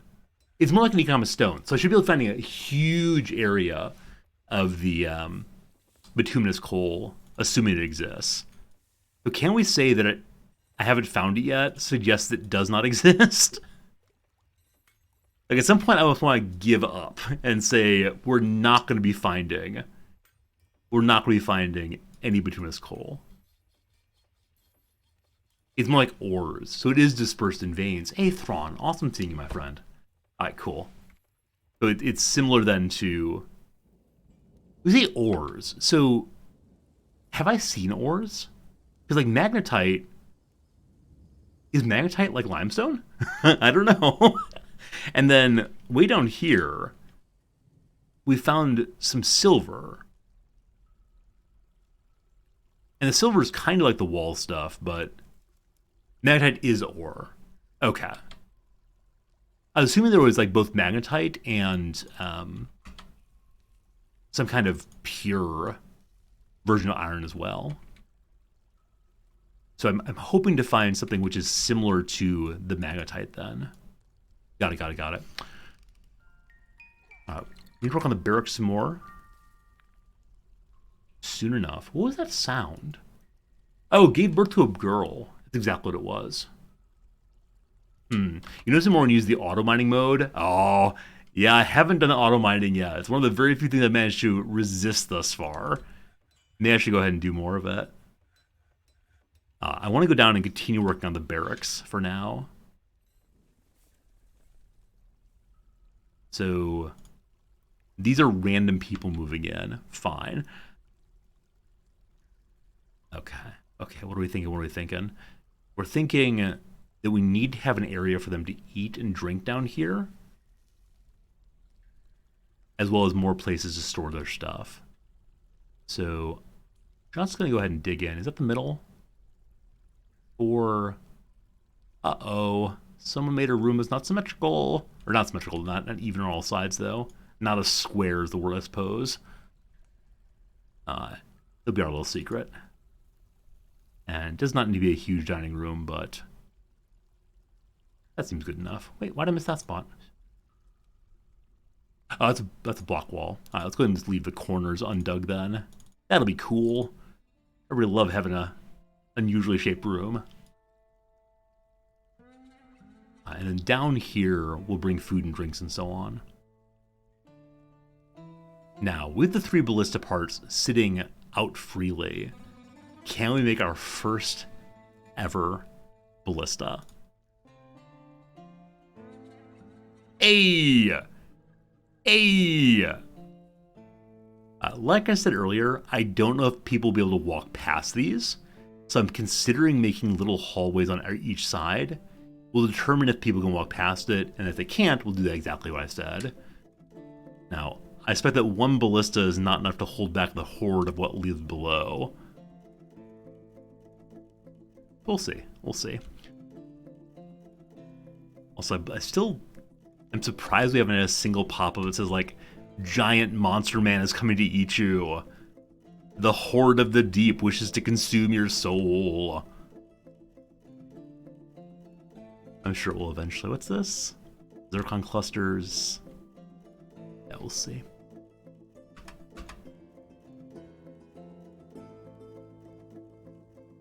Nope, there you go. Did the differential get made? It did.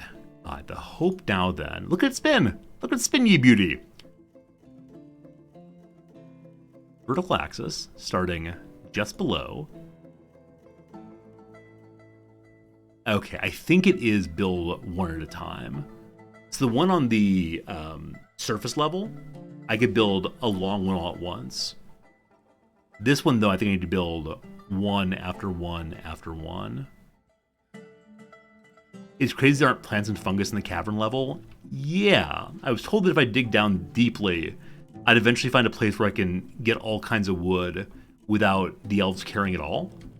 And that seems like it has not happened, unfortunately. That's just kind of a shame. So over here, Aquiferalicious in really every direction. But maybe there. Cool.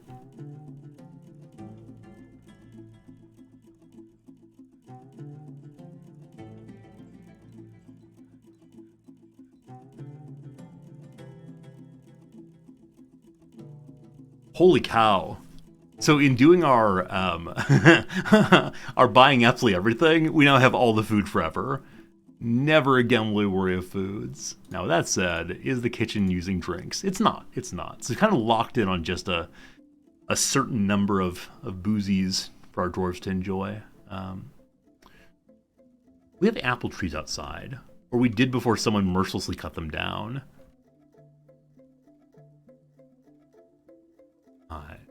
Sandpear leaves.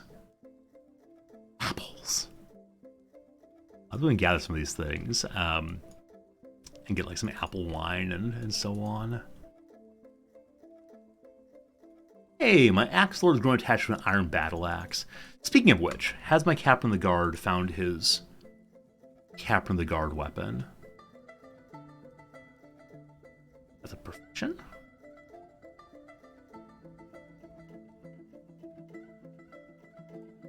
There he is.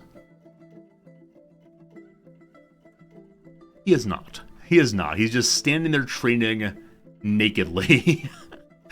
It is the case that you do have an outfit assigned to you, correct? You do. Update equipment and see if you can go find it. The one possible trouble is that the axe he wants is in a box somewhere, and I'm not sure he'll get it. Now, have you been training? So he's planter, organizer, stonecutter. I don't know if any of that is relevant to his job as captain of the guard. Speaking of captain of the guard, I want to make him the dungeon master also. We gotta pick a champion as well. I don't know what champions do, but I'd love to have one. So you, dungeon master, is captain of... Wait, are there any skills for dungeon master? Scheming exclusively. They give more and more terrible ways to bedevil the people who break the law. Now, how do I have 202 dwarves and genuinely no crime? As dungeon master, he needs nothing new. The champion does not have a pop-up of wanting anything in particular. And there are no relevant skills for champions. That surprises me. Do we have laws? That's a great question. So I've actually never set a law. We do have a mayor and 2 barons. I assume that their word is law. I assume things like, don't steal my junk.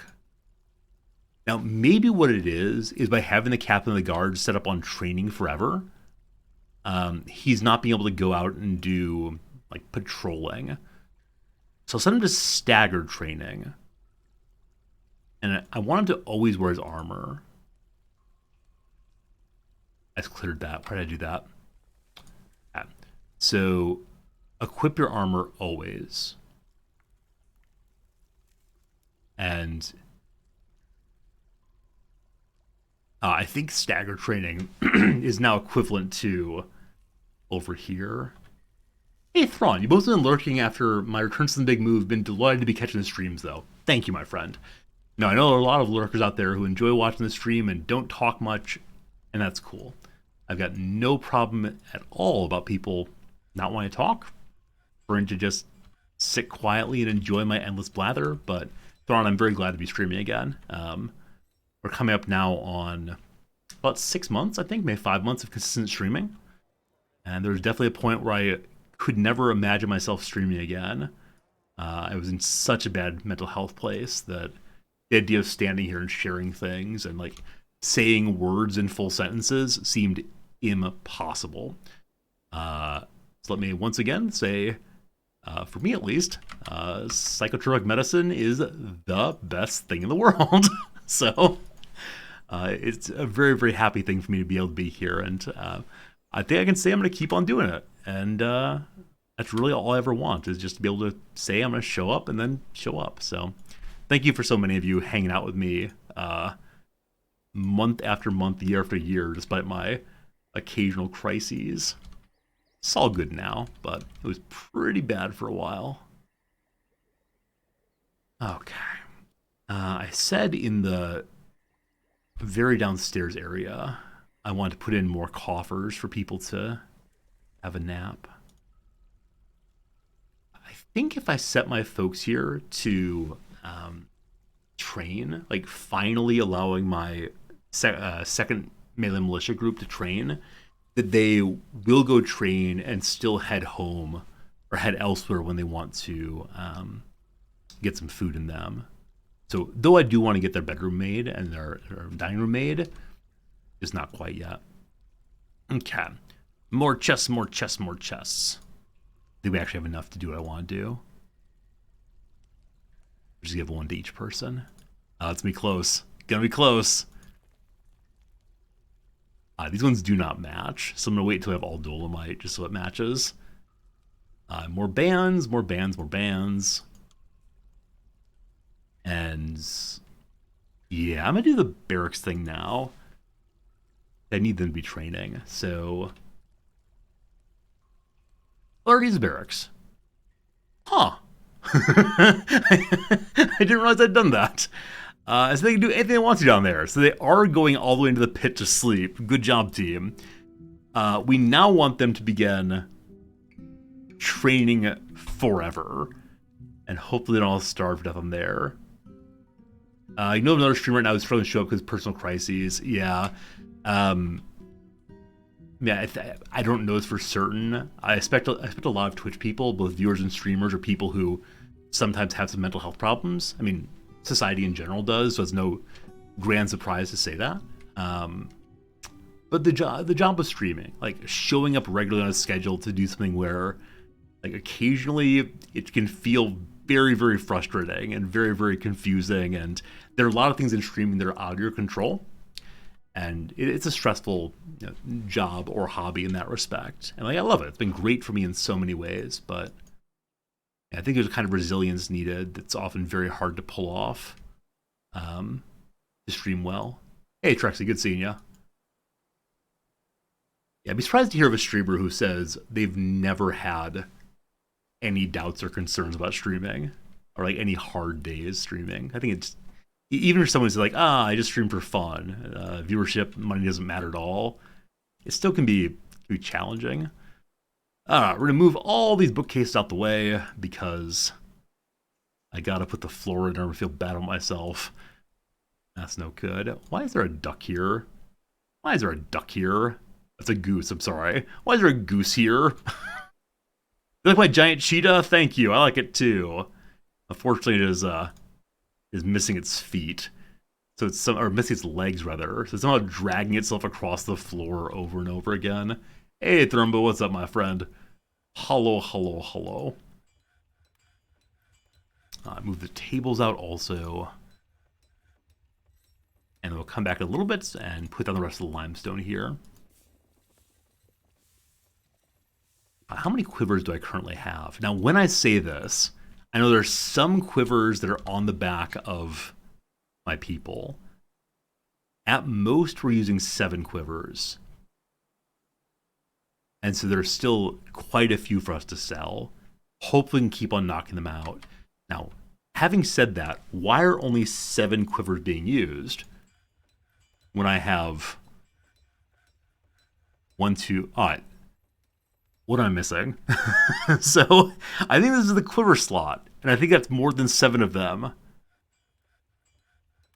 Wait, we have no hats. What's your hat supposed to be? Leather headwear. I'm guessing I never set that up somehow. So let me go ahead and do that. I want my little Robin Hoods to have the finest of items to wear. And this will be one more of those. If you don't have any, make some, please. So make one if you have less than one.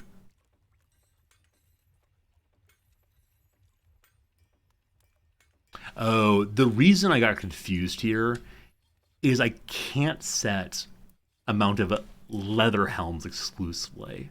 You have to choose like what kind of helm. Now, I think y'all convinced me last time. No, you didn't. Never mind. I was gonna say you convinced me that helms could only be made of leather, but they can be other things. So I do worry this is gonna count.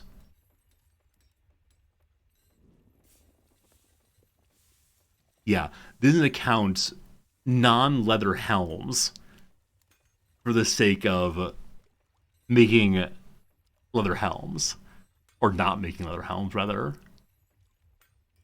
Because apparently there are no leather helms, or else my archers would be wearing a leather helm, and they're not, so...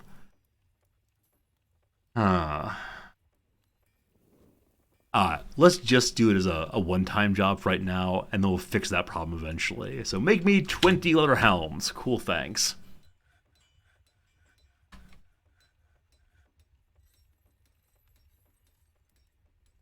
The ballista has been created. Not in use. Prepare to fire. Fire at will. If I change directions, it flips all at once. I definitely want to shoot this direction. Okay, so this seems cool. Like, it seems like a good thing to have, but just one does not seem good enough. And I want to check and see if we can walk past that. I'm going to take the folks who are training downstairs and just station them here. And they should walk right past it or get stuck and not be able to move. Y'all sleeping? You going? Okay, so yes, they can walk past the ballista. Very, very good to know that. Great. So you all go back to work. Yep.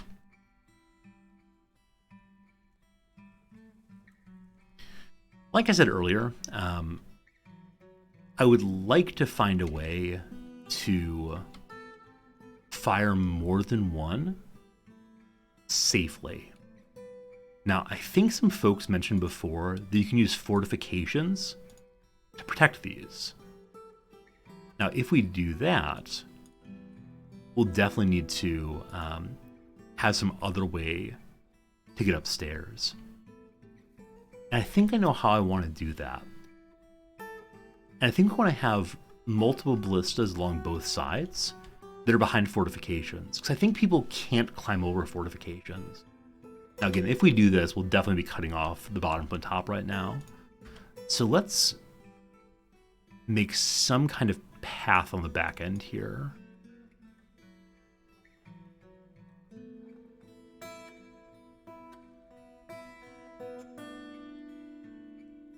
Okay, and I'm thinking of making a drawbridge here,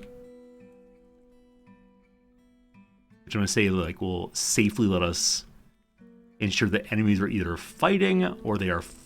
Will that work? Yeah, they're either fighting or stuck in place. I'm not quite sure which one it's going to be. So it's 3 underneath. So it's 1. That's a wall, and then 1, 2, 3. Here, and then we attach across this way. Friends, they give you symmetry? Friends, they give you symmetry. All right, so my sense is... Actually, I don't know. I guess I really don't know what happens. Because let's say there's a closed drawbridge right here, which is leading to this pathway. So this way is blocked by drawbridge. And this way has the fortification. What will enemies do then? Can they attack the fortification? Can they knock down the drawbridge? Or will they stop attacking if there's no path upstairs anymore? I don't know. I don't know. I'm sure we'll discover someday soon. The digging here is going to happen next. Very nice.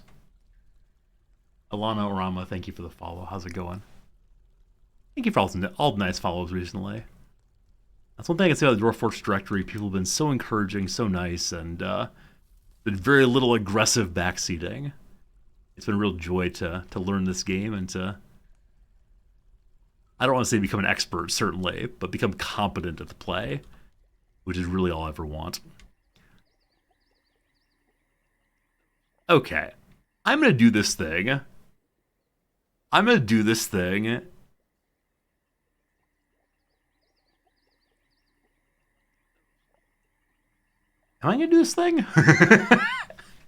So, we only have a few minutes left before I have to say goodbye today. And I want to try to flood this.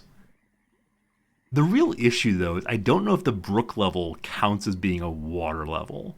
Right? Every other water level says a number, 7 of 7, for example. So I know that means that this will fill up to 7 of 7 also, because it's the same level. But the brook level does not say 7 of 7 or whatever. Hey, Big Hurt, Dwarf Fortress. If you're looking for Football Manager, tomorrow, I promise. It's Football Manager Thursday, or whatever day it is. What's a cobalt bulb? That sounds dangerous. I'll be fine, nothing to worry about. I think you want me to flood my map, though. We can close the drawbridge, I guess. If we end up flooding in this direction, you'll have to flood so high in order to get over the wall. Huh. Okay, we're gonna try this. This will be fine. So I want to close this drawbridge definitely, and that's this one here, I believe. Okay. Hopefully no one is standing on the drawbridge when we close it.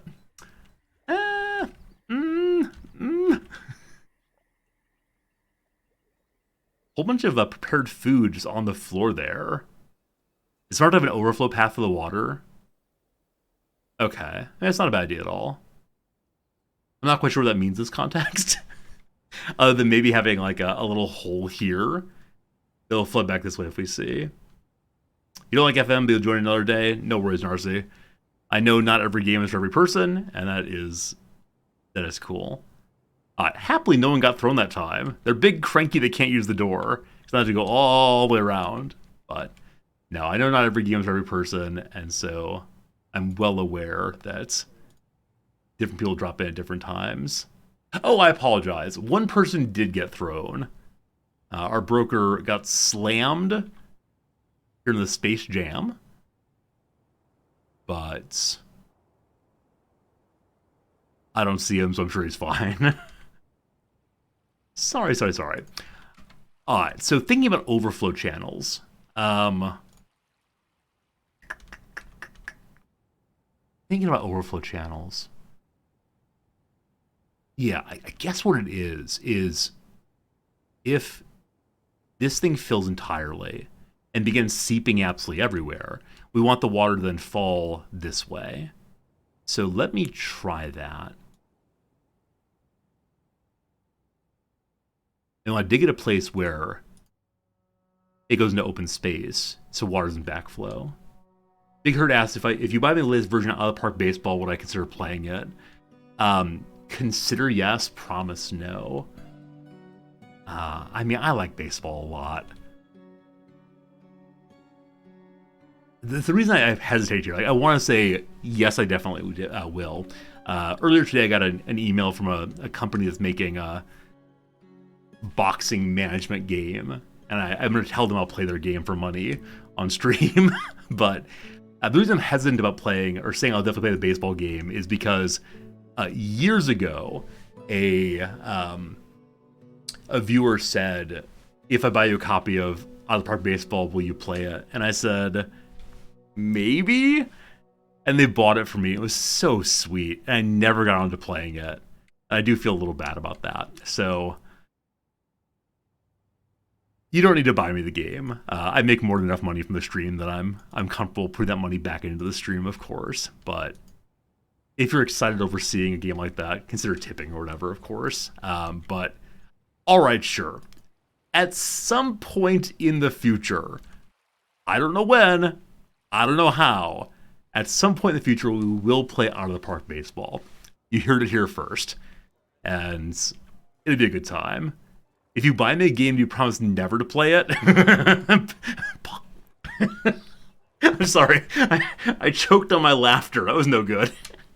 So years and years ago, when I was a variety streamer, one of my mods very sweetly bought me a game. I actually don't remember what game it was, but I really enjoyed playing it. And I was like so thankful throughout. I really appreciate it. It means the world to me that a viewer would buy me a video game. And like, all true. And then a viewer said, "Hey, Resorty, I want to buy you a game. Will you play it?" And I was so excited over the game the mod had bought that I was like, yes, I'll play it. And the viewer then sent me a game called Shower with Your Dad Simulator.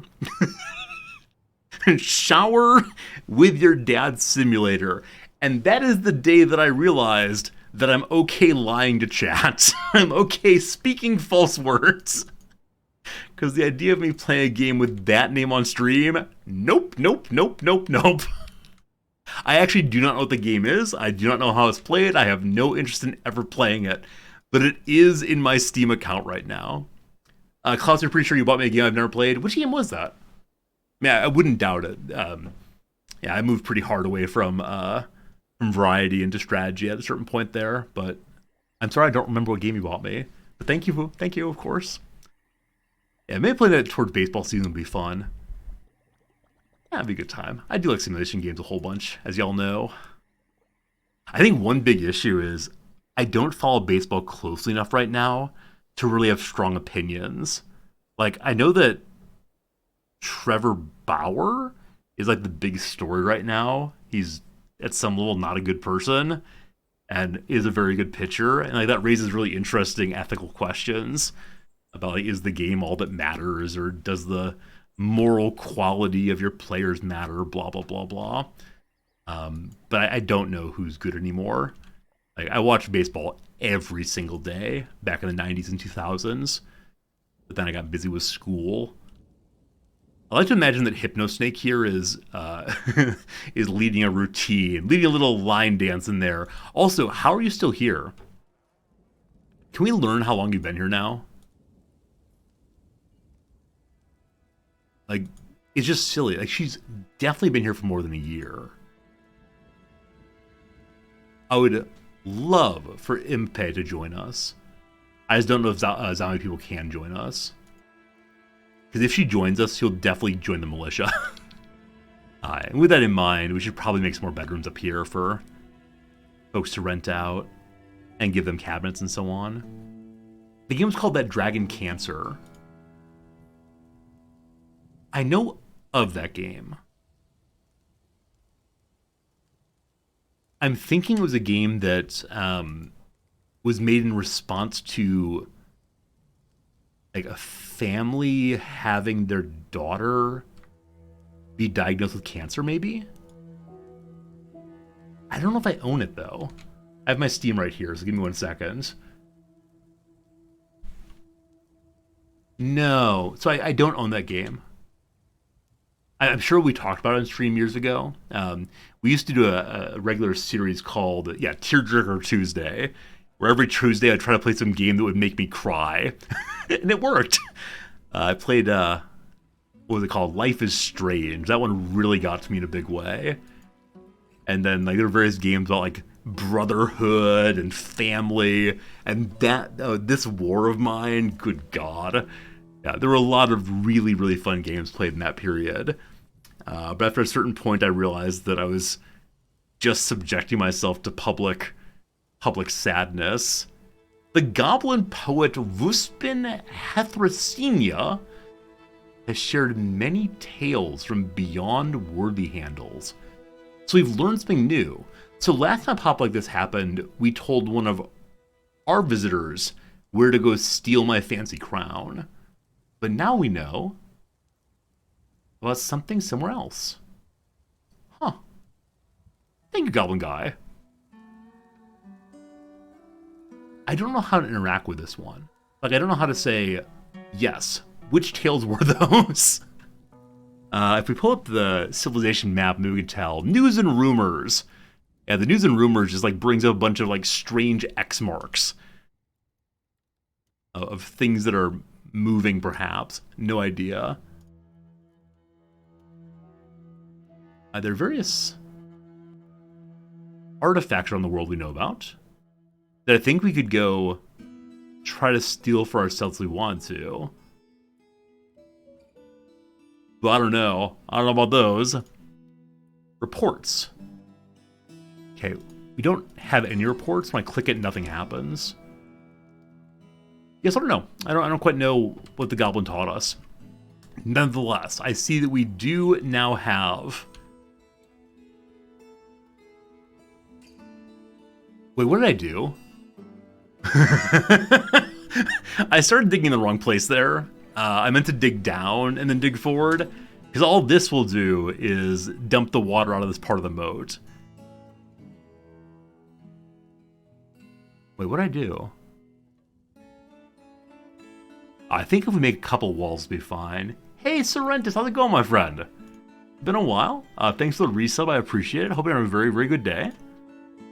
And I should probably be gone by right now, but I'm glad to be here anyway, and I'll probably stream a few more minutes while I figure this out. It's a spooky ghost! It's a spooky ghost! Let me go ahead and put this and see what happens. How deep might I build the channel? Just the one.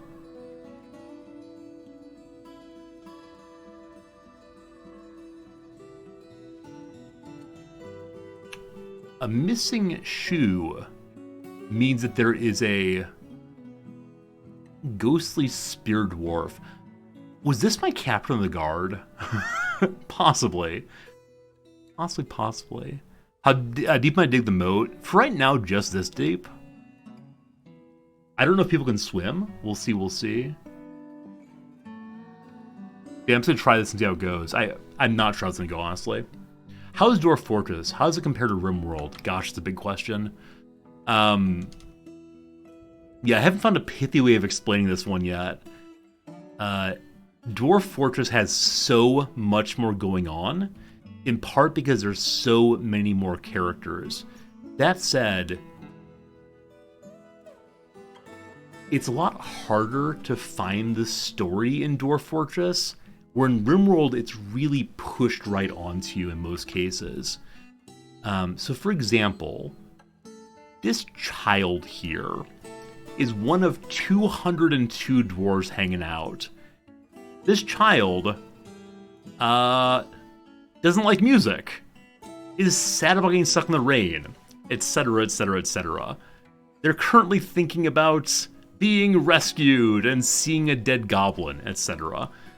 And so if you want to, you can go through every single... Hey, it's Miasma, exciting.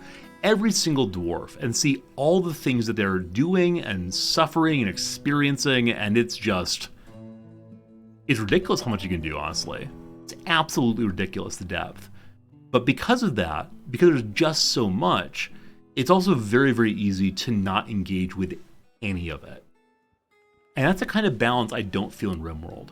I feel like in RimWorld, if you ignore what's going on, ignore the story, ignore the moods and needs and personalities of the individual, your base just falls apart all at once. But yeah, they're both great games, just in very different ways. I think my cat Fritz may be throwing up behind the green screen. Definitely is. I need to go in just a minute and clean that up. Oh, poor buddy. It's a what's it called? A hairball. Pretty gross. Pretty gross. I noticed my food stockpile here has a bunch of food thrown on the floor right now. Why is that? There are a bunch of barrels allowed there. I wonder if I don't have any more barrels right now, because I stopped making barrels of wood. Huh.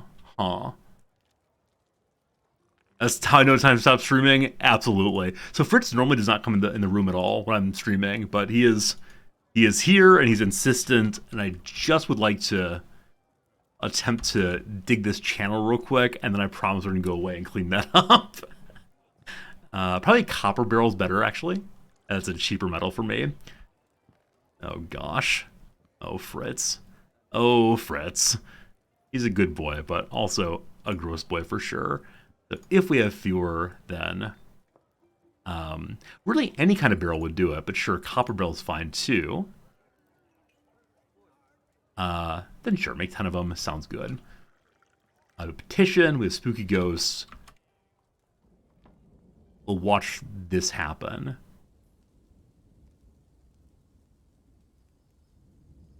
I'm curious what's going to happen if after I block us off, we then just dig straight through. You know, will the water fill here and then stop? And then later, will we be able to build a wall through the moat and push it back in? Or will it then overflow? I don't know how water physics work yet. Well, that's a lot of things. All right, so Domas, the ghostly spear dwarf. I wonder if we have a body for him. So let's go check the grave area here. I dug a bunch of graves and never actually put coffins into them. I now remember this happening, where at the end of stream, maybe yesterday, I said, yes, what I must do is create so many little tomb rooms for my poor unburied dwarves. And then, what did I do? Not bury any of them. Alright. Now, I think I can assign these, even though they're not fully outfitted yet. So, you belong to Domas. Who else is deceased? So, Vukar's deceased. I believe his body is missing, though.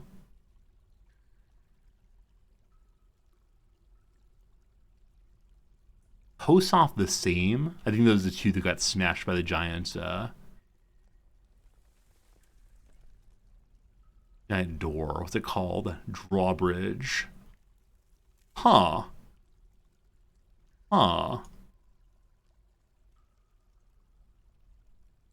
Where did my captain of the guard go?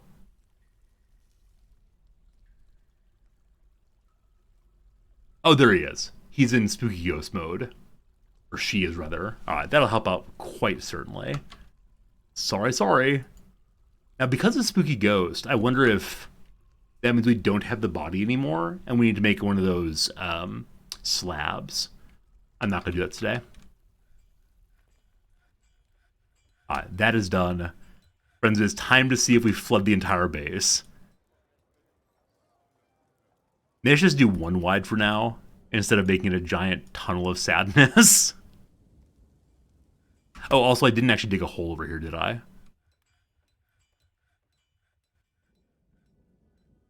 So I'm going to remove the flooring here. So channel down on this spot there. Which might overflow. Hopefully that works correctly. Make that real important to do. And once that's done, we'll dig just... Oh. Wait, we should channel down. We should channel down instead of just flooding it, correct?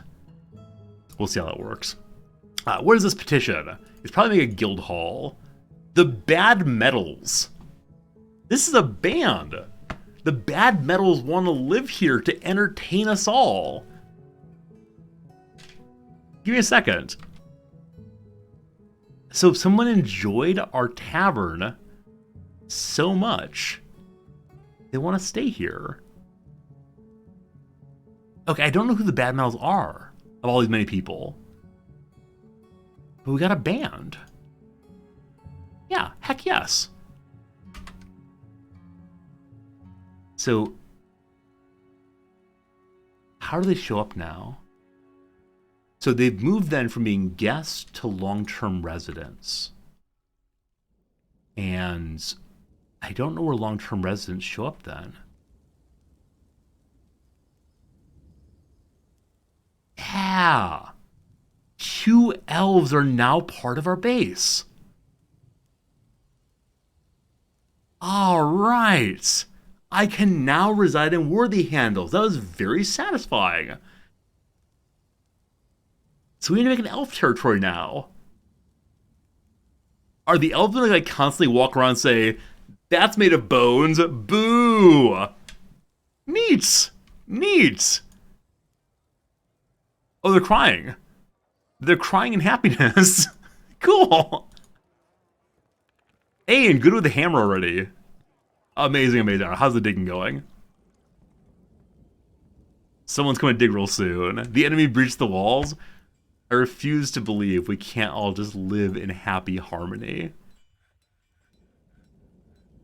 Where are you going, buddy?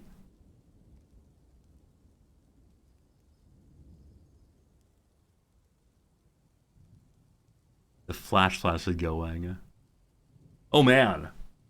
A human elite crossbowman. So last time we had a bunch of humans here, we had to kill them all. Or no, that's not true. One of our guests killed them all.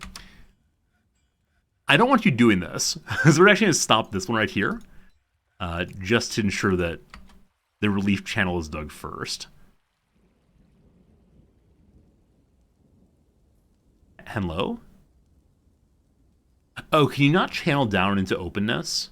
I mean, it's flashing like it's getting done.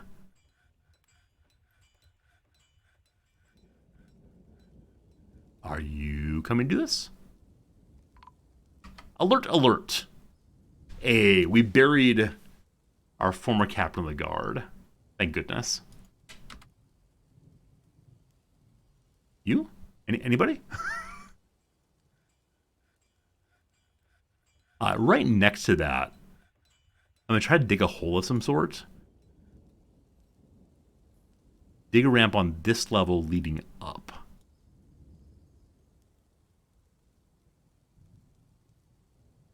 Hopefully that will function correctly also. Here, most important. We'll see if one of those gets done.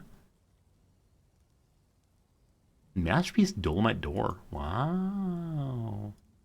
I see we're out of leather again.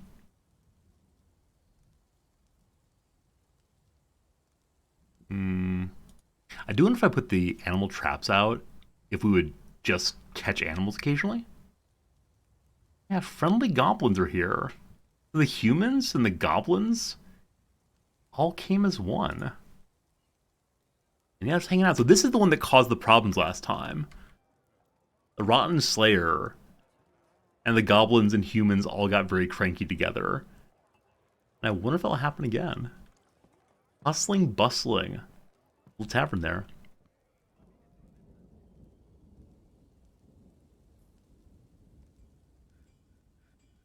I probably should have left the drawbridge open until this part got done.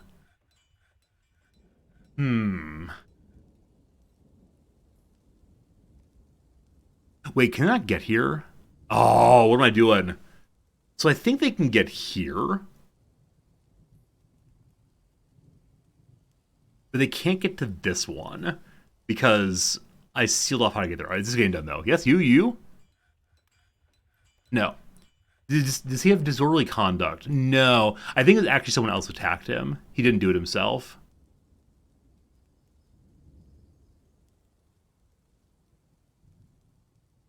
Am I missing something? Like, what do I do to just... Oh, you gonna get it? I'm missing nothing. Yeah, that guy probably had to come from the very bottom of the pit to do that.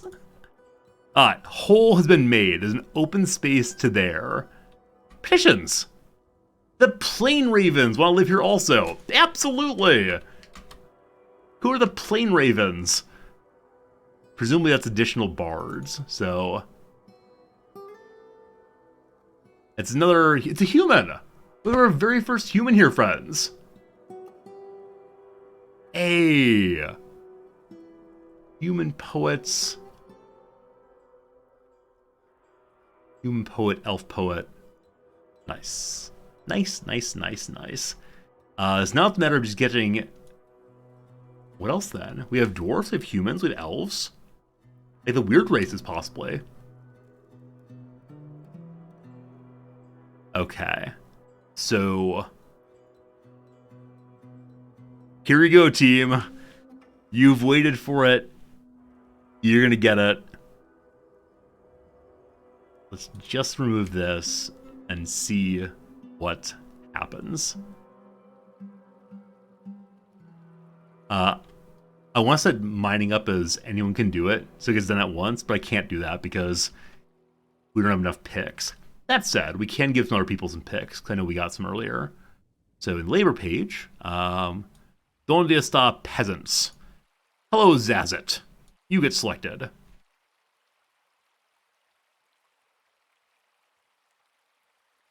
And I think I'm going to lock you into mine forever.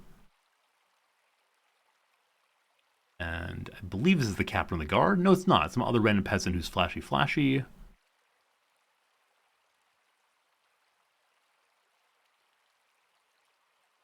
Oh, yes. The Gelder. I can't imagine gelding's a full-time job by any means. I don't want to miss this. I'm going to have to just sit here and watch this one go. I could change up the game speed by quite a bit to see if they get right on it.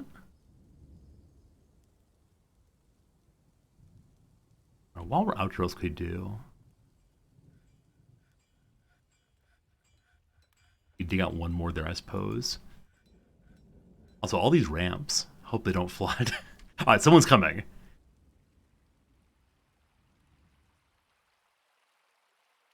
I wonder how deep the channel is. I also wonder... Now what's gonna happen? Here he comes. Now, I believe someone said earlier that dwarves will not drown in brooks, but they may drown in rivers. I wonder if they'll walk into this thing. Channel has been created. Okay, so it is filling up with water slowly, but the water is coming bit by bit. That's nice. That's lovely, actually. So far, so A-okay. It doesn't wash away items inside of it. I kind of assumed they would get pushed along. Okay, wait. Some swordmaster has bestowed a name upon their iron shield. Esrith Hardes. So does having a name on an item make it more valuable, or is it still just an iron shield? So iron shield is worth 126. The other named one is worth 113. It's just a name, but it's his name and he loves it. Okay, so the very beginning of the channel is now 7 of 7.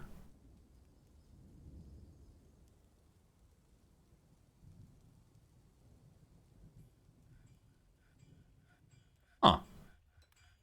So interesting to see that as this water is flowing this way, it's still filling below. So I do kind of wonder, I'm guessing it is possible to completely stop the flow of water in a particular direction. But I do wonder, where does the water come from and how much comes? Jamzet, thank you for the follow. I appreciate it. Water to 2 of 7. So presumably he's going to run to 1 and 2 until it fills here, and then it'll fill the next level, and at some point we'll learn our lesson. Now, with that said, this is 7 of 7 and has not flooded yet. And I don't know if that means because there's an easier way, like a downhill way here, or if it's because this channel will actually hold. Also, I wonder if I should have a bridge here. I don't know how that works. This is my first one ever. Oh gosh, what are you doing, man? What are you doing? Why are you in the water? Alright, so the fish cleaner has been rained on, he says. Is that what we're calling? You're wearing a dog bone crown. You think that you're the king? You're the king of the moats. Huh. Well, is this like Auction Not Included, where occasionally characters are just not terribly bright, and we may need to make a wall around to avoid them going into the kiddie pool?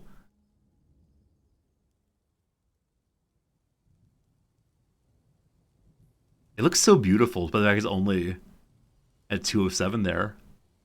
I do wonder if it looked any different as it filled.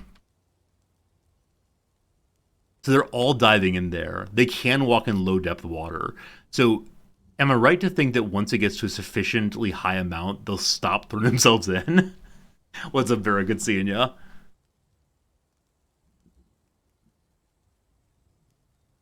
I think this is going to work.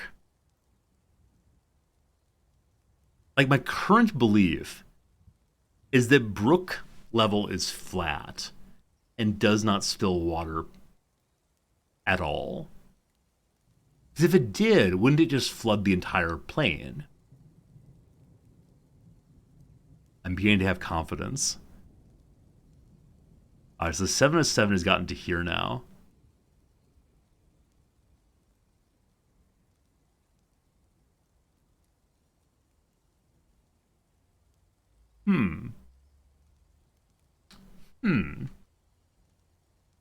I think we've found out how to make a moat.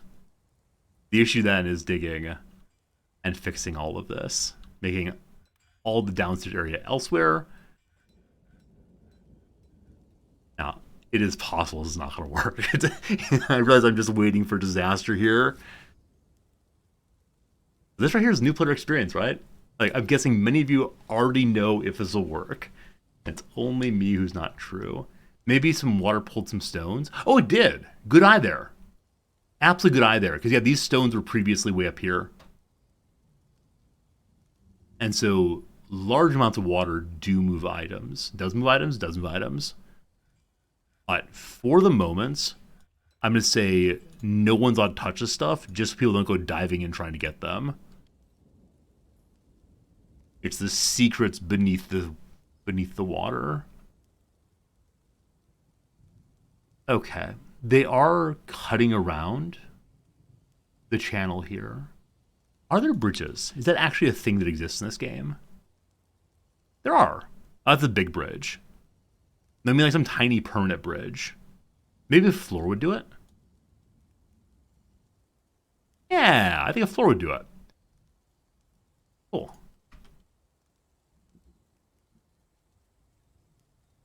Very cool to see the items being pulled all around. Yeah, these poor seeds. Or those mosquitoes. I'm sorry. They're mosquitoes, not that. More petitions. Do more people want to stay with me? Surest Dream Dink. So this is not the undead, but I'm sure you're great. Wait, isn't it possible I could like let a vampire come live with us? I think people have mentioned this before, that it is possible to have vampires in one's tavern and not realize it, and then everyone gets turned into a vampire, and ha ha ha ha ha. Alright, where is this person who wants to stay with us? Shorast. Ah, a dwarven bard. Has 2 kiddos. Is feeling grouchy. He heard the mountainous date was the place to look for long-term work. He's strong. He's 103 years old. He's very good at music and Badeep, that's all. You know what? Sure. Open access so far. Now, I wonder how one flags one's tavern as being either ready to receive workers or no. Is it because there's still an open performer spot? Okay, I'd like to assign the humans to sing their songs. I don't see them. Oh gosh, too many people. Maybe the humans are at the very bottom of the stack. So the very best speakers and dancers are my fighters, unfortunately. Well, we'll deal with that later, perhaps. Maybe later. Everyone's here to pursue the Worthy Handles dream. You'd better believe it. Worthy Handles is the place to be. We've imported a whole bunch more wealth than we've exported. We could probably very easily change that by just working really hard on creating stuff. What's under the moat? Under the moat is stone. I think part of it I actually put limestone flooring in, and then part of it is just claystone. Up to 4 of 7. 5 of 7.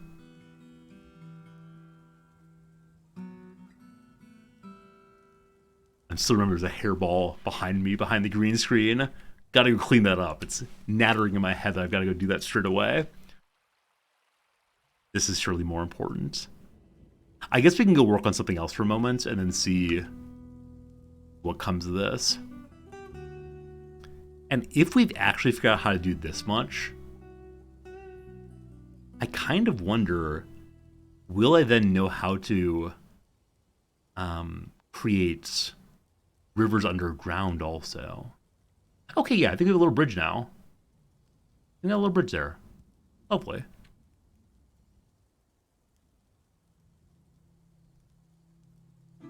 I don't quite know how to follow the flow of water.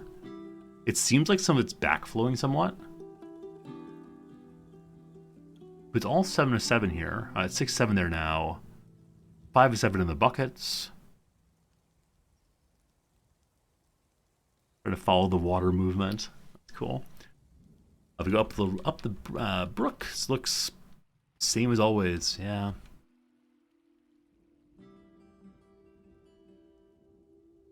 We put bones of meat into the moat to feed fish. I don't know how fish exist in this game. I don't think I've ever actually seen a fish other than when it's been caught. I think fish might be just instantaneously developed in a fishing area. With that said, I think very early game, in the tutorial map, we had a pop-up that said, like all the fish were gone in a certain lake. Or tortoises or something. Green tourmaline. 120 as is. Still no coal.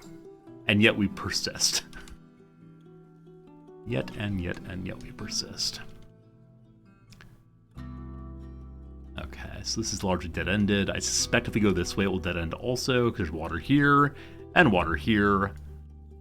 A couple more quick lines, which will almost certainly fail for us.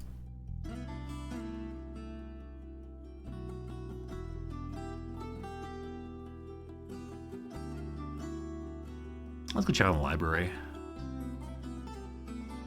Absolutely beautiful. Oh, this thing. I very much want to get this part done, but I keep forgetting about it. If I don't get this part done while playing today, then I fully suspect that I won't remember to do it next time we play. Oh! Can I place them all? Oh, this changes everything. So the existence of a blueprint counts as the building itself, or the machine itself. So now we have the blueprints laid out for the entire axle. That's very nice.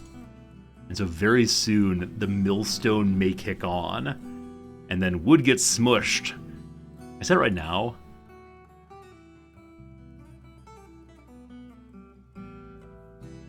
Huh. Maybe it's not wood. Oh no. Oh man, I definitely believed that we'd be taking pieces of wood and smashing it up for the sake of making paper. It's something else. Exciting. Exciting. Yeah, someone said a couple days ago that wood or paper making was not obvious in how it worked. I may have just stumbled into how that is the case. A building present that throne's still there. So remove you and remove you.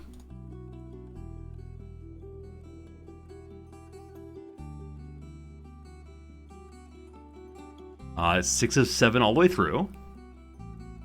Smoky quartz. Oh. The smoky quartz is holding back aquifer. So if we dig this out, we'll suddenly have water seeping into the middle of the base. Let's not do that. I'm sure if I'm more somewhere else soon. 7 of 7 is to here now, to here now, to here now. I say like 30 seconds or so, and we're good to go. Man, so much raw food on the ground here. All those lovely fish we've caught. That makes me think there's no place to store those fish. But there's a fish barrel. It is not full of fish. I'm going to embiggen this stockpile here. And make sure we have more barrels. I asked to make copper barrels. I wonder if that got done.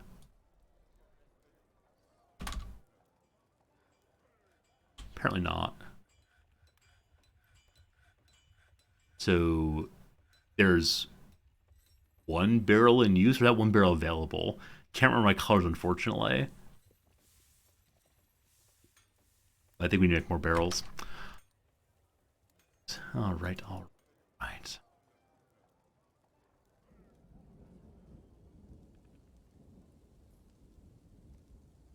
Just one moment. All of our questions will be answered.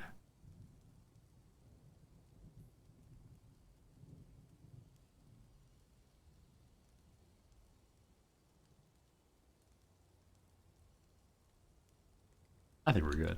I think we're really good.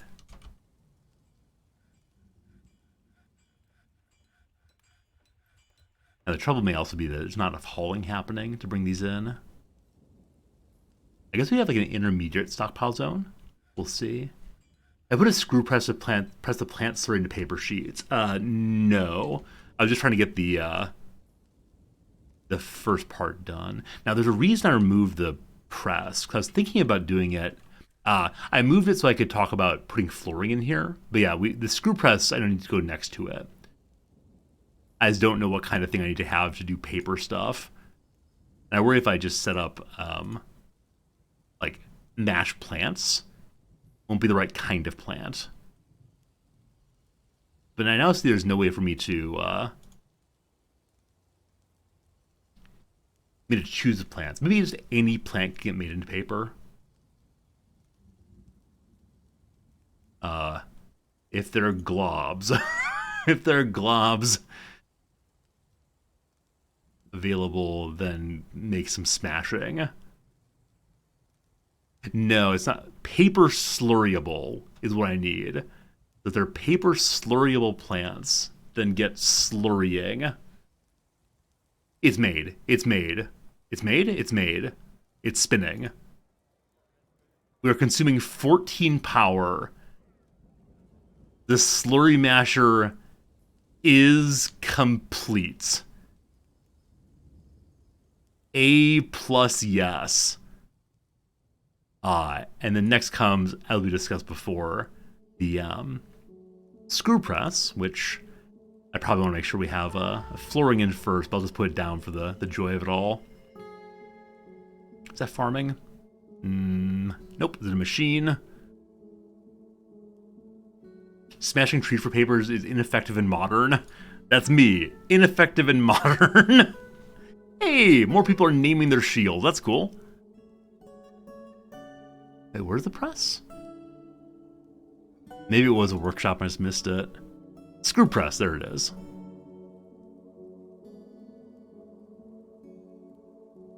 Cool. Now I know very little about the history of papermaking. There's a great book out there about it. Okay, it's almost entirely 707 now, if not entirely 707.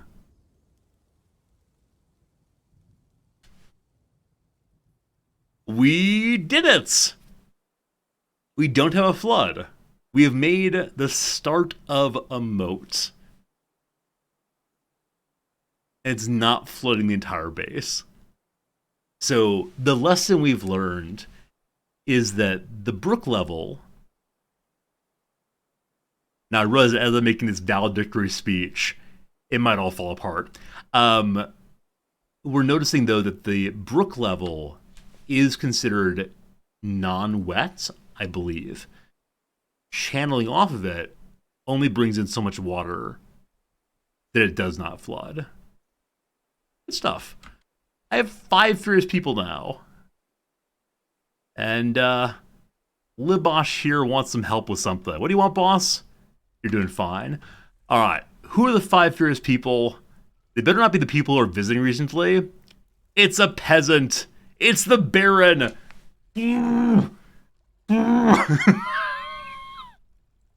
So for a while, my friends, the Baron was not furious.